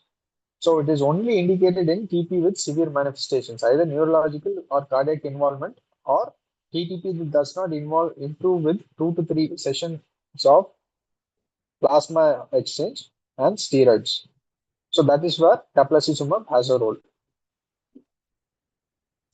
So the mechanism of action of rituximab, like I mentioned, antibody-dependent cellular toxicity, direct cytotoxic activity, and complement-dependent cytotoxicity. So the mainstay of management of therapeutic interventions, plasma exchange, it helps to replenish the ADAM-TS stores. So ADAM-TS autoantibodies can be removed by the use of steroids or rituximab. Then 1 milligram factor MAB is tafasitamab. It acts by inhibition of the 1 milligram platelet interactions.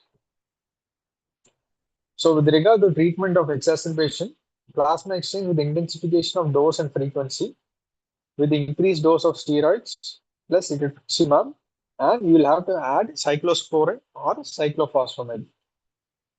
And as a last resort, splenectomy can be done. It helps to reduce the autoantibodies, and the relapse-free survival is around 70%.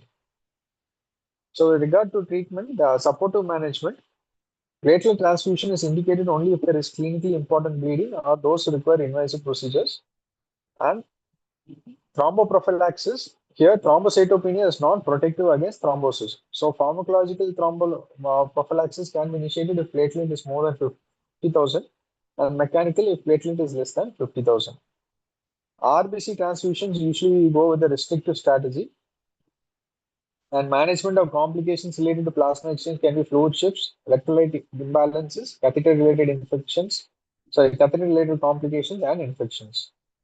And consultations, if manifestations are present, usually a neurologist consultation and a cardiologist consultation is needed. So this is just an overview of the modalities of treatment and the mechanism of actions. So coming to hemolytic uremic syndrome, it's the last part of my talk. So originally TMA syndromes associated with AK are mostly recognized in children. So the most common etiology in children are enteric infection caused by Shiga toxin producing bacteria like Shigella dysentery and some strains of E. coli. The clinical presentation characteristically begins with several days of severe abdominal pain and diarrhea, which becomes overtly bloody. As diarrhea decreases, up to 15% develop AK. So this was known as HUS, also causes Shiga toxin mediated HUS. However, after the initial description of HUS, some patients were described as having HUS without diarrhea. So with persistent or recurrent disease or a family history of HUS. So they were described as atypical HUS. So the definition is STHUS is reserved for disease caused by Shiga toxin. So the use of Shiga toxin HUS implies that recovery will occur spontaneously. Complement-mediated HUS is a term used for TMA with inherited pathogenic variants in complement genes or acquired antibodies against certain complement proteins. So it is also called as complement-mediated HUS, or previously called as atypical HUS. So the main etiology is Shiga toxin vira, also called as virotoxin or virocytotoxin, produced by Shigella or E. coli.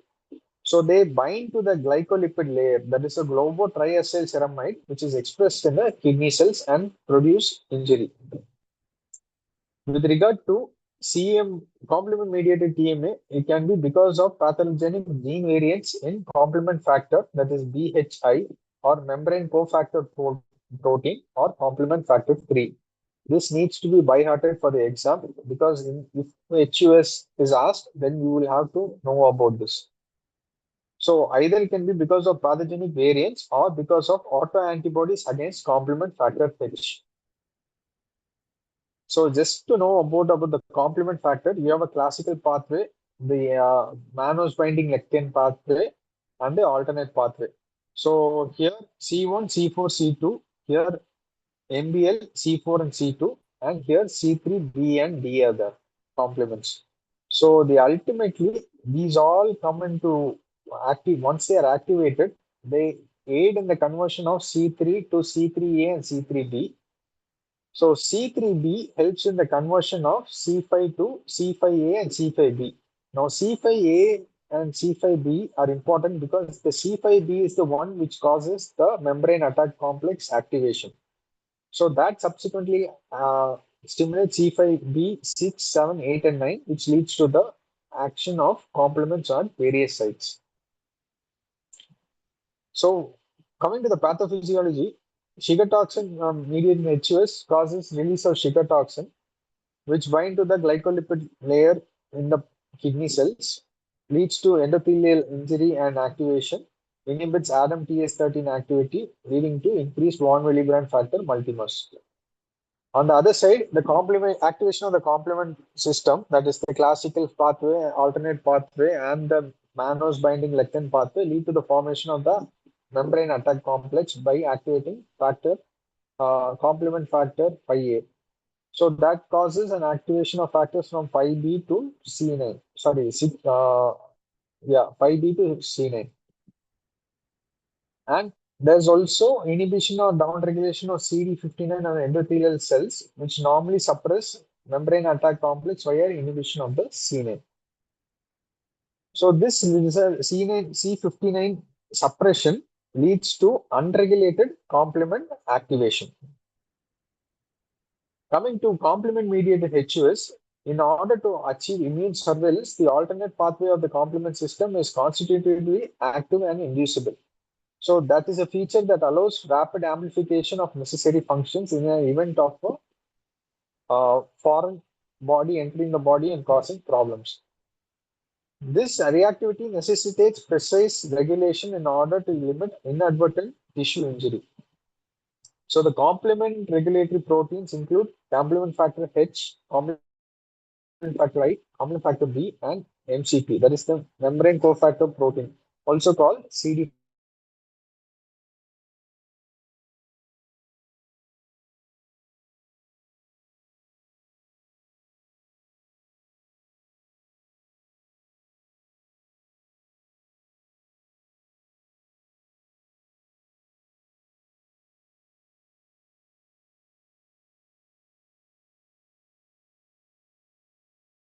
Widespread membrane attack complex formation.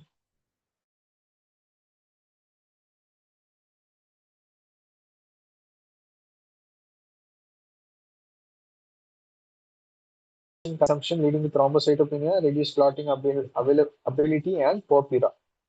On the other side, it can cause widespread microthrombi occluding blood vessels, causing tissue damage and necrosis.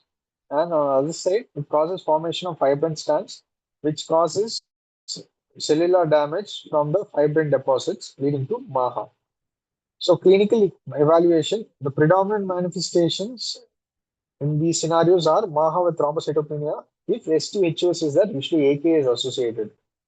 With regard to complement-mediated TMAs, usually there is a family history of TMA, unexplained renal failure, or death during pregnancy. So other manifestations that need to be looked into are cardiac, neurological, and endocrine. So cardiac myocarditis can be that, neuro altered mental status, trauma, stroke can be that because of microvascular thrombosis, and endocrine that can be impaired glucose tolerance. So diagnosis, basic workup is the same as for PTP. So additional testing, you'll have to go with ADAM-TS13. Activity more than 10% goes in favor of a CM or a typical HUS. Testing for sugar toxin producing organisms. So usually you need to do stool cultures for isolating E. coli or Shigella species, or Shigella toxin assay, or PCR testing. So CDC recommends stool culture and sugar toxin assay. So complement testing is important in the setting of MAHA and thrombocytopenia with no other alternate explanation for a diagnosis. It is important because it confirms a diagnosis and facilitates testing of family members. So you need to test for anti-complement factor H antibodies, and gene variants that need to be checked for are complement factor H, B, I, MCF, and C3. And kidney biopsy may be performed in the evaluation of unexplained AK. may confirm the presence of TMA, but it does not help to identify the specific type of TMA. It is usually used to assess the severity of ischemic injury and facilitate decision making. That is use of anti-complement therapy. So treatment, supportive measures is usually the mainstay of treatment in STHOS, and it is part of the treatment in complement mediated HOS. So hydration, antibiotics mainly for infections suspected at other sites than kidney, avoidance of NSAIDs, blood transfusions, you go with a restricted strategy, platelet transfusions if it is less than 50,000 with clinically evident bleed, and dialysis if there is refractory hyperkalemia, oliguric or anuric volume overload, uremic complications, and severe metabolic acidosis. With regard to therapeutic plasma exchange in STHUS, there is no role. Whereas for complement mediated TMA, it helps in resolution of extrarenal manifestations, that is MAHA and thrombocytopenia. Renal resolution is very less likely to be there. Renal recovery is less likely to be there just with plex. So the main management specific to complement mediated TMA is eculizumab. So it's a map directed against C5 complement component, which inhibits the membrane attack complex. The dose is an induction of 900 milligrams once weekly for 4 doses. Then the maintenance is 1200 milligrams at week 5, and thereafter 1200 milligrams every 2 weeks. Then, similar to eculizumab, we have something called ravulizumab. So that is also directed against C5 complement component, and the induction dose is 2700. That is almost 3 times the eculizumab dose. And the maintenance is 3300 given every 8 weeks, starting 2 weeks after the induction dose. So this is about ravulizumab. So patients treated with eculizumab and ravulizumab must be vaccinated against encapsulated organisms. This is very important and needs to be kept in mind. If MABs are used during plasma exchange, doses should be repeated after plasma exchange because there is going to be a very increased chances of elimination. Thank you.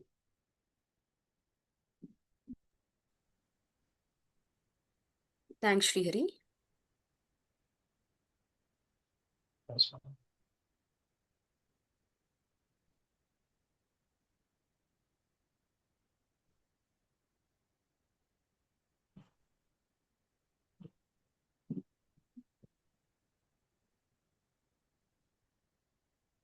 So sorry, guys, I think we are a little late. So two more topic, very important topic. One is HLH and the other is tumor lysis syndrome. So mostly I might take half an hour to 40 minutes. So first topic would be your HLH. So your hemophagocytosis, lymphohistiocytosis. Very important questions, both theoretically as well as practically. So this is one of the rare fatal disorder where you'll be able to see a hypercytokinemia. Okay, so what is this hypercytokinemia? This is nothing but a cytokine storm where there is a dysregulated activation of cytotoxic T lymphocytes, the natural killer cells, and the macrophages. So here there will be a immune mediated injury of multiple organ systems. So this HLH is divided into a primary HLH where the cause would be a genetic cause and a secondary HLH which is usually triggered by an underlying disease process. Examples of secondary HLH includes if there is an underlying cancer or if there is a therapy like your bone marrow transplantation, hematopoietic or a solid organ transplantation, CAR T cell therapy, or if there is presence of any infections as we all see in our ICUs, infection related HLH, and rheumatological diseases. Any underlying rheumatological disease can also lead to HLH, which is known as your macrophage activating syndrome, or in some cases, the trigger could be unknown. Okay, so this is a classification of HLH. Now, as I told, primary HLH, also known as familial HLH, and it is usually associated with some immunodeficiency disorders. So, there could be gene mutations in a homozygous or a compound heterozygous pattern And these mutations are usually known as disruptive mutations. Because of these disruptive mutations, there is a fully elimination of the function of the cytotoxic C cells and also your NK cells. So the common mutations which are seen in your primary HLH are your PRF1 mutations, the UNC 13D mutations, and your STX11 mutations.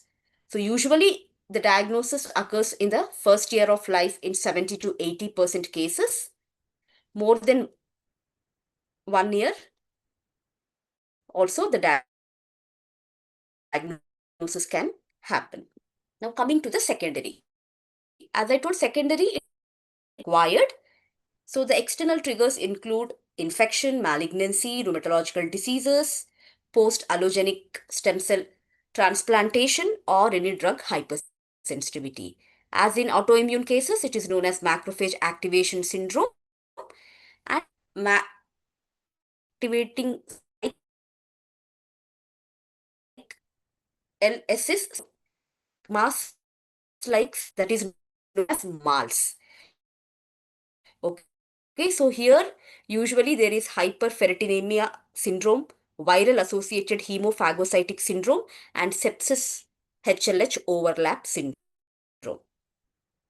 Okay, coming to the secondary causes. Okay, so I told infections. So all the viruses can cause, bacteria can cause, parasites and fungi. All these results in infection related HLH. In autoimmune disorders, your systemic onset juvenile idiopathic arthritis, your adult onset Still's disease, SLE, and all the types of vasculitis can lead to HLH. Transplant associated HLH is because of your graft versus host disease or immunological reaction at engraftment.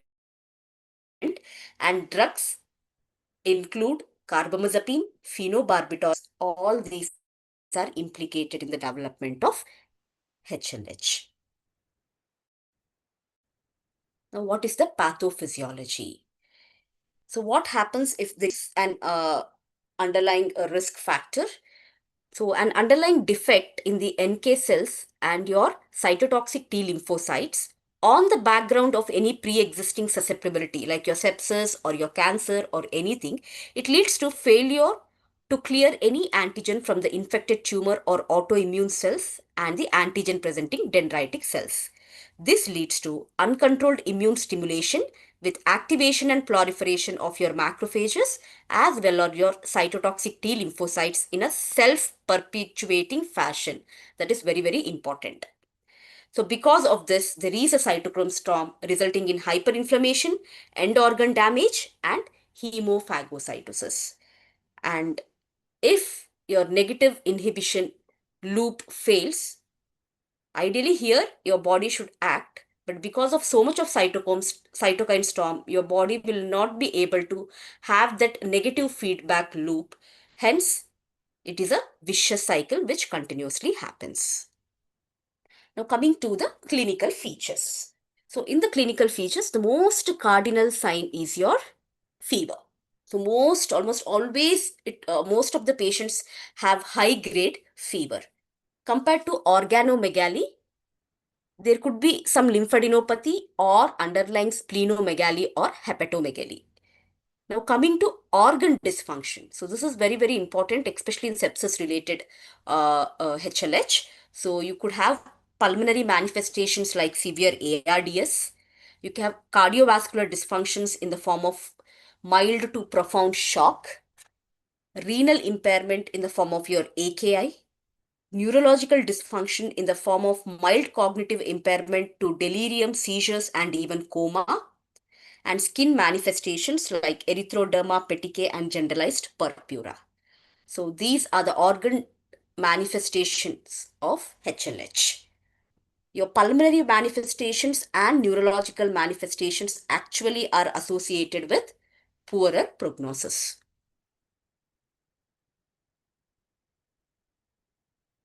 Now coming to the laboratory. So laboratory, you have a group of laboratory tests that you need to send apart from your routine laboratories. So routine laboratory, we are not going to discuss here. So all the infectious workup. So when send your tropical, the other blood cultures, everything, you need to have a HIV and hepatitis screen. If your basic infection panel has come negative, then screen for EBV, CMV, and parvovirus B19 serology. Have to send a parasitology for toxoplasma and leishmaniasis or malaria. Tuberculosis workup should also be sent. Additionally, you need to send workup for your malignancy, autoimmune workup, and in certain cases, you might even do a MRI brain or a PET scan. Okay. Now coming to the important one, the diagnostic score. Okay, so what is the diagnostic score that is used for the diagnosis of HLH? So initially it was known as HLH 2000 score.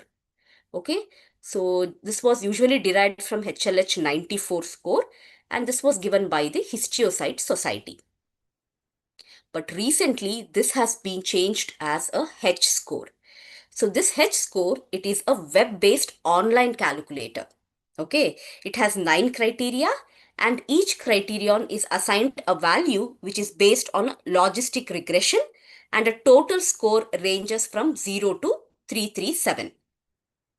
Okay, higher the score, higher the probability of the patient having a HLH.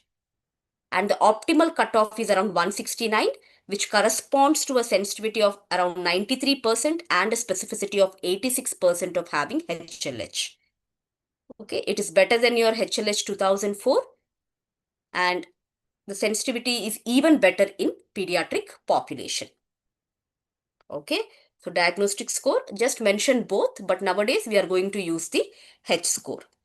Okay, so I think still we practice this HLH 2000 criteria, where the parameters include fever, splenomegaly, any two cytopenias, anemia, hypertriglyceridemia or hypofibringemia, fasting triglyceride levels, hemophagocytosis demonstration in bone marrow, spleen or lymph node, low or absent NK cell activity, serum ferritin levels more than 500, and your soluble CD25 levels. So diagnosis of HLH is confirmed if more than or equal to 5 out of 8 criteria positive. Okay, so all carries 1 mark. Now coming to the H score. Okay, so here you will have that online calculator, you need to put it. Okay, so see, if the temperature is less than 38.4, grading is 0. If it is between 38 to 39, it is 33 points. So it is an online calculator. So what does it see? It see about the fever, same. Organomegaly. So here it was only splenomegaly, but here they are seeing even both splenomegaly as well as hepatomegaly. Okay. The number of cytopenias involved. Here they told any more than or equal to 2. Here they have delineated. Okay. Then the triglyceride levels, fibrinogen, hemophagocytosis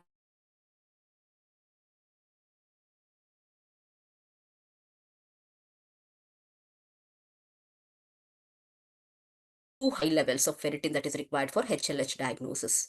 And additionally, your serum aspartate aminotransferase levels are included in this, and presence or absence of immunosuppression is very important.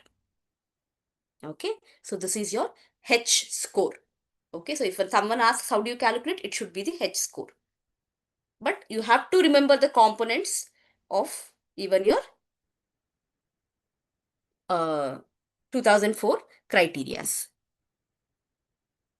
So now coming to the treatment. So what are your goals of treatment? First, important, you need to diagnose early.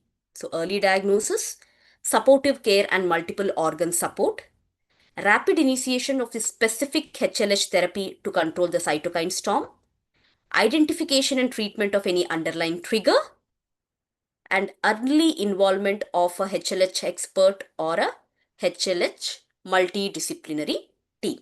So these are the goals of management. Now, what is the treatment protocol? So here also we have two treatment protocols, a older one and a newer one. Okay, so the older one is known as HLH 1994 protocol. Okay, so it was the first international treatment protocol for HLH. So this was also given by your Histiocyte Society in 1994. By using this protocol, the survival rate was around 55% with a median follow-up up to 3.1 years. So here it had an induction therapy and a continuation therapy. So the induction therapy was for 8 weeks. And in these 8 weeks, you were giving dexamethasone, etoposide, and intrathecal methotrexate. So 3 drugs in the induction therapy for 8 weeks. Okay, so the principal goal of induction therapy is to suppress the life-threatening inflammatory process that is nothing but your cytokine storm. So at the end of 8 weeks, patients are either weaned off the therapy or they are transitioned to the continuation therapy, which is intended only as a bridge to your stem cell transplantation. So your continuation therapy is initiated only as a bridge to transplantation. Otherwise, if after at the end of 8 weeks, if patient is better, you are going to stop the treatment. This was your HLH 1994 protocol, 3 drugs, 8 weeks induction phase. Okay, so this is given in a diagrammatic form. So dexamethasone, so for 8 weeks, this is 0 to 8 weeks. Okay, so every 2 weeks, you're going to decrease the doses, tapering doses. So 10, 5, 2.5 and 1.25 mg per meter square. Now coming to the etoposide. So etoposide also first 2 weeks, you're going to give it alternately. And then from second to the next 8 weeks, it will be every weekly 1 dose. So the dose of etoposide is 150 mg per meter square per dose. Okay, and if the patient has a CNS symptoms only, then you're going to give your intrathecal methotrexate and a hydrocortisone combination. Okay, so this is usually given at second, third, fourth, and fifth week, single dose intrathecal. Only if the patient has a CNS symptoms. Okay, so this was the older one. Now, what is the difference between the HLH 2004 and your HLH 94 treatment protocol? So here additionally there was one more drug. What is that? Your cyclosporin A. So initiation of cyclosporin A at the beginning of the initial phase of treatment to oppose the action of your interferon C and achieve increased immunosuppression. Okay, and it proposes, this is very, very important, performing hematopoietic stem cell transplantation on patients as soon as a donor is available. But in the older protocol, you have to complete your induction therapy and then assess the patient for your stem cell transplantation. But here, even in the induction therapy, if you are getting a donor, do a HSCT. Okay, administrating intrathecal prednisone in addition to intrathecal methotrexate for HLH causing progressive neurological symptoms. Okay, and if you see, by using this new protocol, there was a decrease in the mortality from 27% to nearly 19% with the new protocol. Okay, so the mortality is actually reduced, but they saw that there was no mortality benefit at 5 years overall. Okay, so this is the treatment protocol, HLH 2004 protocol. Okay, so initial therapy and continuation therapy. So initial therapy, dexamethasone same, decreasing doses, and in the continuation therapy, they have used dexamethasone in pulse dose. Okay, so your VP16 is nothing but your etoposide, the dose is the same. Your CSA is your cyclosporin A. Okay, so cyclosporin A, usually they tell that you have to start at week 9. They're telling in the continuation phase or possibly earlier, but not earlier than week 3. Okay, so better to start at third week. If you see here, they've started nearly at third week of the therapy. Okay, and IT therapy if the patient has, intrathecal therapy if the patient has CNS symptoms. Okay, so this is the new protocol. Now, coming to the salvage therapy or relapsed and refractory HLH. So you have given all this, but patient has relapsed or the therapy has been failed. The final therapy would be a stem cell transplantation. But before that, if any other drugs are available, yes, there are some drugs. So chemotherapeutic agents such as your cyclophosphamide, doxorubicin, vincristine, and prednisolone, your CHOP regime, along with your etoposide can be used. Or there are newer drugs, your anti-CD52 antibodies, the alemtuzumab, that is one option that is available. You can even do some cytokine adsorption techniques using some filters or plasma exchange. There is some off-label treatment with JAK2 inhibitor, your ruxolitinib, anti-interferon C antibodies, and finally, wherever possible, give a best option is your allogenic hematopoietic stem cell transplantation. Okay. Now coming to the poor prognostic factors. So worst prognosis is with malignancy associated HLH. So the mortality is around 80%. For ICU HLH, the mortality is around 52 to 68%. And those patients who are not able to achieve a stable or even a partial response at the treatment at the end of 8 weeks, these are the patients who are at poor prognosis. And the other factors would be HLH due to EBV, age greater than 45 years, hyperferritinemia, and associated thrombocytopenia might also lead to poor prognosis in these patients. Okay, so this completes your HLH. Now coming to the last topic, the tumor lysis syndrome. I think most of you all know about tumor lysis. So we'll just go like an express now. So what is TLS? It is an oncological emergency which results from metabolic derangements arising from breakdown of malignant cells either spontaneously or after initiation of treatment for malignancy. So basically, you need to write three important things. One, it is an oncological emergency. Second, what happens here? There is metabolic derangements which arise from the breakdown of the malignant cells. And this can happen either spontaneously or after initiation of the treatment for malignancy. So three important points in the definition. Okay, it is usually associated with high morbidity and mortality, especially if the diagnosis is delayed and treatment measures are not instituted promptly. Okay, so our important step, rather than treating the TLS, we need to identify those patients who are at risk for TLS.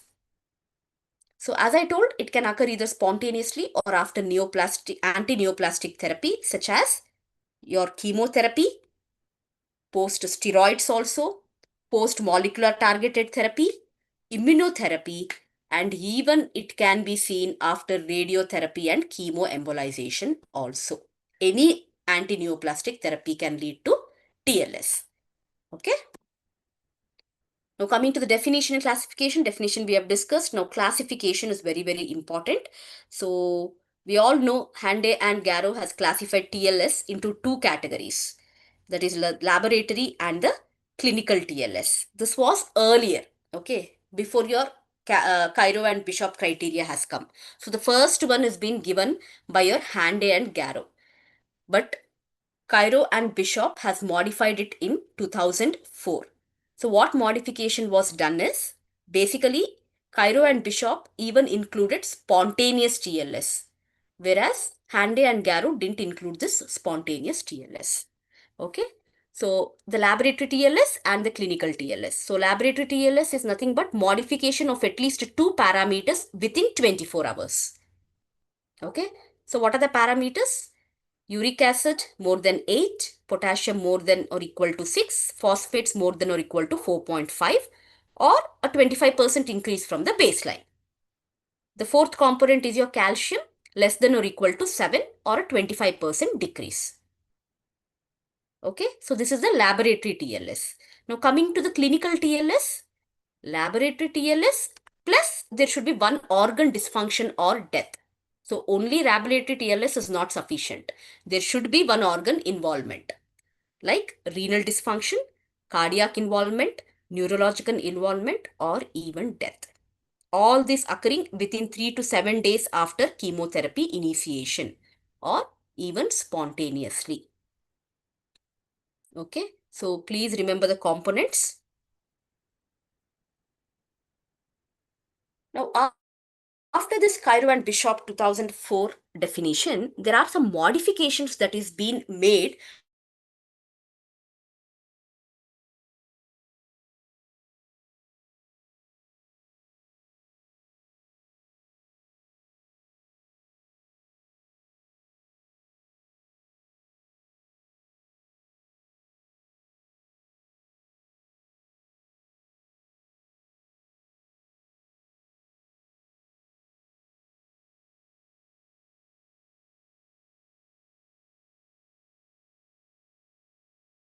This meeting is being symptomatic recorded.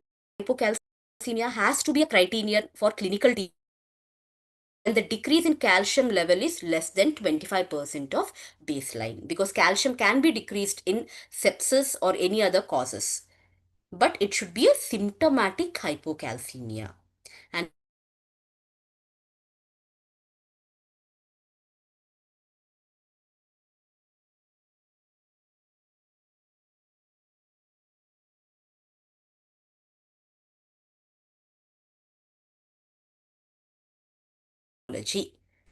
otherwise, you can't tell, just seeing the values, you can't tell that this patient fits into the TLS criteria. So these are the modifications which have been made. Now coming to the pathophysiology. So we all know that tumor cell, when it lyses, it releases your calcium, phosphorus, your nucleic acids, and some inflammatory mediators. So the important one is your nucleic acid. So from the nucleic acids, your uric acid comes. So there is increased levels of uric acid, which may form uric acid crystals and may get precipitated in renal tubules, causing AKI, or it may be converted to a soluble form, okay, which causes injury, which is independent of the crystal precipitation. So this soluble form can lead to vasoconstriction, free radical formation, inflammation, leading to AKI. And apart from this, as I told, there is release of some inflammatory mediators like cytokines, which also causes AKI, and your calcium and phosphorus. So both of them combine to form your calcium phosphate, which actually get precipitated in the renal tubules, leading to AKI. So the final involvement or crust goes for your kidney. Okay. So one important thing, this is just a point which I need you to remember. So there is something known as calcium into phosphate product. Okay.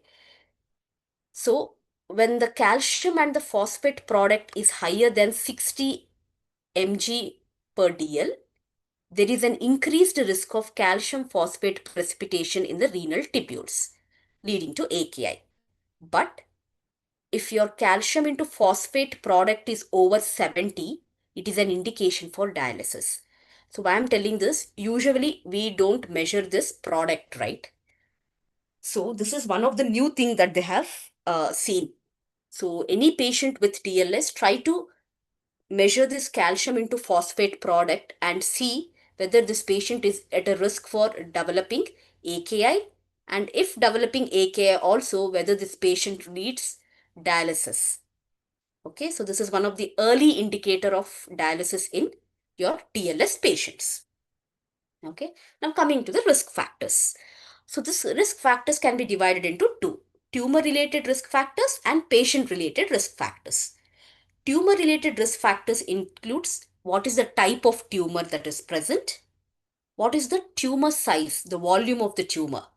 Tumors greater than 10 centimeters have a higher risk for TLS, and whether there is any evidence of metastatic disease, and tumor growth rate, how fast is the tumor growing, and how can we know that? By doing the LDH levels. So LDH levels more than 2 times the normal value indicates that the tumor is growing faster rate. Then what is the level of leukocytosis?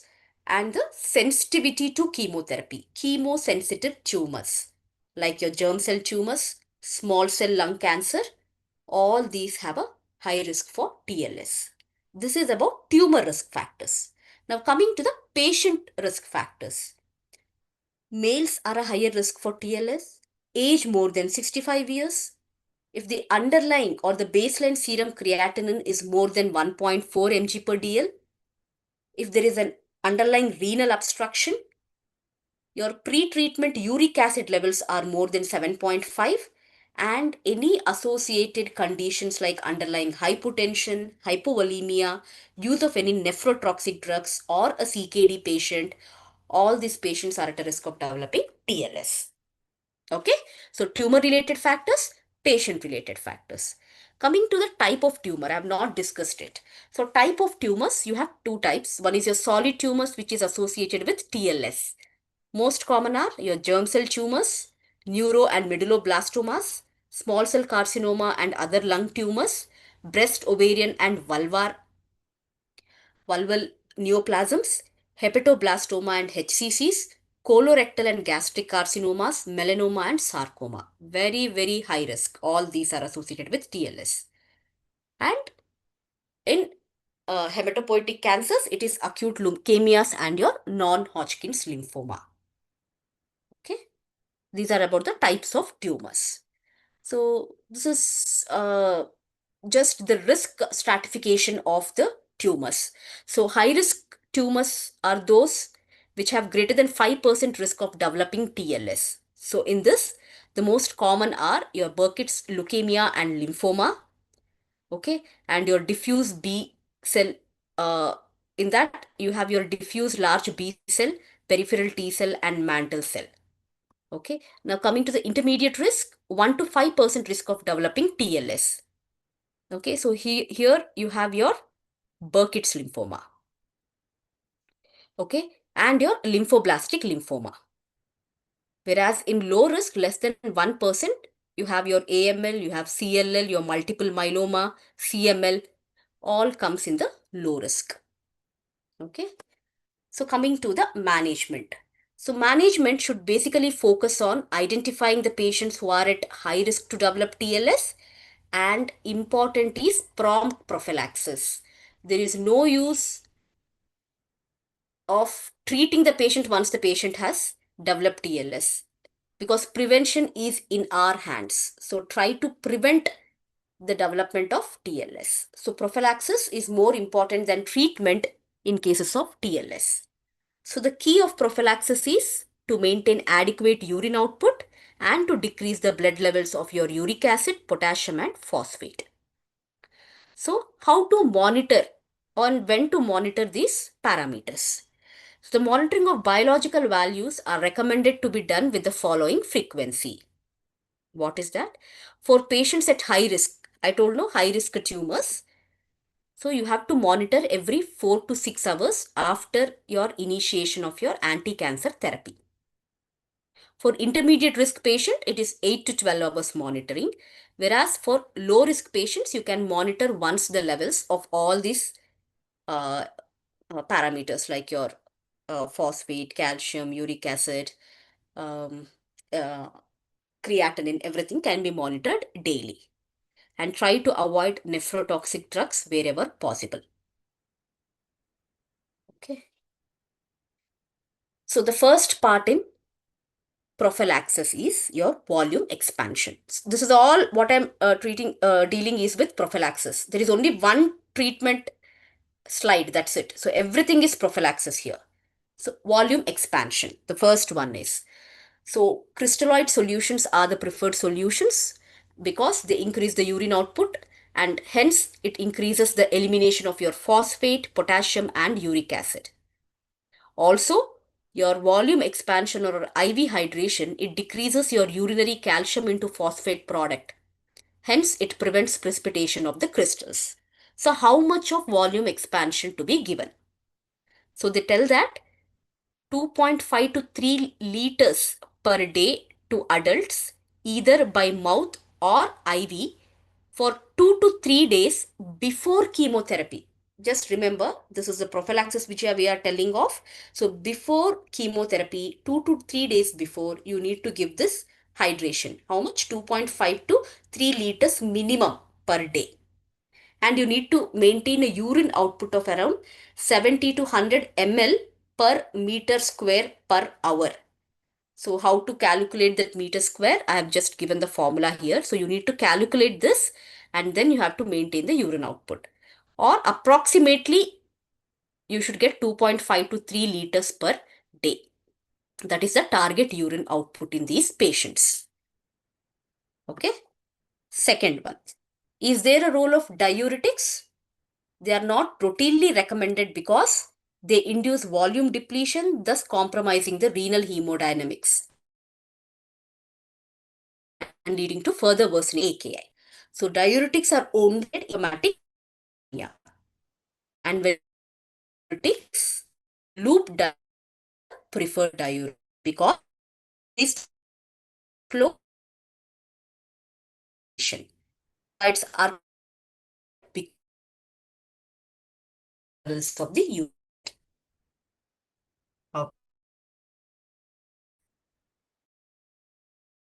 Alkaline.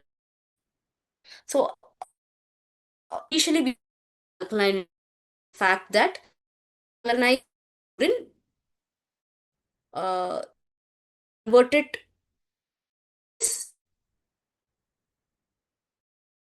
easily excreted. The thing, but there are a lot of ways doing a urinary alkalinization. First, it decreases your phosphates and favors crystallization or precipitation in the renal tubules and other soft tissues. So your calcium phosphate is deposited everywhere. Second, when you do urine alkalinization, increase the amount of calcium that is bound to albumin. So alkalosis will increase calcium albumin. So what happens? Already there is a hypo. You do a your worsening your calcium. It may lead to your arrhythmias and tetany. A lot of complications benefit as such, and there are other ways of actually preventing the TLS. Presently, urine alkalinization is not recommended, and even they tell it is dangerous. Okay, so no role of urine alkalinization in TLS. Next comes your calcium supplementation. So routinely it is not recommended. Only if there is symptomatic hypocalcemia, then you can do your calcium supplementation. Okay, otherwise it's not required. Now coming to hyperkalemia. Okay, because hyperkalemia causes life-threatening arrhythmias, you should have a proper cardiac monitoring and treat it medically as soon as possible. So what are the drugs, how to treat? I think you people know it. I don't want to discuss it more. But if your hyperkalemia exceeds more than 7 millimeter, then I think dialysis is recommended. And you have to keep in mind that drugs which may increase the potassium, I mean, in your, I mean, example, if your feed also contains high potassium, okay, so just see wherever if you find that potassium is a source, so try to cut down that source, or drugs that might cause increase in potassium levels, that has to be stopped. Now, next coming to your hypouricemic treatments. So we all know purine catabolism will lead to the development or formation of hypoxanthine.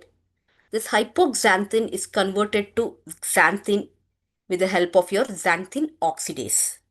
And this xanthine is further converted to uric acid with the same enzyme, the xanthine oxidase. And this uric acid is has a low solubility, and it is converted to your allantoin, which is high solubility, with the help of your raspuricase. And what does your allopurinol do? Your allopurinol inhibits your xanthine oxidase enzyme. So there is no development of xanthine, or from xanthine the uric acid. Okay, so finally your uric acid is not formed. Okay, now coming to the first drug, allopurinol. So allopurinol is a purine analog and is the isomer of hypoxanthine. So it is metabolized by xanthine oxidase to the active form of allopurinol. What is that? Oxypurinol. This oxypurinol is a competitive inhibitor of xanthine oxidase. Okay, it is not the allopurinol. Allopurinol is converted to oxypurinol. Oxypurinol is a competitive inhibitor of xanthine oxidase. Okay. So this oxypurinol, as I told, it decreases the production of uric acid from xanthine, but it has no effect on the uric acid that has already been synthesized. So this leads to a weak response to treatment in patients with TLS and severe hyperuricemia. In other words, use allopurinol only in low to medium risk patients for prophylaxis. Don't use allopurinol for the treatment of TLS nor for patients with high risk TLS. I hope you people understood. Okay, not used for treatment, not used for high risk TLS, for prophylaxis also. Okay, that is one important thing that you need to remember. Therefore, it is recommended to use allopurinol as a prophylactic treatment and not in an established TLS, where it can be used only in the cases of established TLS if the patient is allergic to rasburicase or if the patient has an underlying G6PD deficiency. Only in these cases you can use it for the treatment. Otherwise, it is only the rasburicase which is used for treatment of TLS. Okay. Now coming to the dose. So for the adults, it is 200 to 400 microgram per meter square per day. Okay, which is divided in 1 to 3 doses, and the maximum is 800 mg per day. And it has to be adjusted for the renal clearance. Okay, so that is one disadvantage of allopurinol. So if the patient has underlying AKI or CKD, you need to adjust the dose. So allopurinol, as I told, hypoxanthine to xanthine, xanthine to uric acid. But once whatever the uric acid is formed, it can't act on that. So as I told, this is used for prophylaxis, right? So when to start this prophylaxis? So this prophylactic therapy must begin at least 24 hours prior to chemotherapy initiation, and it should be continued for at least 7 days after initiation. Okay, so you're initiating tomorrow, so 24 hours before you need to start allopurinol and continue up to 7 days post chemotherapy. Okay, the disadvantages of allopurinol as it has a lot of drug-drug interactions. Okay, so you need to be very careful. Okay, even it interacts with thiazides, other chemotherapeutic drugs, some antibiotics like ampicillin and amoxicillin. So a lot of drug-drug interactions are present with allopurinol. And the side effects could be rare, but if present, they are very life-threatening. So what are the common side effects? One is Steven-Johnson syndrome, up to TENS it may go to. Liver involvement, toxic hepatitis it might cause, small vessel vasculitis, bone marrow aplasia, DRESS syndrome. So it has all life-threatening complications that can occur. Okay, so lot of side effects, lot of problems, lot of drug-drug interactions are present with allopurinol. Hence, there is a new drug that has come. We use febuxostat for just gout or increased uric acid levels. So this is one of the new inhibitor of xanthine oxidase. And what are the advantages compared to your allopurinol? There is no hypersensitivity reaction and there is no need for any dose adjustment for underlying renal disease. So the trial which has tested the efficacy of this febuxostat is the Florence trial. So this study shows that, but remember the dose of febuxostat here, a single daily dose of 120 mg per day. It is not 40 mg OD, it is 120 mg OD was more efficient in preventing the TLS. So the dose is on the higher side. Okay, so instead of allopurinol, you can even use your febuxostat. Now, next comes the most important drug for us, rasburicase. So, rasburicase, it is a recombinant variant of uric oxidase. So, this uric oxidase is the one which converts your uric acid to allantoin. So, this is derived from our favorite fungus, Aspergillus flavus. Okay. So, this was approved by FDA for pediatric patients with hematological malignancies undergoing chemotherapy in 2002, and for patients who developed TLS, this has been approved in 2009.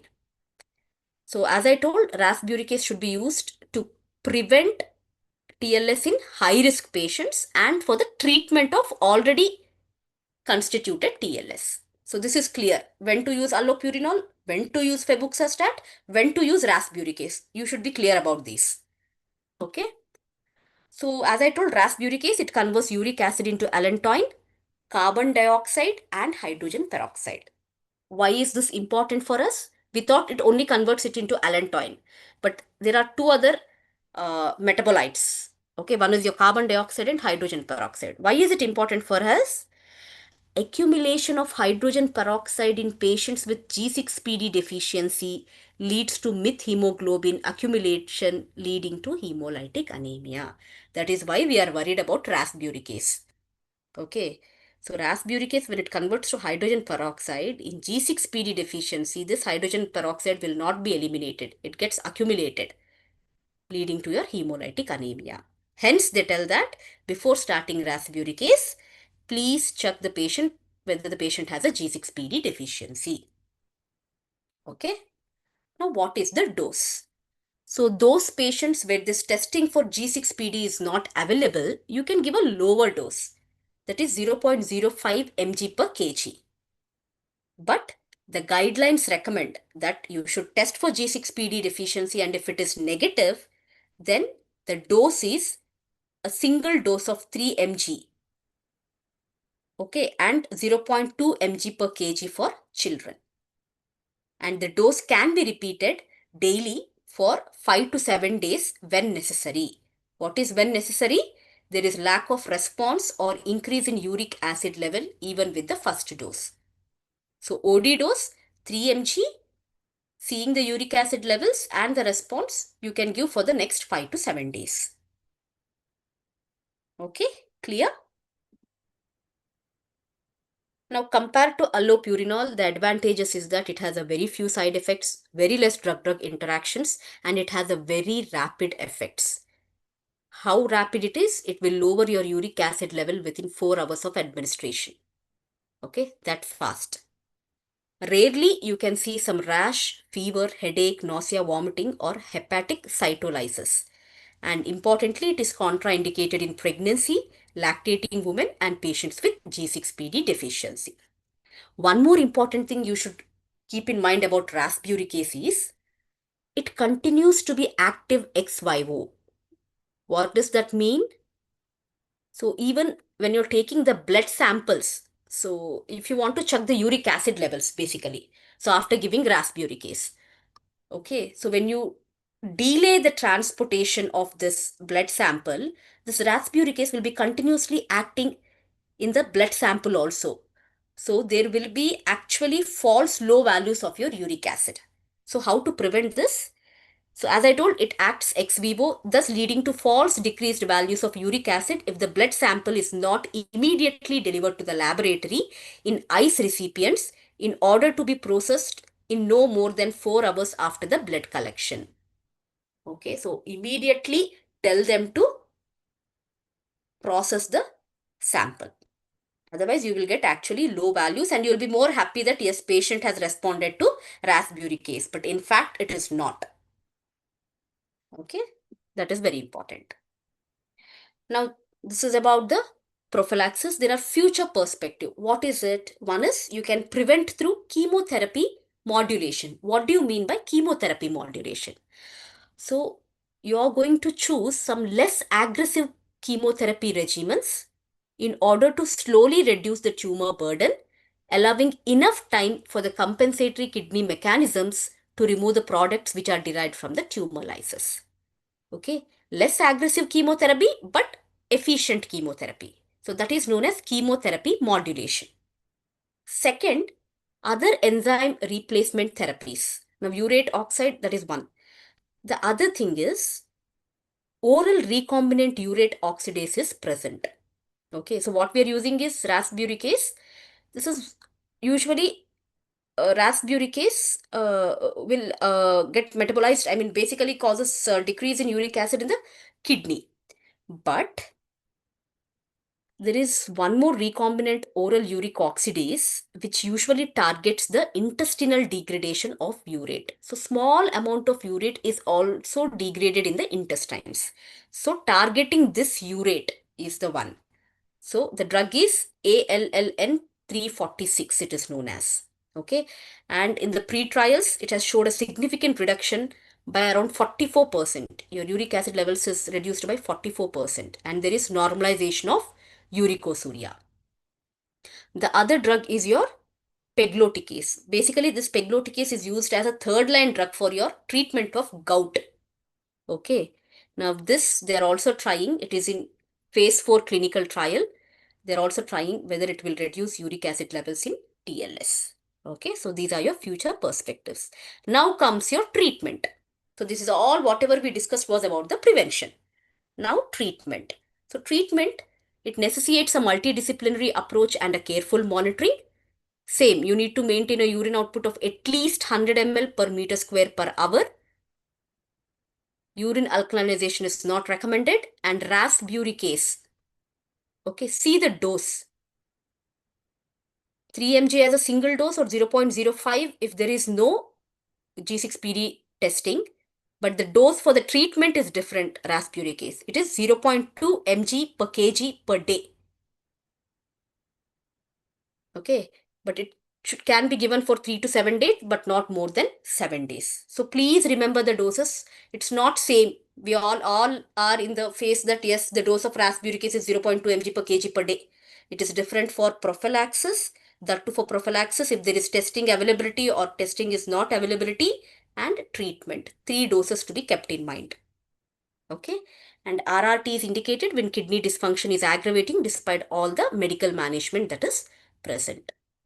So this is your treatment part. Okay. So this completes your TLS. We are sorry, we are 1 hour late. So I hope you people have understood. Any doubts?